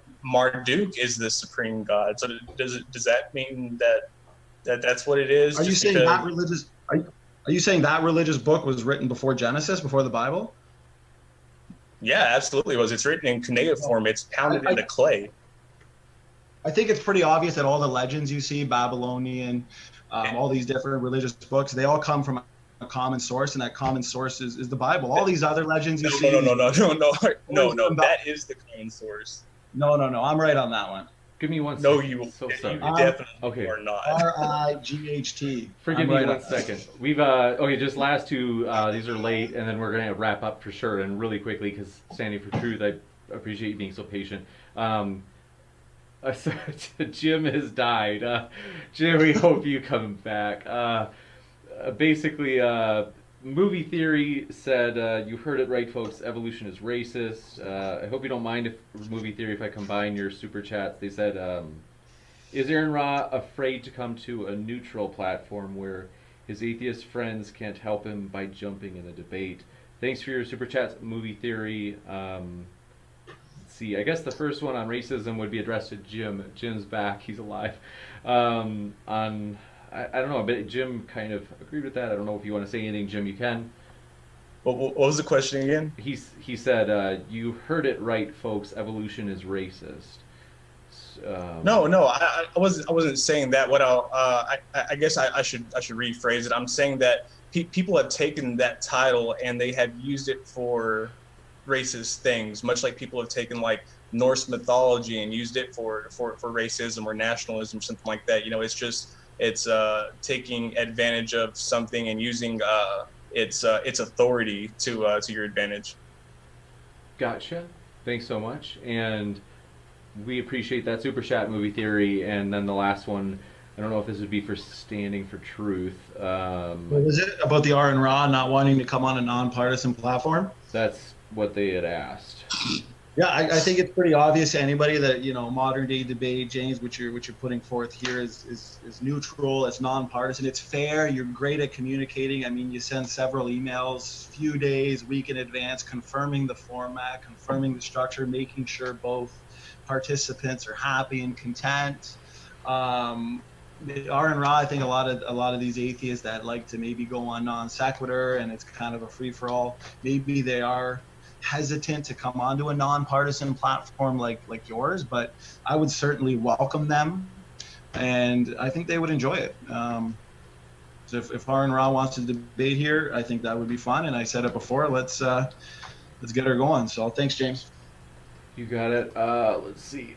This is like really quick. We just had 3 super chats. Okay, please. I'm so sorry, everybody. Like, if anybody wants to host an after show, by the way, I will plug it. I will put the link. Yes, please. If Somebody please host one. Okay, so whether you're an atheist, Christian, doesn't matter to us. If you want to host an after show, that's fine with us, and we will put the link in the description and announce it on the channel. So let me know if anybody does want to do that, because that might be a chance where I can even send you the questions, because I just want to respect Standing for Truth, because like I do know, he's got a family, and so it's kind of like I feel terrible like keeping him.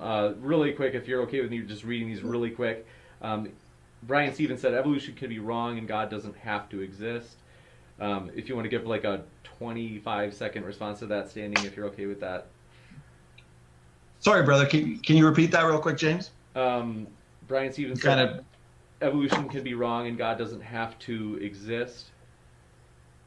Well, I love when people say that, like, oh, hey, you're arguing against evolution, and that doesn't prove creation. It's like, well, what's the alternative, for example? And the thing is, if evolution isn't true, but yet everything we see, say everything that I presented in the beginning, as in regards to the 3 major mitochondrial DNA haplogroups,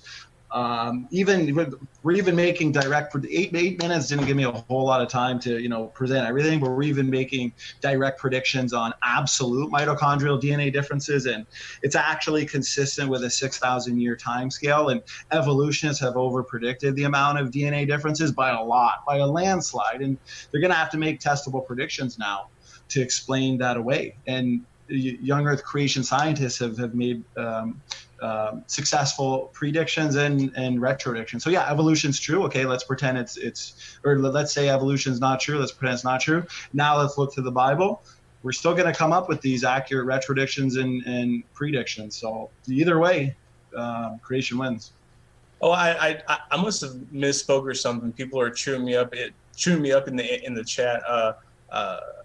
I'm not sure what I said. But no, but the Enuma Elish is older than the Bible, and the Babylonian religion is definitely older than the Canaanite religion is older than the Israelite religion. That's where the Israelites came from. They didn't come from Egypt. They came from Canaan. Gotcha. Well, no, I would say that's just a baseless assertion. If you actually read all the religious texts, you can see that they're embellished, and you can see that they all clearly come from a common source. For example, all the hundreds and hundreds of flood legends you get around different civilizations. Hold on 1 second. Okay, so sorry. I just want to keep on moving. Please forgive me. I know that you. One really quick. I'm sorry, Standing for Truth. Dragnoct Silvus he'd offered to do an after show, just so everybody knows.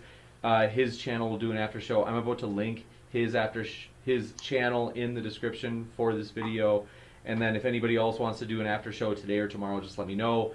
I'm really seriously sorry we didn't get to questions. We even had somebody email a question like an hour before the debate was scheduled to start, and so I'm sorry, but just to respect Standing for Truth, like his time, we were going to send the questions to Dragnoct, so if he wants to go through some of the questions, he can do that. Like, I'm seriously sorry about that, friends. Like, if you want to send them to me, I mean, if that's okay with him, I'll go over them or whatever. That's totally okay with me. I will send the questions to Jim and Dragnoct in case either of them wants to go through any of the questions. Like, I'm seriously sorry, guys. I didn't plan for it to be like that. Let's see. Really quick, I think we had one more. Two more. DB Cisco said, I agree, Genesis is nothing but stories. I guess that's for Standing. If you want to respond to that, Standing, you can, as long as it's like 25 seconds if you're okay with it. Sorry for keeping you over your time. No, yeah, you could just go through the super chats. I know they paid money to do so go ahead, read through them. Dragnoct Silvus says, explain the falsification criteria for creationism. I think that's for Standing.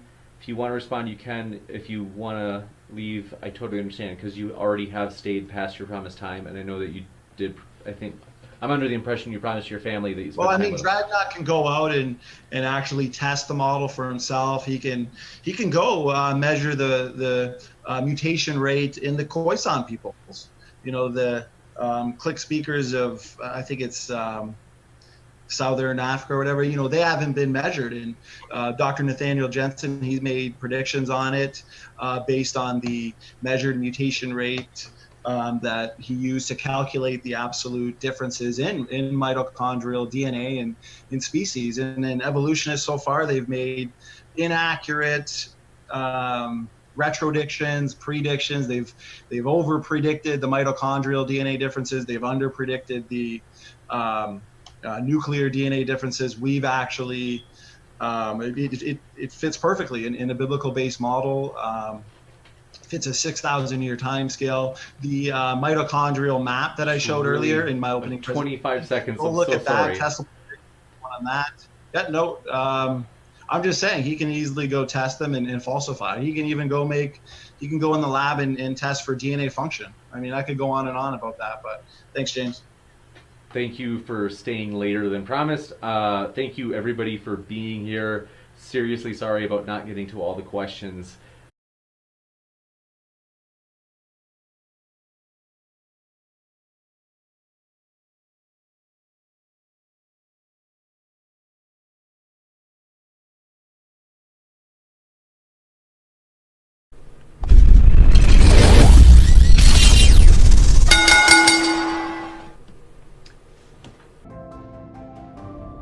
So it begins.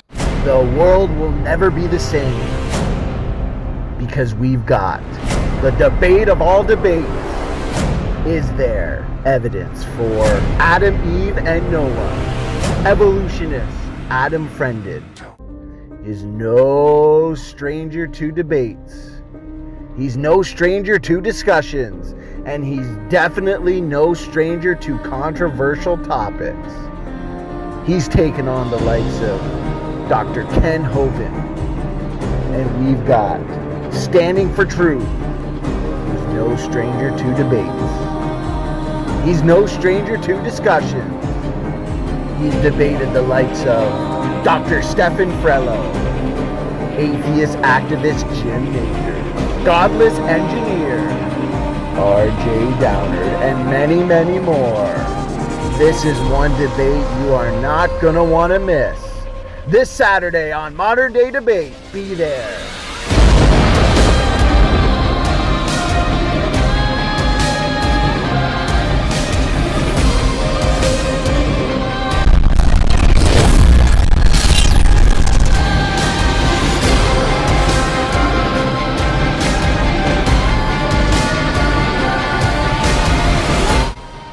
And here it is, guys, the much anticipated debate between Standing for Truth and Adam Friended from Think Club.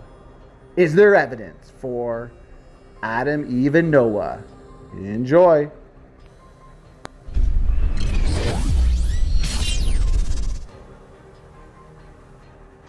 All right. Hey, everybody. Today we are debating, did Adam and Eve exist? And we are starting right now. So buckle up and put on your thinking cap. And remember to send in your questions at any time. Tonight, we are having a battle over the Genesis account in the Bible, with Standing for Truth defending scripture and going up against Adam Friended from YouTube channel Think Club. I am moderator Matt, filling in today with praise. And if you are a fan of debates, I wanted to remind everybody who hasn't yet, please subscribe. Now, let's jump right into this. We have a 10 to 12 minute opening, followed by 6-minute rebuttal with a 20-minute open discussion time, with 5 minutes closing and then 20 minutes Q&A. For any time not used in any of those, they will go to the Q&A time period. So whenever you're ready, we will start the time on your presentation, whenever it starts up, Standing. Okay, awesome. Well, thanks so much for having me. Anyways, let me get the presentation going. While I'm doing that, thanks so much, Adam, for doing this debate. Thanks to James for setting it up. And Matt and Praise for modding. Can you see the screen there? Can you see the screen there, Matt? Yeah, I see it. Okay, perfect. I can start right now, I guess. Okay, so at the end of the day, the many lines of evidence supporting human genetic degeneration in and of itself strongly indicates that ape to man evolution is literally impossible. Why? Because the direction of change is always and has been downward, never upward. Human degeneration is amazingly consistent with the biblical perspective, with a perfect created couple, specifically Adam and Eve, of course, a literal fall, and a decaying human population. The fact that scientific evidence, empirical scientific evidence, has proven that man has not evolved from an ape-like ancestor is enough in and of itself to show the validity of Genesis. For example, genetics alone, in regards to similarities, the evolutionists will say human to chimpanzee genetic identity is 98 to 99% similar, but the fact is, based on many lines of evidence, it's only about 88% similar, but that's over 400 million DNA differences that exist between the two species. They would use nested hierarchies. The fact that humans are genetically closer to apes than to other animal species, that doesn't demonstrate common ancestry, though, because relative hierarchies, they're characteristics of design. They love to use human chromosome number 2 that they say arose through 2 ape-like chromosomes, but that purported fusion site is actually a functional DNA element in a human gene. They'll look to shared genetic mistakes, or what Adam might understand as pseudogenes, but these pseudogenes now appear to be functional DNA elements and not mistakes. I can go on and on and on, but that's just a few. Let's really get into the evidence, though. Absolute evidence for Adam, Eve, and Noah. Adam, Eve, and Noah versus modern genetics. Atheists act surprised when they hear that there is overwhelming evidence for a literal Adam and Eve who lived just thousands of years ago. Genetics confirms biblical history. All the actual evidence that we actually have proves beyond a shadow of a doubt that all of humanity descended from one single female and one single male ancestor just thousands of years ago. Also, today we have low genetic diversity, proving beyond a shadow of a doubt that humanity is young and proving that we all came from just 2 people. There's no evidence that there were many other people alive prior to or during that time. There was no bottleneck, even in the geologic column 200,000 years ago. So that cherry-picked rescue device is gone and will not help my evolutionary opponent here. There is no logical explanation to think that the supposed 9,999 other women only had male children, nor is it logical to conclude that the other 9,999 men all died, not leaving a trace at all. And what happened to all the supposed humans before these 2? There is no answer to this because it's all ad hoc reasoning. Finally, it is also not logical to conclude that primitive man went into a bottleneck and modern day man came out. Literally every single rescuing device the evolutionists use to fight against the actual observed evidence is worse than the last. There are 3 main events in Scripture, specifically in Genesis, which I am defending, that we can address with modern genetics. The events are the creation of Adam and Eve, the flood of Noah, and the Tower of Babel. Now, over deep time, any large population will accumulate enormous numbers of mutations, resulting in enormous amounts of genetic diversity. This is a very serious problem for evolutionary theory because it is now clear and evident that mankind has very limited genetic variation, as I touched on earlier. While the observed low genetic diversity is a massive problem from the evolutionary perspective, this is most certainly expected and predicted from the biblical perspective.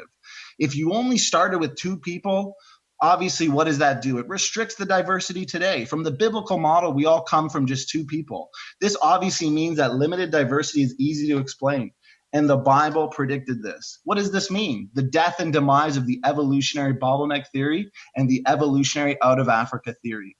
It's just too close for comfort for evolutionists. All human beings are profoundly similar genetically, and this points directly to Adam and Eve, which is the title and the topic of the debate today. Evidence that confirms Adam and Eve. It is now clear and evident that there exists a singular female ancestor of all humans, which is referred to as mitochondrial Eve, and her basic DNA sequence is easily discernible and detected in humans alive today and is not more similar to a chimpanzee. There is also clearly and evidently a singular male ancestor of all humans alive today, referred to and known as Y chromosome Adam. His DNA sequence is largely known, and contrary to what evolutionists believe, it is not at all similar to that of chimpanzees. For example, mitochondrial Eve is very literally the mother of us all. The small number of mutations that separate modern people from the sequence of mitochondrial Eve indicates strongly that mitochondrial Eve lived in the recent past. Now, evolutionists, of course, have rescue devices. But at the end of the day, when we use observed mutation rates, the empirical process, it confirms biblical creation. All these findings are strong evidence supporting the literal Adam of the Bible. More reasons why Adam and Eve were historical. The Bible, for one, refers to them as historical. That's documentary evidence. Jesus believed they were historical. Was Jesus lying? Paul believed they were historical, the church fathers and the reformers. I'm mainly utilizing genetics here, but we can go many different routes. Just look at Noah's flood. This story tells us that all people should be closely related. It tells us there should only be a few mitochondrial DNA lines as Shem, Ham, and Japheth's wives, and only one Y chromosome, since it's only Noah. His 3 sons would have inherited his Y chromosome, of course, and we should have significant evidence of rapid population growth. It turns out that this, too, is exactly what we find in modern genetics. This did not all have to be true. The Tower of Babel account. We have found a single dispersal of all people in the relatively recent past, traveling in small people groups into uninhabited territory through the Middle East. What do they call it? The Out of Africa story. But these are all biblical-based predictions. Evolutionary rescue devices are dead. The evolutionary bottleneck hypothesis that involves an extended and lengthy near extinction event is a fairy tale. This failed hypothesis is associated with severe inbreeding, is not even remotely feasible. Evolutionists hope, dream, and imagine. Therefore, from the evolutionary perspective and the evolutionary fairy tale, human genetic homogeneity remains a very serious theoretical problem. Let's look at this visually. I want to point out the fact that these lines all come back to a common origin in basically 3 different common groupings. If you're looking at this mitochondrial map here, there was also subgroups. This is not a point of dispute, as even the evolutionists themselves recognize this fact. We call these in technical terms the 3 major haplogroups, L, M, and N. This is standard evolutionary science and belief. I am defending biblical creation here. And therefore, when we look at this mitochondrial map, what is the maternal ancestry of the human population? Well, we start with Adam and Eve, who then have many children. We move quickly here to the time of the flood. And how many female lineages survive the flood? Well, there's Noah and his wife. Noah's wife passes on mitochondrial DNA. We talked about mitochondrial DNA earlier. It's inherited exclusively from women. She passes this on to her sons, but it stops there. Noah's 3 sons obviously do not pass on their mitochondrial DNA, but their 3 wives do. And so we trace back to 3 women. And what's astounding is that we see these 3 major groups. It's remarkable that we can then identify these 3 major haplogroups as the wives of Shem, Ham, and Japheth. What's remarkable as well is the relative pattern, as we know that DNA differences are a marker of time. And they're a marker of thousands of years, not hundreds of thousands of years, as the evolutionists would have you believe. And so how many generations were pre-flood and how many were post-flood are very important questions to ask. Reading Genesis, we know that on the paternal side, there were about 1,600 years or 10 generations or so, consisting of very long lifespans, where we actually see the lifespans dropping off quite rapidly post-flood.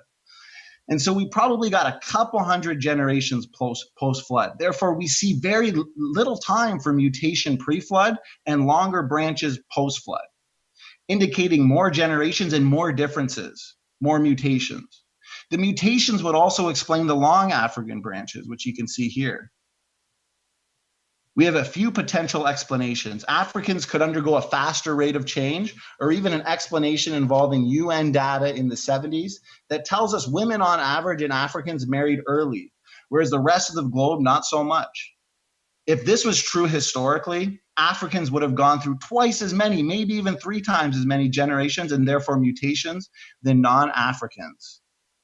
How much more time do I have there, Matt? 2.5 minutes. 2.5 minutes.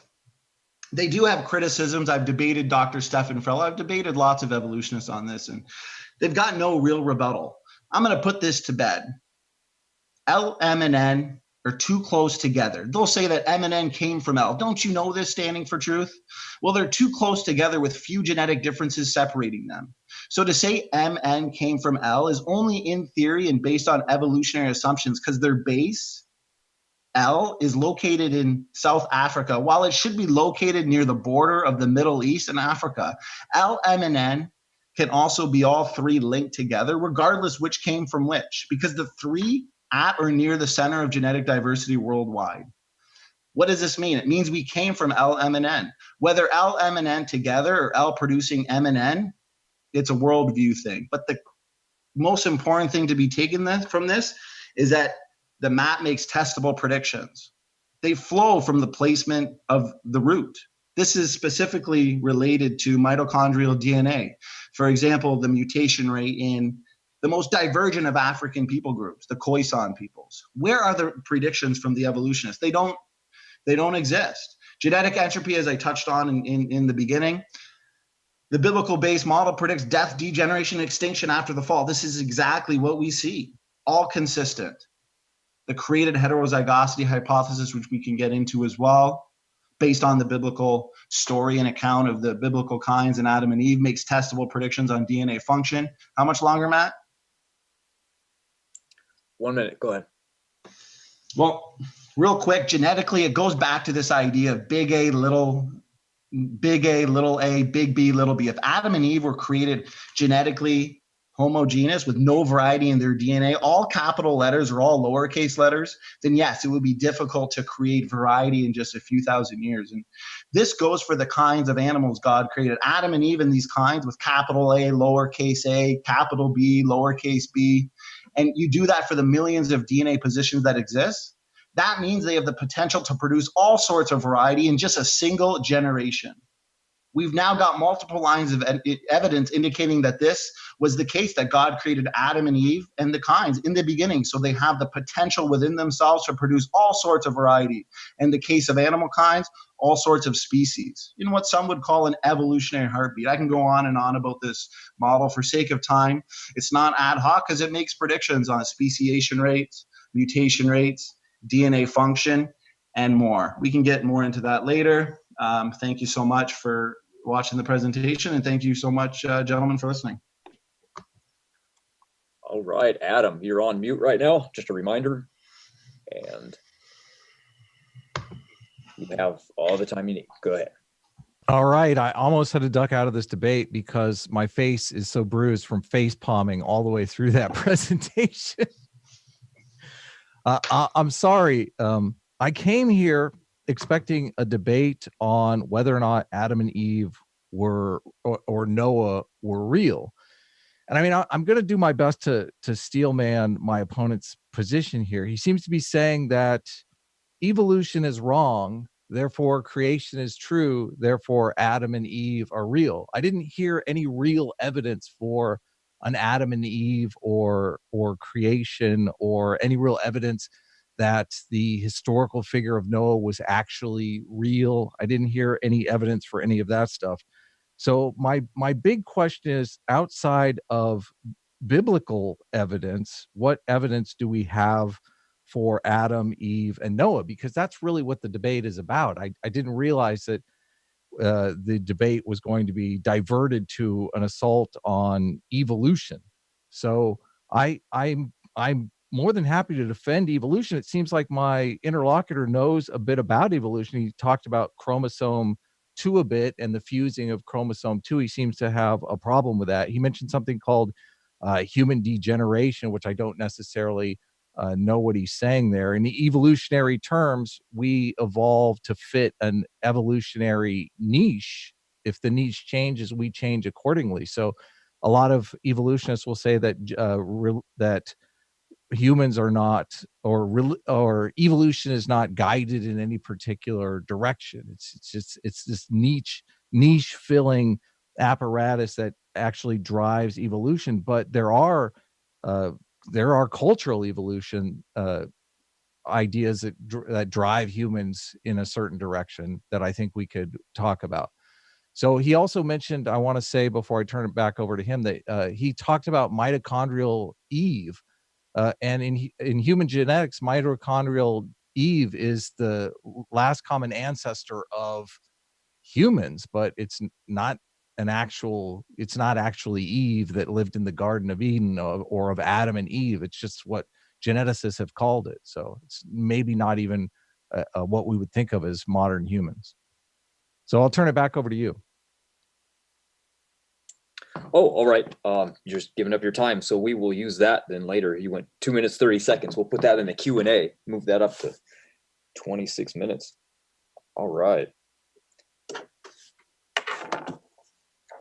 All right. So rebuttal time, 6 minutes. Standing for Truth. Are you ready? You're muted. Oh, so sorry there, I was muted. Okay, thank you so much for that opening statement there, Adam. I've got a few things written down here. You claim that I didn't provide any evidence and that I just proved and gave evidence that fish to fisherman evolution is false, and then asked for evidence outside of biblical evidence. Well, we're making hypotheses, we're making predictions and retrodictions directly from the Bible's claim that God created Adam and Eve, and that everybody descends from Adam and Eve. So I did give plenty of evidence, which I could reiterate here. More evidence, too, that we can get that's not just specifically genetics would be that following family history back, if we do that, many cultures around the world who supposedly never met have linkages and genealogies going all the way back to either Noah and some even to Adam in an unbroken line. I'm mainly defending it through genetics. You did mention mitochondrial Eve, which was one of the lines of evidence that I utilized. The evolutionist claim that the Eve, the mitochondrial Eve, is not the Eve of the Bible, is based on evolutionary assumptions, which is why I addressed that in my opening and how that the evolutionary rescue device is dead. I'd like to see Adam address the fact that what we have is low genetic diversity, which is why evolutionists have to resort to the evolutionary bottleneck hypothesis. But at the end of the day, that is nothing more than an ad hoc rescue device to explain away the fact that myself and somebody halfway around the world is no more than 0.1% different. That alone proves that we came from just two people, a small founding population. Now, their rescue device to explain that involves an extended and lengthy near extinction event. It's nothing more than a fairy tale, because that hypothesis is associated with severe inbreeding. It's not even remotely feasible. So at the end of the day, that fact of low genetic diversity in human beings remains a very serious theoretical problem. So he's going to have to deal with that, of course. Now, I did bring up not only low genetic diversity, but the fact that we can use mitochondrial DNA to trace back right to one female ancestor, as well as the three major haplogroups, which I spent a significant amount of time on, making predictions, making retrodictions, future testable predictions that I'd like to see him address. There's predictions right from Noah and Noah's flood story. The fact that all people are closely related, there's only a few mitochondrial DNA lines, as I talked about, the Y chromosome line, evidence of rapid population growth. At the end of the day, we're saying that God specially created Adam and Eve. That Adam and Eve, humans, were not related to apes. We're not related to chimpanzees. And that's why I did touch on a few of the lines of evidence that evolutionists will use. And you did bring up the chromosome 2 fusion, which the fact is it's a failed prediction. And if there actually was a fusion, there's certain things we should see. But the fact is the telomeres that serve as end caps to protect the DNA. And the funny thing is one of their jobs is to actually prevent fusion. Now, why were they involved in a fusion if one of their jobs is to prevent it? So we should see these remnant telomeres, and there's a major struggle to find these remnants. It's degenerate. The evolutionists are asking, and why is it so degenerate? Why isn't there more sequences? And the reason is because it's not a fusion. There shouldn't be two telomeres because it's not a fusion event. I went into pseudogenes. I went into the fact that they were wrong about the similarity between apes and humans. And there's evidence upon evidence. The Y chromosome, I talked about the Y chromosomal atom. All of this, if you use the empirical method, takes us back to two ancestors, Adam and Eve, just 6,000 years ago. The only way around it that the evolutionist has is to recalculate using unrealistic mutation rates and evolutionary phylogenetic assumptions that aren't realistic. We're using the empirical method.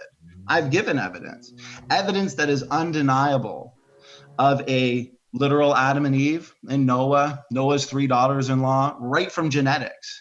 Traits are inherited, and that's what I'm using to prove the Genesis story. If the Genesis story wasn't making accurate predictions, retrodictions, and it was a failed hypothesis, then Adam here might actually have a point. Y chromosome DNA alone proves that man is not related to chimps, that man was specially created in the image of God. The extensively and remarkably different DNA sequence of the Y chromosomes between human and chimp presents a very serious problem for common ancestry. It's a double whammy. It disproves human evolution, and it proves special creation. And that's what I'm here to do, is to provide evidence for special creation. Now, given the low level of recombination and DNA sequence diversity on the Y chromosome specifically, the human evolution paradigm, which Adam admits he holds to, encounters a fatal blow and a serious problem. The problem is that the human and chimp Y chromosome should be considerably more similar to each other. If human evolution was true, they should be the most similar chromosomes in the genome because they are so stable. And we see the opposite. And it's a sad state of affairs because all the evidence points to a literal Adam and Eve and a literal interpretation of Genesis. You can even look to linkage. How much time do I have, Matt? 30 seconds. Even linkage blocks, for example, the persistence of sizable linkage blocks throughout the human genome is inconsistent with evolutionary theory, and it's very consistent with a very limited set of initial chromosomes in Eden. Everything genetics disproves evolution. It supports biblical creation. I've given more than enough evidence genetically, historically, and right from the Bible that Adam and Eve and Noah existed. And that's the topic and title of the debate. So I'm hoping that Adam can actually address the evidence, address the three major haplogroups, and address the evidence that supports mitochondrial Eve and Y chromosome Adam, especially the low genetic diversity. I'd like to see him address that too. Thanks so much. All right, Adam, you were up. Well, you keep saying you're saying things like if human evolution is true and all the evidence points to creation, but you're not showing any evidence pointing to a literal Adam and Eve or a literal Noah. Your argument, as I said previously, is evolution is wrong. That's you keep presenting evidence that you feel disproves evolution, but you're not presenting evidence that bolsters your claim that there was a literal Adam and Eve and there was a literal Noah. I understand evolution and I accept evolution, and I think evolution explains the world very well, but this debate is not about the veracity of evolution. This debate is about whether or not Adam and Eve actually lived in a garden as the creation story indicates. You haven't presented any evidence that there was an actual garden, that there was an actual Adam and Eve. You seem to accept evolution in certain ways. I mean, you accept the fact that there was a fusion on chromosome 2 because you're saying that I guess you're saying that I'll let you explain your understanding of the fusion of chromosome 2, but you seem to note that evidence is out there. You mentioned something about the Y chromosome should be larger or smaller. So you seem to know a lot about genetics and know a lot about evolution. That's neither here nor there when examining the the claim that there is a literal Adam and Eve that lived in a garden, that were created, that there was a literal Noah that encountered a flood that covered the earth.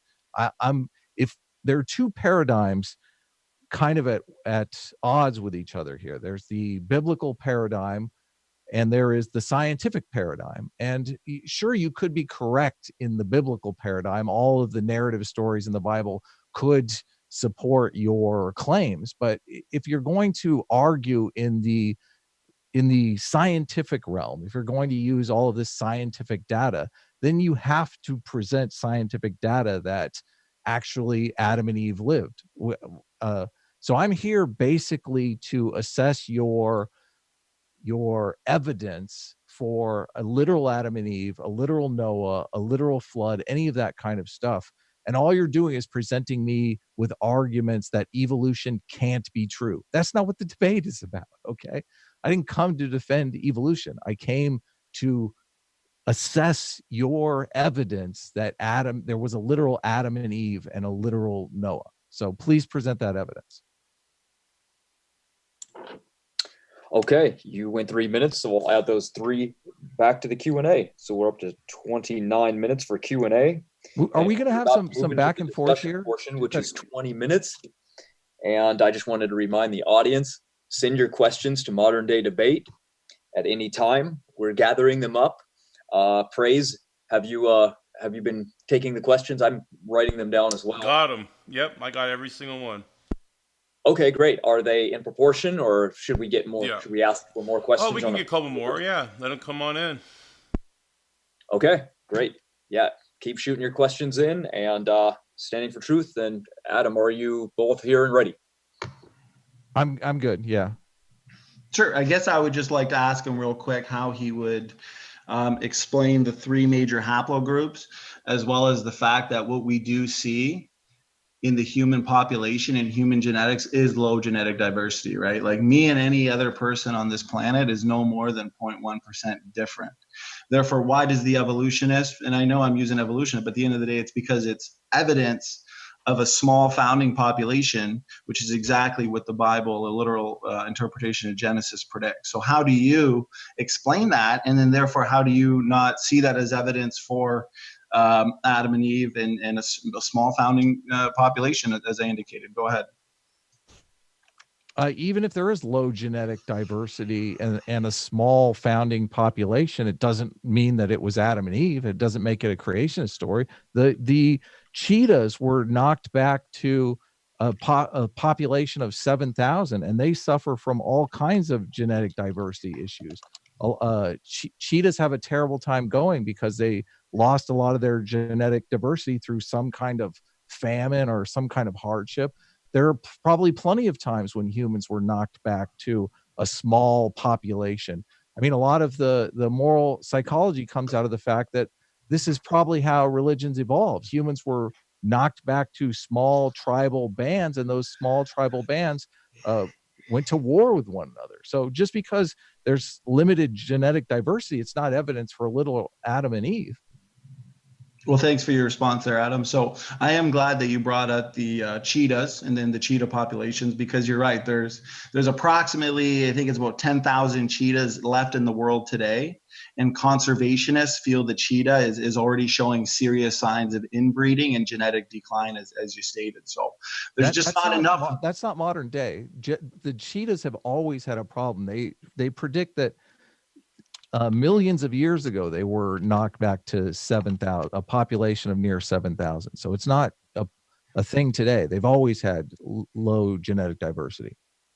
Well, the millions of years, of course, is based on assumption. But what I'm saying, and it seems like you agree, is that there's just not enough of them. And genetic diversity has eroded due to the inbreeding. So what we do see in the cheetah species is that they're expressing many destructive recessive mutations. But why that's important in regards to my model is that the Bible tells us that we started off with just 2 people. Therefore, we would expect and predict low genetic diversity. But according to your worldview and what you hold to in regards to evolutionary theory, you wouldn't expect nor predict low genetic diversity. But what you do resort to explain the low genetic variation is a near extinction event, But the cheetah populations and how they're expressing these destructive recessive mutations actually in and of itself debunks this so-called population bottleneck that you have to resort to. So how do you, I guess here's the question I would have for you, take as much time as you need.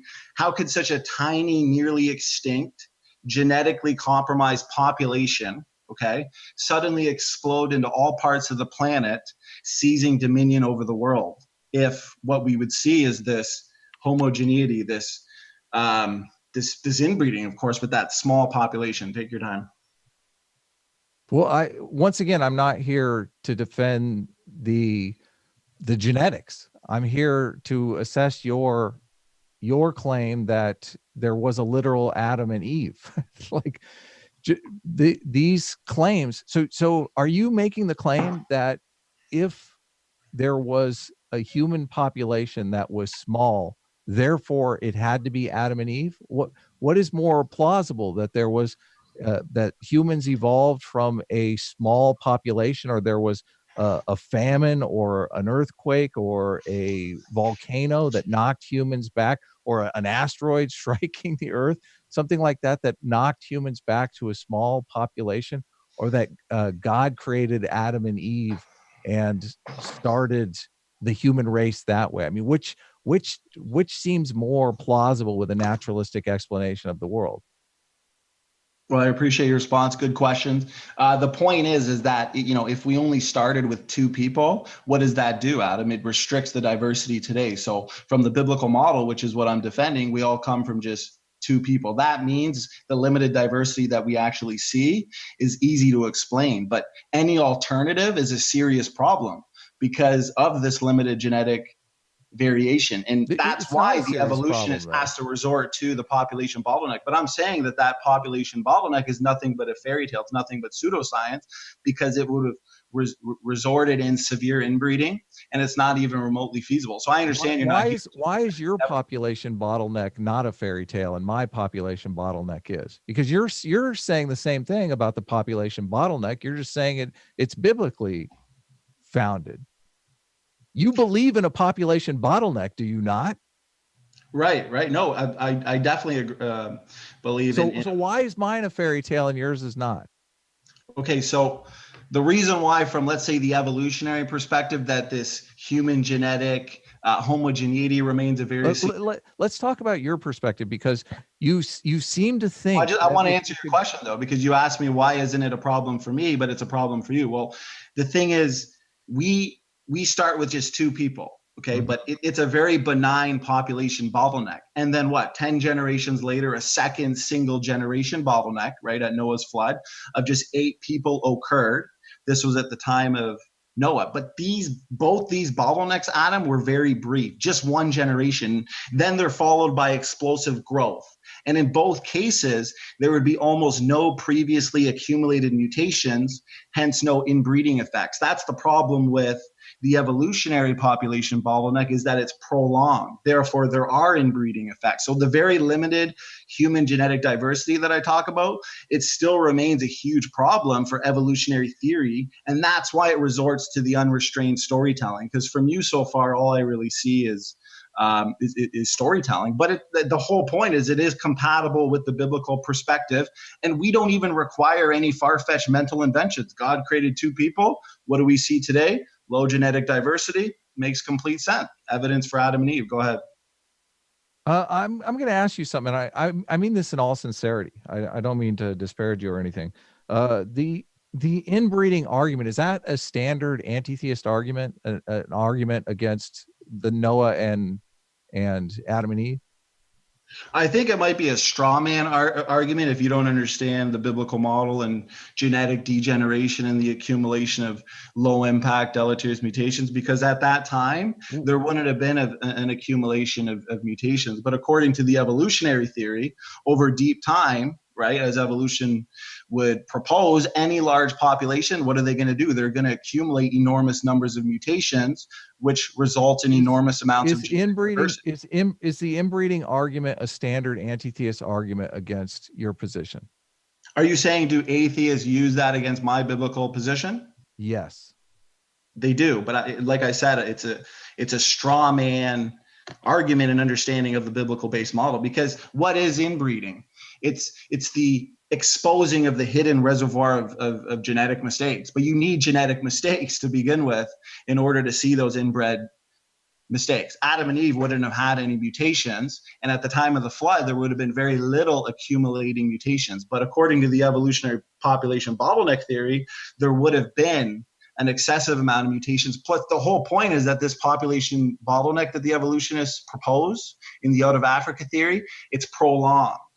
It's not prolonged in the biblical model. That's the whole point. So, I mean, do you have an explanation and that doesn't involve, say, stories and imagination to explain this? I mean, I've studied their explanation, and that is their explanation. But the point is, it's just not feasible. Do you have a feasible explanation for the low genetic diversity that doesn't involve this inbred population bottleneck that would leave these, Homo erectus, early human populations genetically compromised? Well, I'm just curious why you're countering an argument I've never made. This is not, I'm not making the standard anti-theist arguments here. I'm here to assess your position. You have a position that Adam and Eve actually lived and Noah actually lived. I'm looking at it from a scientific paradigm where I'm saying, okay, what evidence do you have? You are saying you have a thesis that you've gathered from the Bible, which that's fine, but what evidence have you gathered based on your thesis? It sounds like you're countering standard anti-theist arguments, but I don't necessarily know why. Well, definitely, yeah. If you don't use that argument, that's awesome. You're not strawmanning the position. But at the same time, it doesn't actually help your position, because your explanation for the low genetic diversity is not feasible. It's a rescue device. But our explanation for the low genetic diversity doesn't involve storytelling, imagination. It just makes sense and flows from the biblical perspective. Aren't you looking for evidence for okay, let's do this. If we'll agree to disagree on the low genetic diversity, I would have to say, and I mean this in all due respect. Are you saying human beings have low genetic diversity? Because first of all, we would have to establish, well, what is low and high? Like, where are you getting this from? Why do you assume that we have low genetic diversity? Maybe it's extremely high. Maybe it's incredibly high for the species that we are. Well, for any two humans on Earth, so whether it's somebody from, say, Asia or somebody from North America, do you know how different they would be? How is this evidence for Adam and Eve? Because low genetic diversity is exactly what we'd expect given a special creation of two people. That's why the Bible predicted this. We've always predicted low genetic diversity could exist for 100 different reasons. The reason that the evolutionists give is not remote.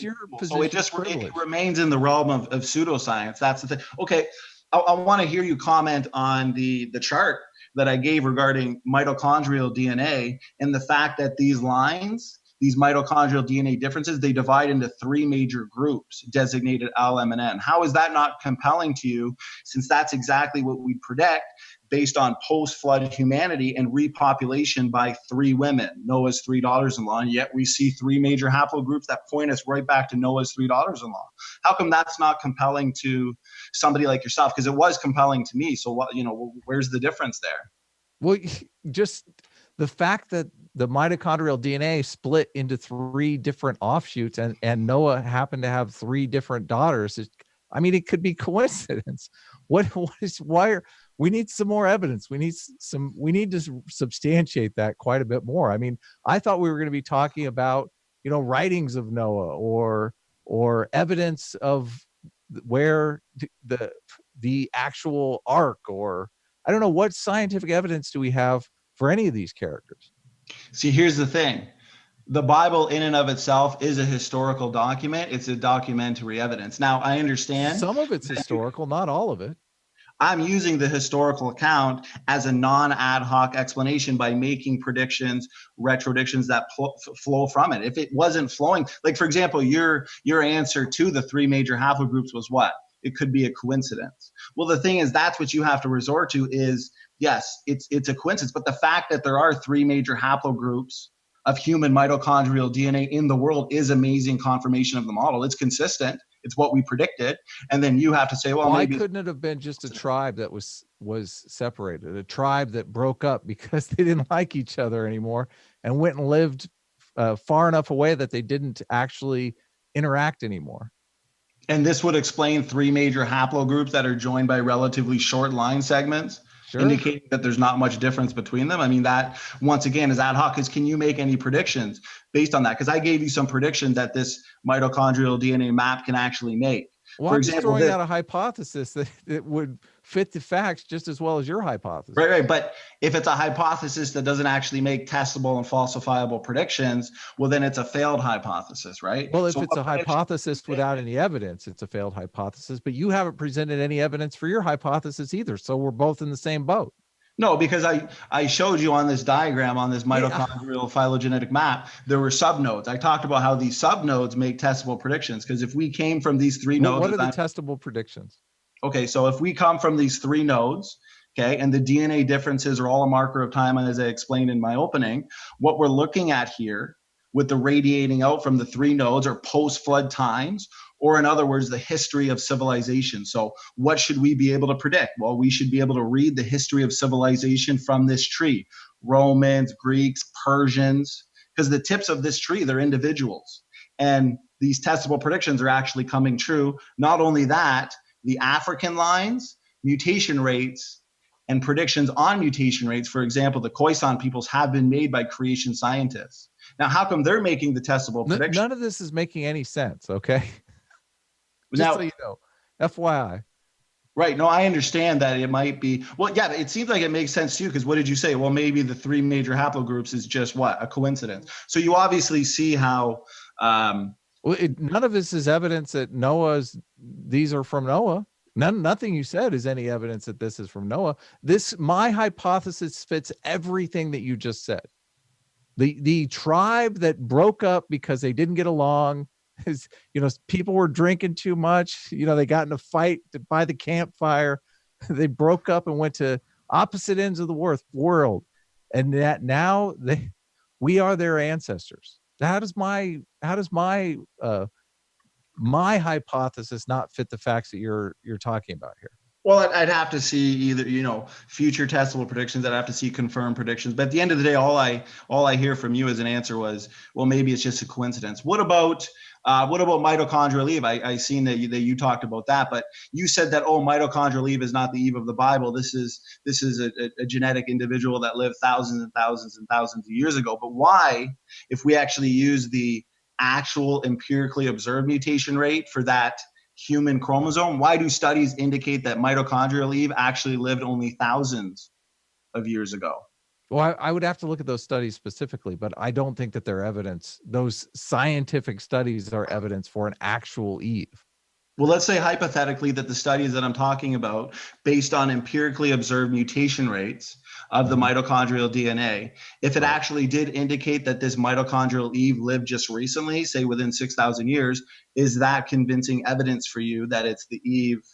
No, not at all, because what they're talking about with the mitochondrial Eve is the common ancestor that's most like modern humans. We talked about the fusion of chromosome 2, okay? Right. There was a organism that had 24 chromosomes that had a baby that had 23 chromosomes. That baby was probably maybe substantially different. Like, obviously there had to be some that baby obviously reproduced because that chromosomal pattern repeated itself throughout history. So those changes take place, but they take place abruptly. A fusion of a chromosome, it's hard to imagine is going to take place slow over time. Well, during my opening, I gave evidence against, and I'll let you comment on this. You brought up a couple topics. I just want to, I gave evidence against the human chromosome 2 for one. Secondly, what is your evidence against it? Just to recap. So for one, let's talk about human chromosome 2, but I do want to end this portion at least on mitochondrial Eve, because what I'm saying is we're using empirically observed mutation rates, okay? We're not using phylogenetic evolutionary assumptions to come up with our date. But the thing is, evolutionists, they're doing similar analyses like I'm talking about, but they're not actually using observed mutation rates. Okay, and I can send you papers on this. So what they're using is hypothetical mutation rates that are actually 20-fold lower than what is observed. So they're justifying this by probably what you would assume too, based on certain evolutionary assumptions. So that's the thing. The only way they can come up with their date that they're talking about and the date that you're talking about is through evolutionary assumptions that don't actually fit the evidence. So that's why all you're doing is attacking their position, which is admirable to some extent because science needs to be countered. So you're countering their position. Perhaps they got it wrong. This doesn't bolster your position at all because you're not presenting any evidence for your position. You're saying your worldview is incorrect, therefore my worldview, without presenting any evidence for your worldview, which is not, that's not a way to win the debate. Well, what I'm saying is that this mitochondrial Eve that evolutionists or someone of an opposing worldview say is hundreds of thousands of years ago, based on empirical analyses using operational observable science, says that this mitochondrial Eve lived just thousands of years ago. So that is evidence for a mitochondrial. No, it's not. How is it evidence for that? 1 minute. Wrap it up. Okay, well, let's get into the chromosome 2 then. Okay, so mitochondrial DNA, mitochondrial Eve lived thousands of years ago is not evidence of an Adam and Eve in a garden created by God. It's not. It's an evidence that in our evolutionary past, something called the mitochondrial Eve, that they're just calling her that for name's sake, lived. So what it is, it's a combination of evidence. So the Y chromosome variation, the mitochondrial DNA variation, the low genetic diversity, all of this in combination actually demonstrates that we came from not just a small founding population, but a population of just two, which is exactly what we read about in Genesis in regards to the special creation of Adam and Eve. We only have a minute. I do want to touch on the chromosome 2 fusion, and I'll let you kind of have the last words there.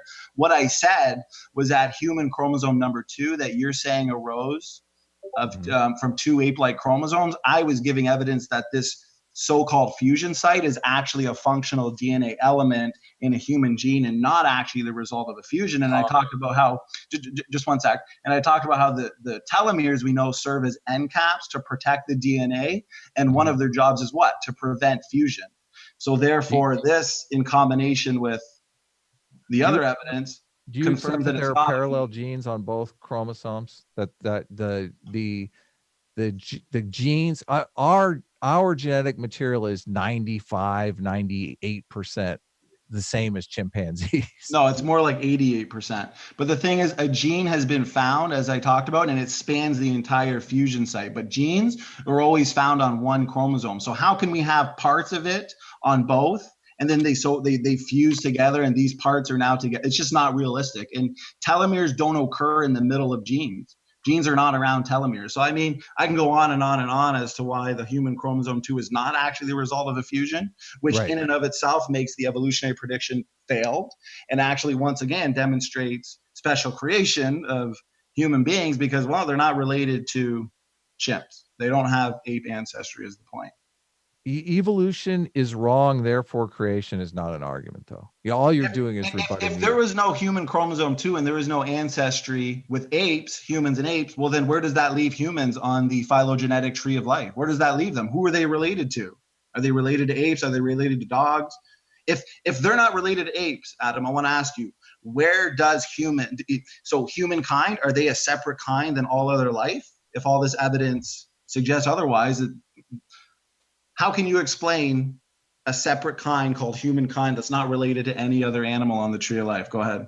Programmers that created the simulation made it that way. So some type of intelligent design, but not the God of the Bible. Well, I'm just saying there are other hypotheses. Your argument is the standard evolutionary model is wrong, therefore creation has to be true. I'm saying no, there's this third option. We could say that we live in a simulation, and that's just the way the simulation programmers made it. Okay, why is your idea better than my idea?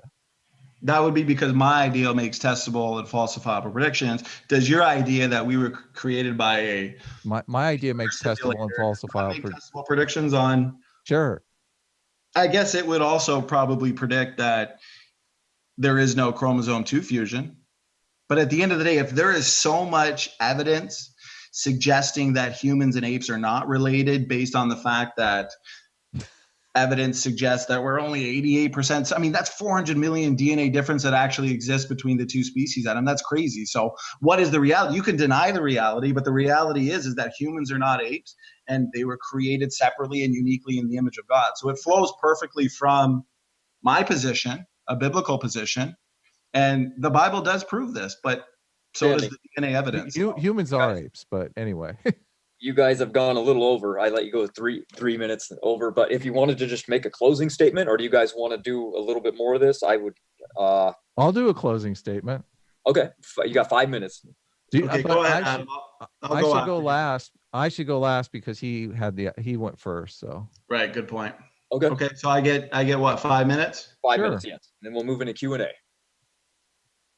Awesome. Okay. So we had a good back and forth there. You know, I covered obviously the lack of diversity and the fact that evolutionists, they have to add in a population bottleneck, or in other words, a near extinction event into their story of human history. That's why I always say evolutionists, those that reject the biblical creation model, for example, they hope, they dream and imagine. And if we're talking about if this was a debate based on evolutionism, well, at the end of the day, they don't have any evidence that there's relationship between whales, pine trees, and banana plants. The thing is, this so-called global population decline that resulted in less than 10,000 people for many generations, that's the point, is it was prolonged. And some would even argue that humanity shrank down to about 2,000 individuals. But this, by definition, is a near extinction event. And then this population, contradictory to the biblical-based population bottleneck that was short, there wouldn't have been very much heterozygosity lost. The population supposedly stayed at the near extinction level for a prolonged period of time. What does that result in? As I explained to Adam, a severe loss of genetic diversity, and also the fixation of bad mutations. What this is called is severe inbreeding depression. But then the story gets even crazier. Okay, there's a lot of imagination going on, because all at the same time, this hypothetical population, and I want to know, for one, how they even come up with these population numbers. Nothing but pseudoscience, no testable predictions to back it up, but somehow they changed, morphed, whatever, from, say, Homo erectus into modern man, and then went into unbounded exponential growth. And then what did they do? They spread out onto all the continents while diverging into the various modern people groups. At the end of the day, none of this fits reality. It's quite a story, I'll give them that. But this near extinction event, this hypothetical extinction event, this population bottleneck, it would not just reduce genetic variation, it would cause permanent and severe genetic damage. These enormous numbers of deleterious mutations, they would undoubtedly go to fixation. So I want to ask him if he can answer it in his concluding statement. How could such a tiny, almost extinct, and genetically compromised population suddenly explode into all parts of the planet, and then they seize dominion over the world? I asked him that earlier.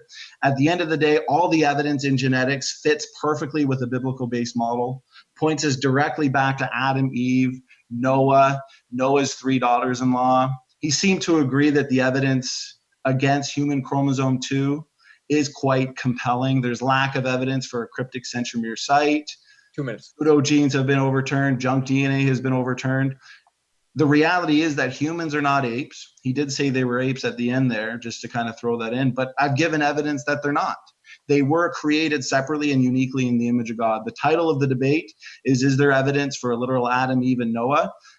Genes are inherited. Traits are inherited. I gave some brief evidence just from historical accounts, right from the Bible. Jesus believed they were real. These stories, predictions flow right from them. He's given no feedback to the testable predictions that I've given from the LMN mitochondrial DNA haplogroups, the phylogenetic tree. The evolutionists, the atheists, they can deny all this evidence all they want, but these are all biblical predictions. And the one who has unrestrained storytelling, the one that has to resort to rescue devices, are the opposing worldview. And you can go throughout history. The genealogies link Jesus to Adam. The Bible itself is a historical account. It refers to them as historical. Jesus, like I said, believed that they were historical. Paul himself believed that they were historical. You can go through many church fathers and reformers that believe that they were historical. So it's not only genetics. I did utilize genetics because, like I said, genes are inherited. Traits are inherited. We can track our ancestry through our genetics. And this is absolute proof of creation. Genetics confirms biblical creation. So all I can say is 2 Peter 3 does say that in the last days there's going to be scoffers that are denying three things: the creation, the flood, and the coming judgment. And it does say they're willingly ignorant. So at the end of the day, you can give them the evidence. It's up to them to actually accept the evidence. So thanks so much, Matt. I'm guessing that that's time. Yes. Go ahead there, Adam. Well, I'd like to say that there are plenty of theistic evolutionists. So once again, I'll reiterate that Standing for Truth seems to be making the argument. Well, he spent the entire debate critiquing the evolutionary science instead of putting forward an argument why his worldview is actually true, like that the literal Adam and Eve lived. So we've seen no evidence for that position.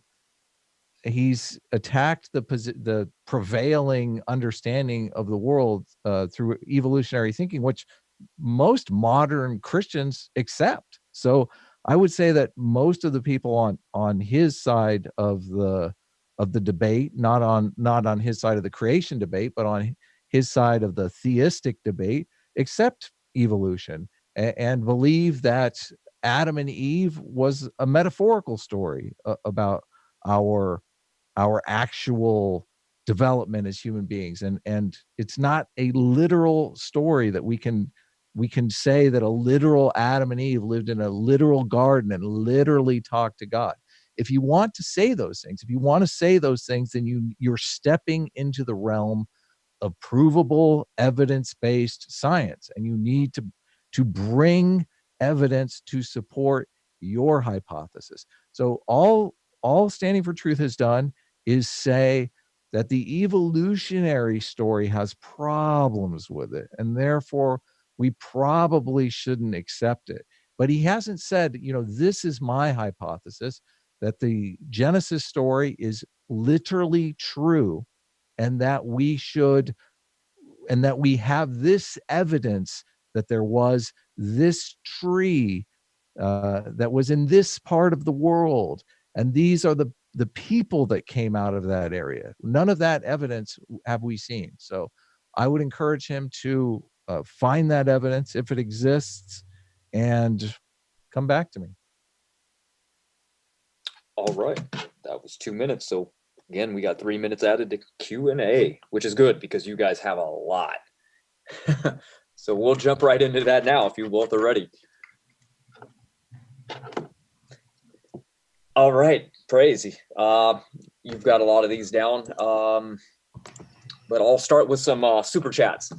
So we have, looks like this one's, Praise, I didn't get the name of this one. Somebody left $20. They just said evolution is bull hockey. But Yeah, I guess that's his name. Oh, that's his name?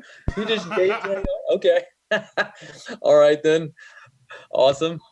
Next one, then. Ronald Mendoza said that there is no evolution of old humans. Therefore, the Bible is validated. Next one. Stefan Steen says, Standing for Truth. Please get off of YouTube and collect your Nobel Prize. Any comment you would want to make on that It one? would be a dream come true. Maybe Adam can be the one to give me my Nobel Prize. Have I earned it, Adam? Probably not, eh? This was a subpar performance, man. I'm sorry Sorry. Hey, listen, when you go rewatch my opening presentation, I gave a ton of hypotheses right from Genesis, and then I gave predictions that are both testable and falsifiable that flow from those hypotheses. So Hypotheses are a dime a dozen, though. It's the evidence that matters. And the Everyone has a evidence- hypothesis. Right. And the I have evidence a hypothesis why my high school girlfriend left me. Okay. I don't know if it's true. All right, go on to the next. All right. Sorry, more questions are coming in as we're doing this. People love this.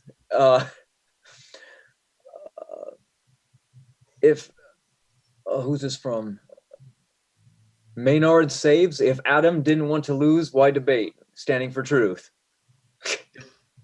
Repeat that, brother. It was just a comment. If Adam didn't want to lose, why debate standing for truth? I'm a glutton for punishment, I guess. There you We go. had some fun, and that's all that matters.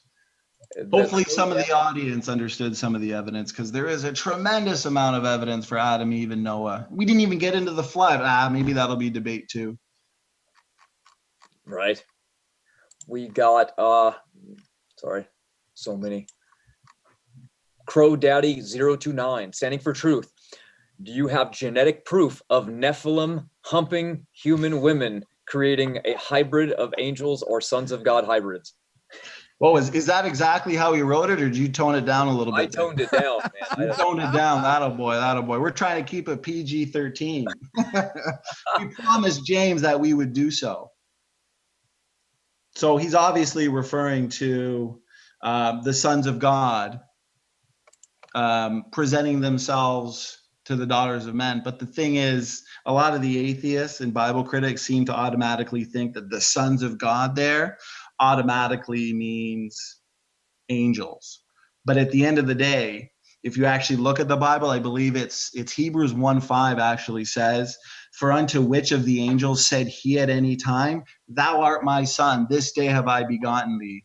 And again, I will be to him a father, and he shall be to me a son." So you know that the Bible describes the sons of God as those that believe on his name. Therefore, the sons of God in Genesis, I believe it's Genesis 6, would be the line of Seth, the believers. So therefore, I have seen critics attack that. Actually, I think it was Patient Beard in a debate yesterday with Kent talked about, well, they're talking about kinds and how, they'll bring forth after their kinds. But how did these angels interbreed with the daughters of men? Well, the thing is, you got to use scripture to interpret scripture. And we know that the sons of God all throughout scripture are those that believe. Therefore, those were the believers. They weren't angels. They weren't creating these hybrids. So they get a lot of that from the book of Enoch. A lot of it's science fiction, but yeah, that's my answer.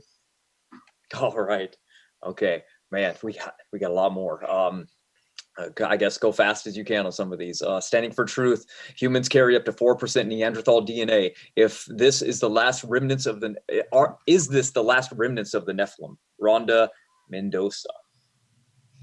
Mendonica, I'm sorry. So a lot of Nephilim and questions like, Neanderthals are now, I think even your evolutionists are going to agree that Neanderthals were fully human. There's evidence that they had a high genetic load, that they were inbred, probably post-flood, post-Babel, due to isolation effects. I think that would explain the diverse features that they had. So I don't believe that they had anything to do with Nephilim or angel hybrids. I think they're just a subgroup of humans. That's it. Got it. All right. Are Christians that accept evolution wrong? Standing for truth. That came from Stupid Whore Energy. Whoa, some of these names are crazy. Christians who accept, for one, it depends what you mean by evolution. So, if you mean by evolution a change in allele frequencies and populations over generations, well, I believe in change. I believe that alleles change. But if you mean by evolution that, dogs, banana plants, and whales are related through common ancestry and that there's actually evidence for that, well, no, that type of evolution is a fairy tale. And all that means is that that Christian has adopted a lie. They're wrong about evolutionism. Now, of course, believing in young earth creation is not a requirement for salvation. Salvation is to all those that believe on his name. right?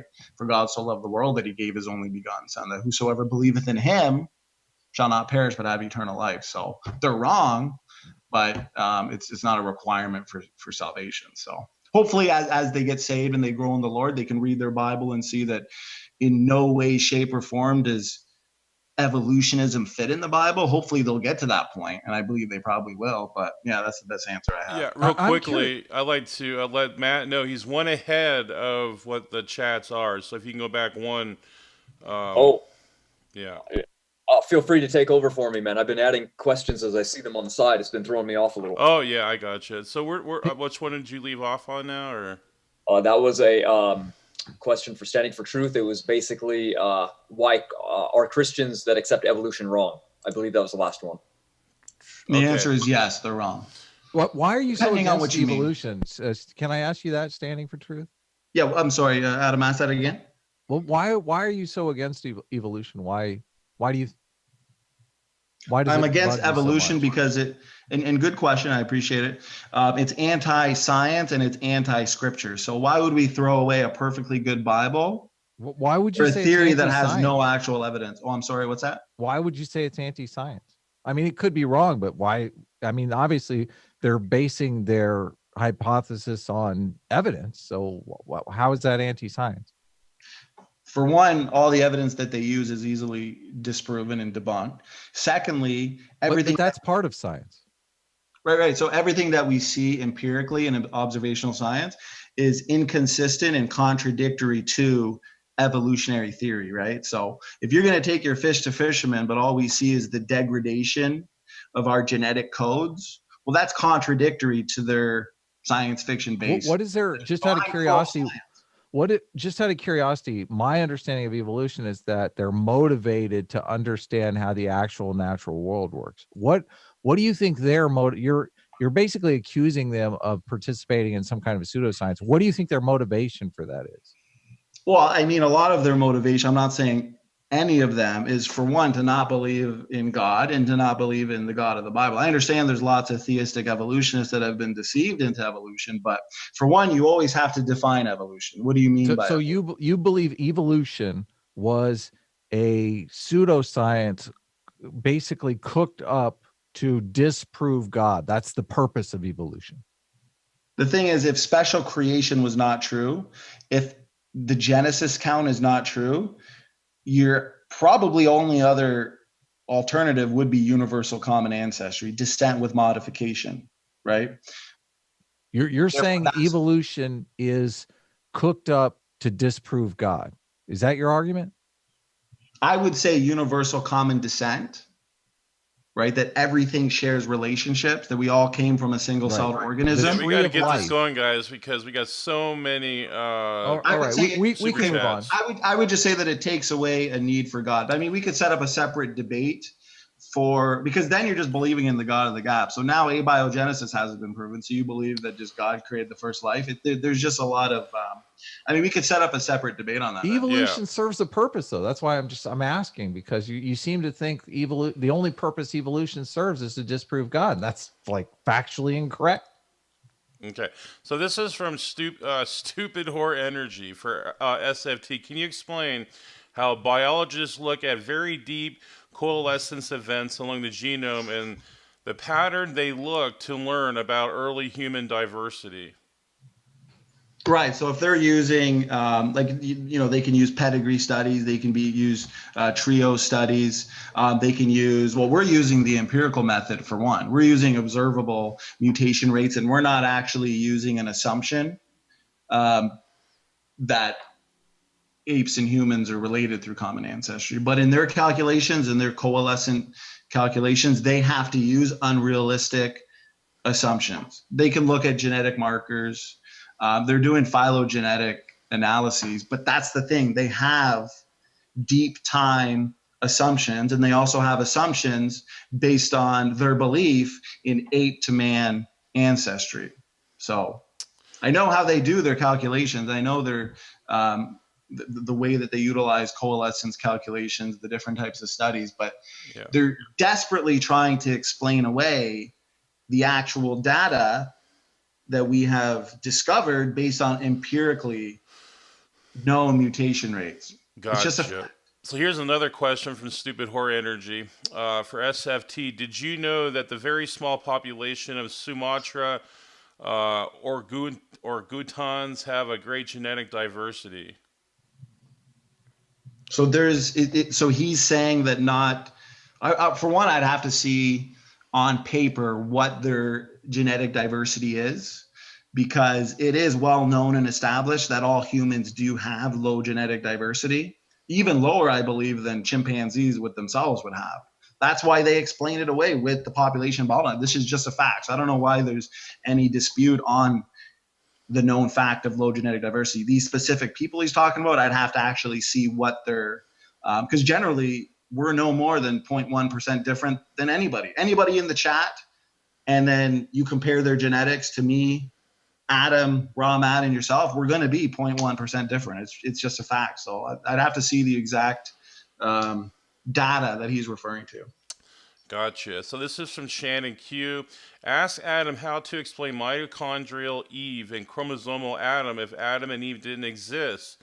Checkmate, atheist. Boom. I'm supposed to have a witty joke for that. But I was trolling the chat instead. Praise. Yeah, of course, I know. Yeah, checkmate. We're done. Mitochondrial Eve. We'll give you 30 seconds to come up with something witty, but after that. Oh, okay. But you understand, I mean, that mitochondrial Eve is not actual Eve, right? Tell us you understand that, standing for truth. They don't mean literal Eve.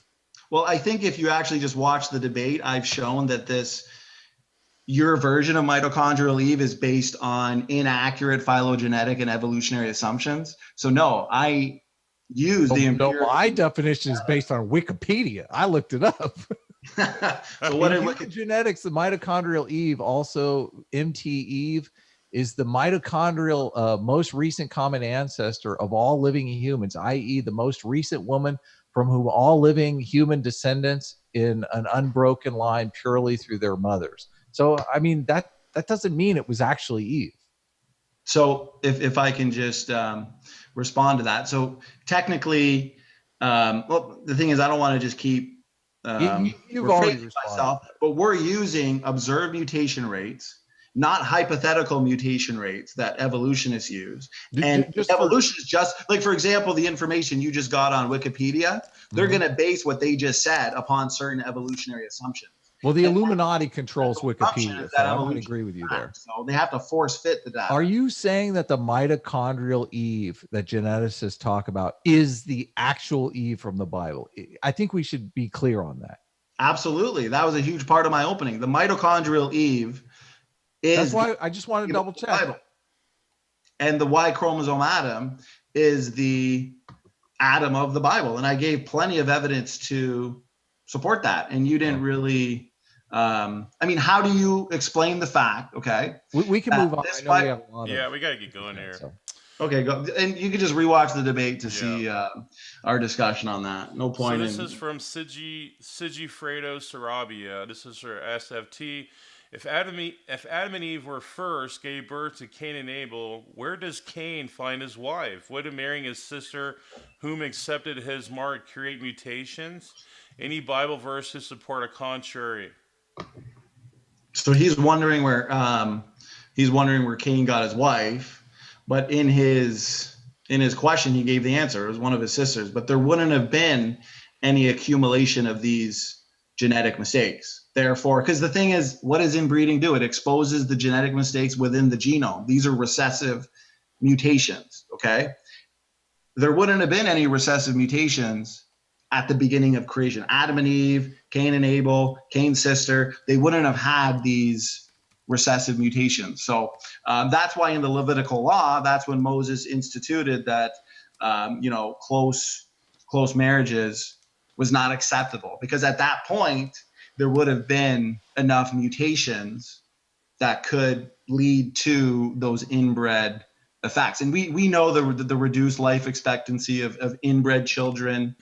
What it does is it actually reflects the overall aging of the genome and then reveals the hidden reservoir of genetic damage that has been accumulating. But there wasn't any genetic damage accumulating immediately post-creation. So this is pretty basic, at least I thought. Okay.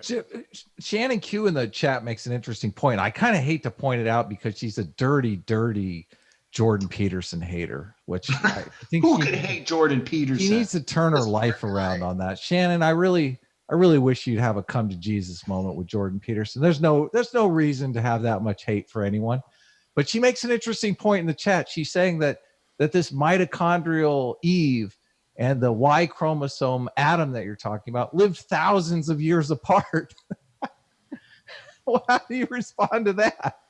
What's that? Ask it again. She's saying that the mitochondrial Eve that you're talking about and the Y chromosome Adam lived thousands of years apart. Now it's pretty difficult to get that whole scene in the garden story going if the two people there, I mean, was there a time machine involved? Like, give us the goods. How did this happen?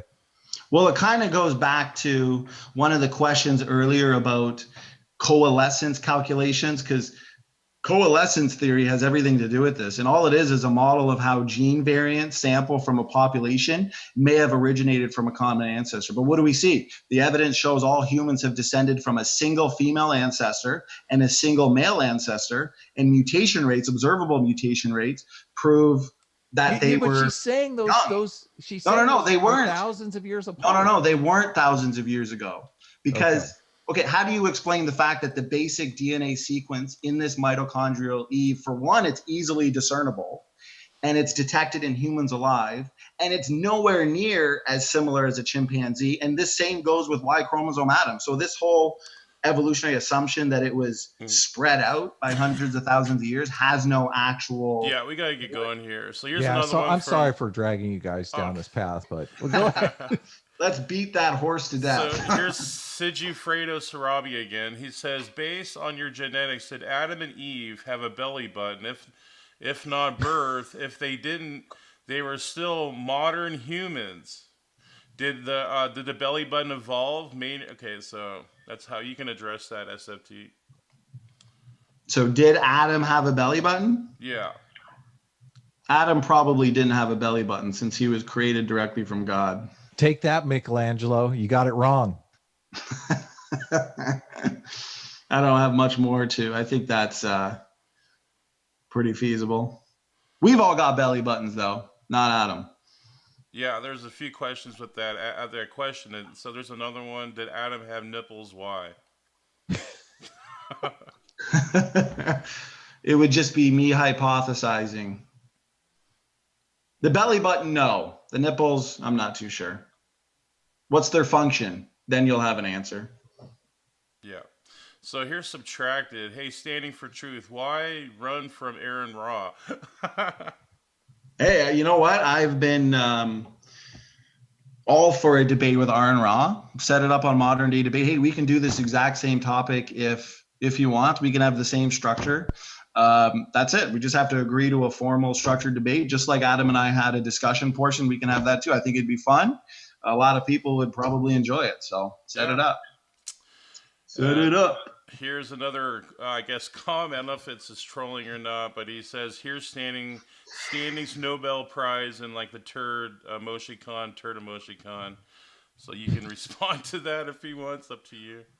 Well, I thought Adam was going to be the one giving me my Nobel Prize, but hey, listen. I'm not in charge of the Nobels. Otherwise, the first one would go to me. Wait a minute. James told me you were. That's why I accepted this debate. What's going on here? Here's Sigifredo Sarabia again. If Adam and Eve exist, the object is a literal apple. Where did the literal apple come from? Scripture leaves it as a fruit. Hebrew says fig. You can right, exactly. Does it say apple? He says the Hebrew. I mean, like giant figs. I believe they've been found petrified, and they don't exist in our world today due to our environment, our current environment. So sounds like they existed in antediluvian times. So a lot of the fruits and vegetables today are just mimics of the real fruit that you would have, I guess, seen probably pre-flood and whatever was more genetically superior. So I mean, that'd be my answer. So here's Jamie Russell. Why is the worldwide flood good or bad evidence for either view, considering the continents are covered by sedimentary fossil-bearing strata? Both. Okay, rephrase that question because you said it was for both. Yeah, for both. So this is for Adam too.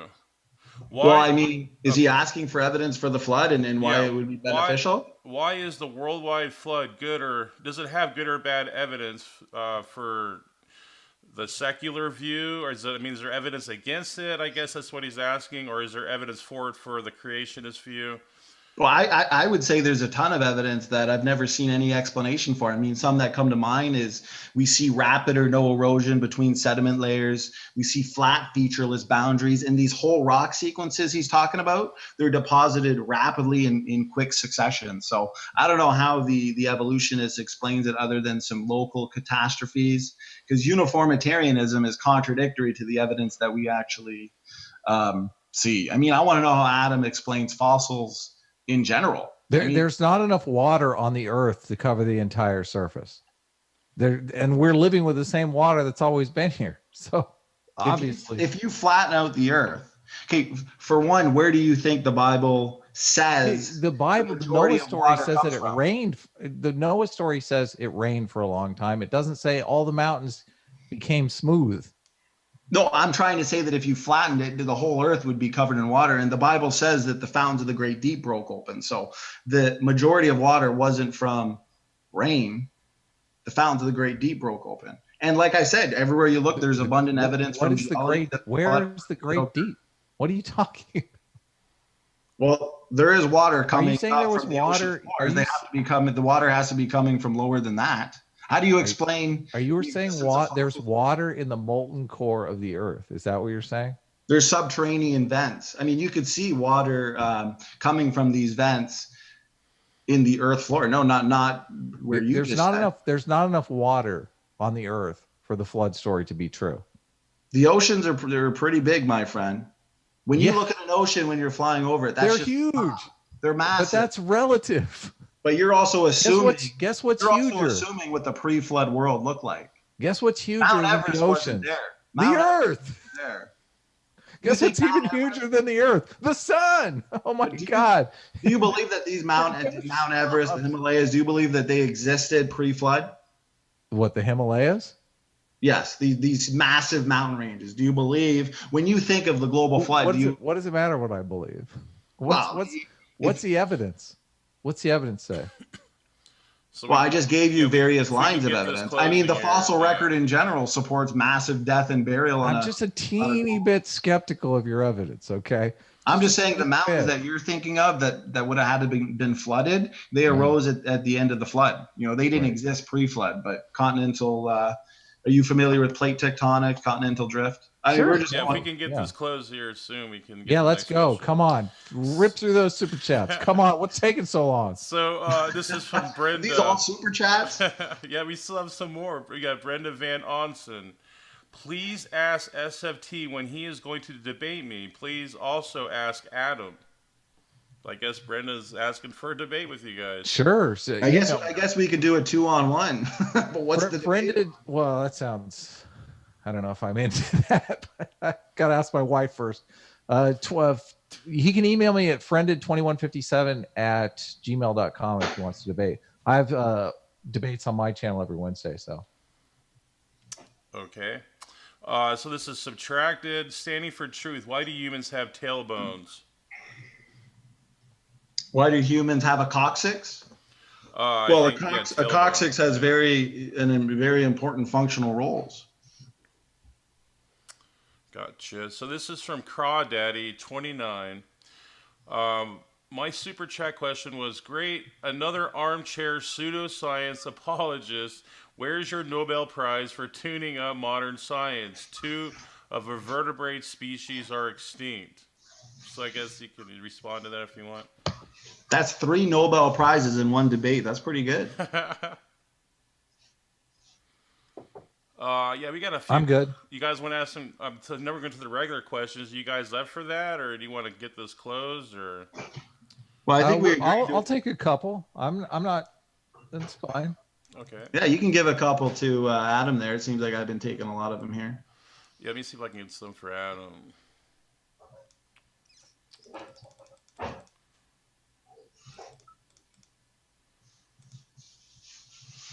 I mean, we could close it down. It's your guys' call. I mean, it's your show, so. Yeah, it depends on SFT, if he needs to get up or whatever. Yeah, I'd say format-wise, we did quite well. We definitely did over 20 minutes of question and answers. It's been fun. It's been engaging. I'd feel bad if anybody had a question for Adam that wasn't answered. Therefore, if you got a couple in there that you want to throw at him, go ahead and we can call it a night. Okay, I found a question for both. So this is from Out of Season. When Yahweh was a metallurgy god from the Canaanites, where was the Hebrews? No records of them being in Egypt. So how does the Bible make claims about stuff before it? That sounds like it's a question for Adam. For me, I don't know anything about the Bible. Come on. What does Bible stand for? I'm not sure. I'll take your word. I'll take your word on this one. Basic instructions before leaving Earth. Maybe I made that up. I'm not sure. Okay, here's one for Adam from Mitchell. Is it logical to believe the dinosaur footprints and seashells we find in the Rocky Mountains, minus the erosion that had to occur without presupposing millions of years? I'm not sure. I don't know what logic has to do with that, but. Okay, so this is from Stephen Steen for Adam. If Adam didn't exist, why did the genetically perfect man James reoccur in our gene pool? Where James came from is actually a mystery, which science has been trying to solve for thousands of years. But James is indeed the perfect man. That's why he's off working on his master thesis, so he can one day rule us all from atop his throne of greatness. He's not even here, and he's getting compliments from the. Just another day in paradise for James. So here's a super chat from Maynard. Who is ever reading questions is the worst. Oh, oh, you guys got to stop talking about praise I am that I am that way. He's a nice guy. You're doing a good job. You and Matt. Good moderators, good hosts. James would be proud. At least it's not me, man. You want bad reading? Go ahead and kick it over to me. So we had basically all the rest of the questions are for SFT. So if you want to answer some of these SFT, it's up to you. Yeah, save them, and then Raw Matt and I might make a video or a hangout later and answer the rest of them. Yeah. I'm sure that we could go on forever with the. We've had some pretty lengthy Q&As, so save them up, and we'll get some good answers for people who are interested. Sweet. So I guess this was fun, man. I don't want to disparage your faith or anything like that. So I do thank you for debating me. I think it's an interesting topic, and I appreciate the dialogue. Hey, I enjoyed it. I think it was a great debate. I'm glad everyone else enjoyed it. I hope the moderators enjoyed it as well. So yeah, Adam, thanks for doing it. And then also, I do love debating this topic. So if there's any other adversaries to this specific topic, whether it's Aaron Ra, whoever, I don't care. We can set it up as well. I like friendly dialogue. Awesome.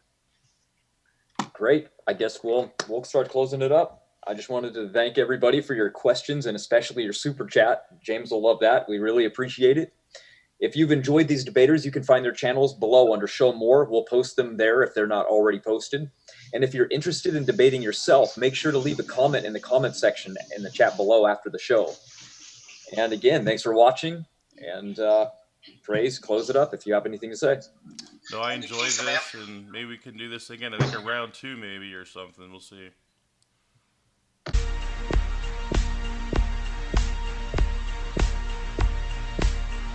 Thank you.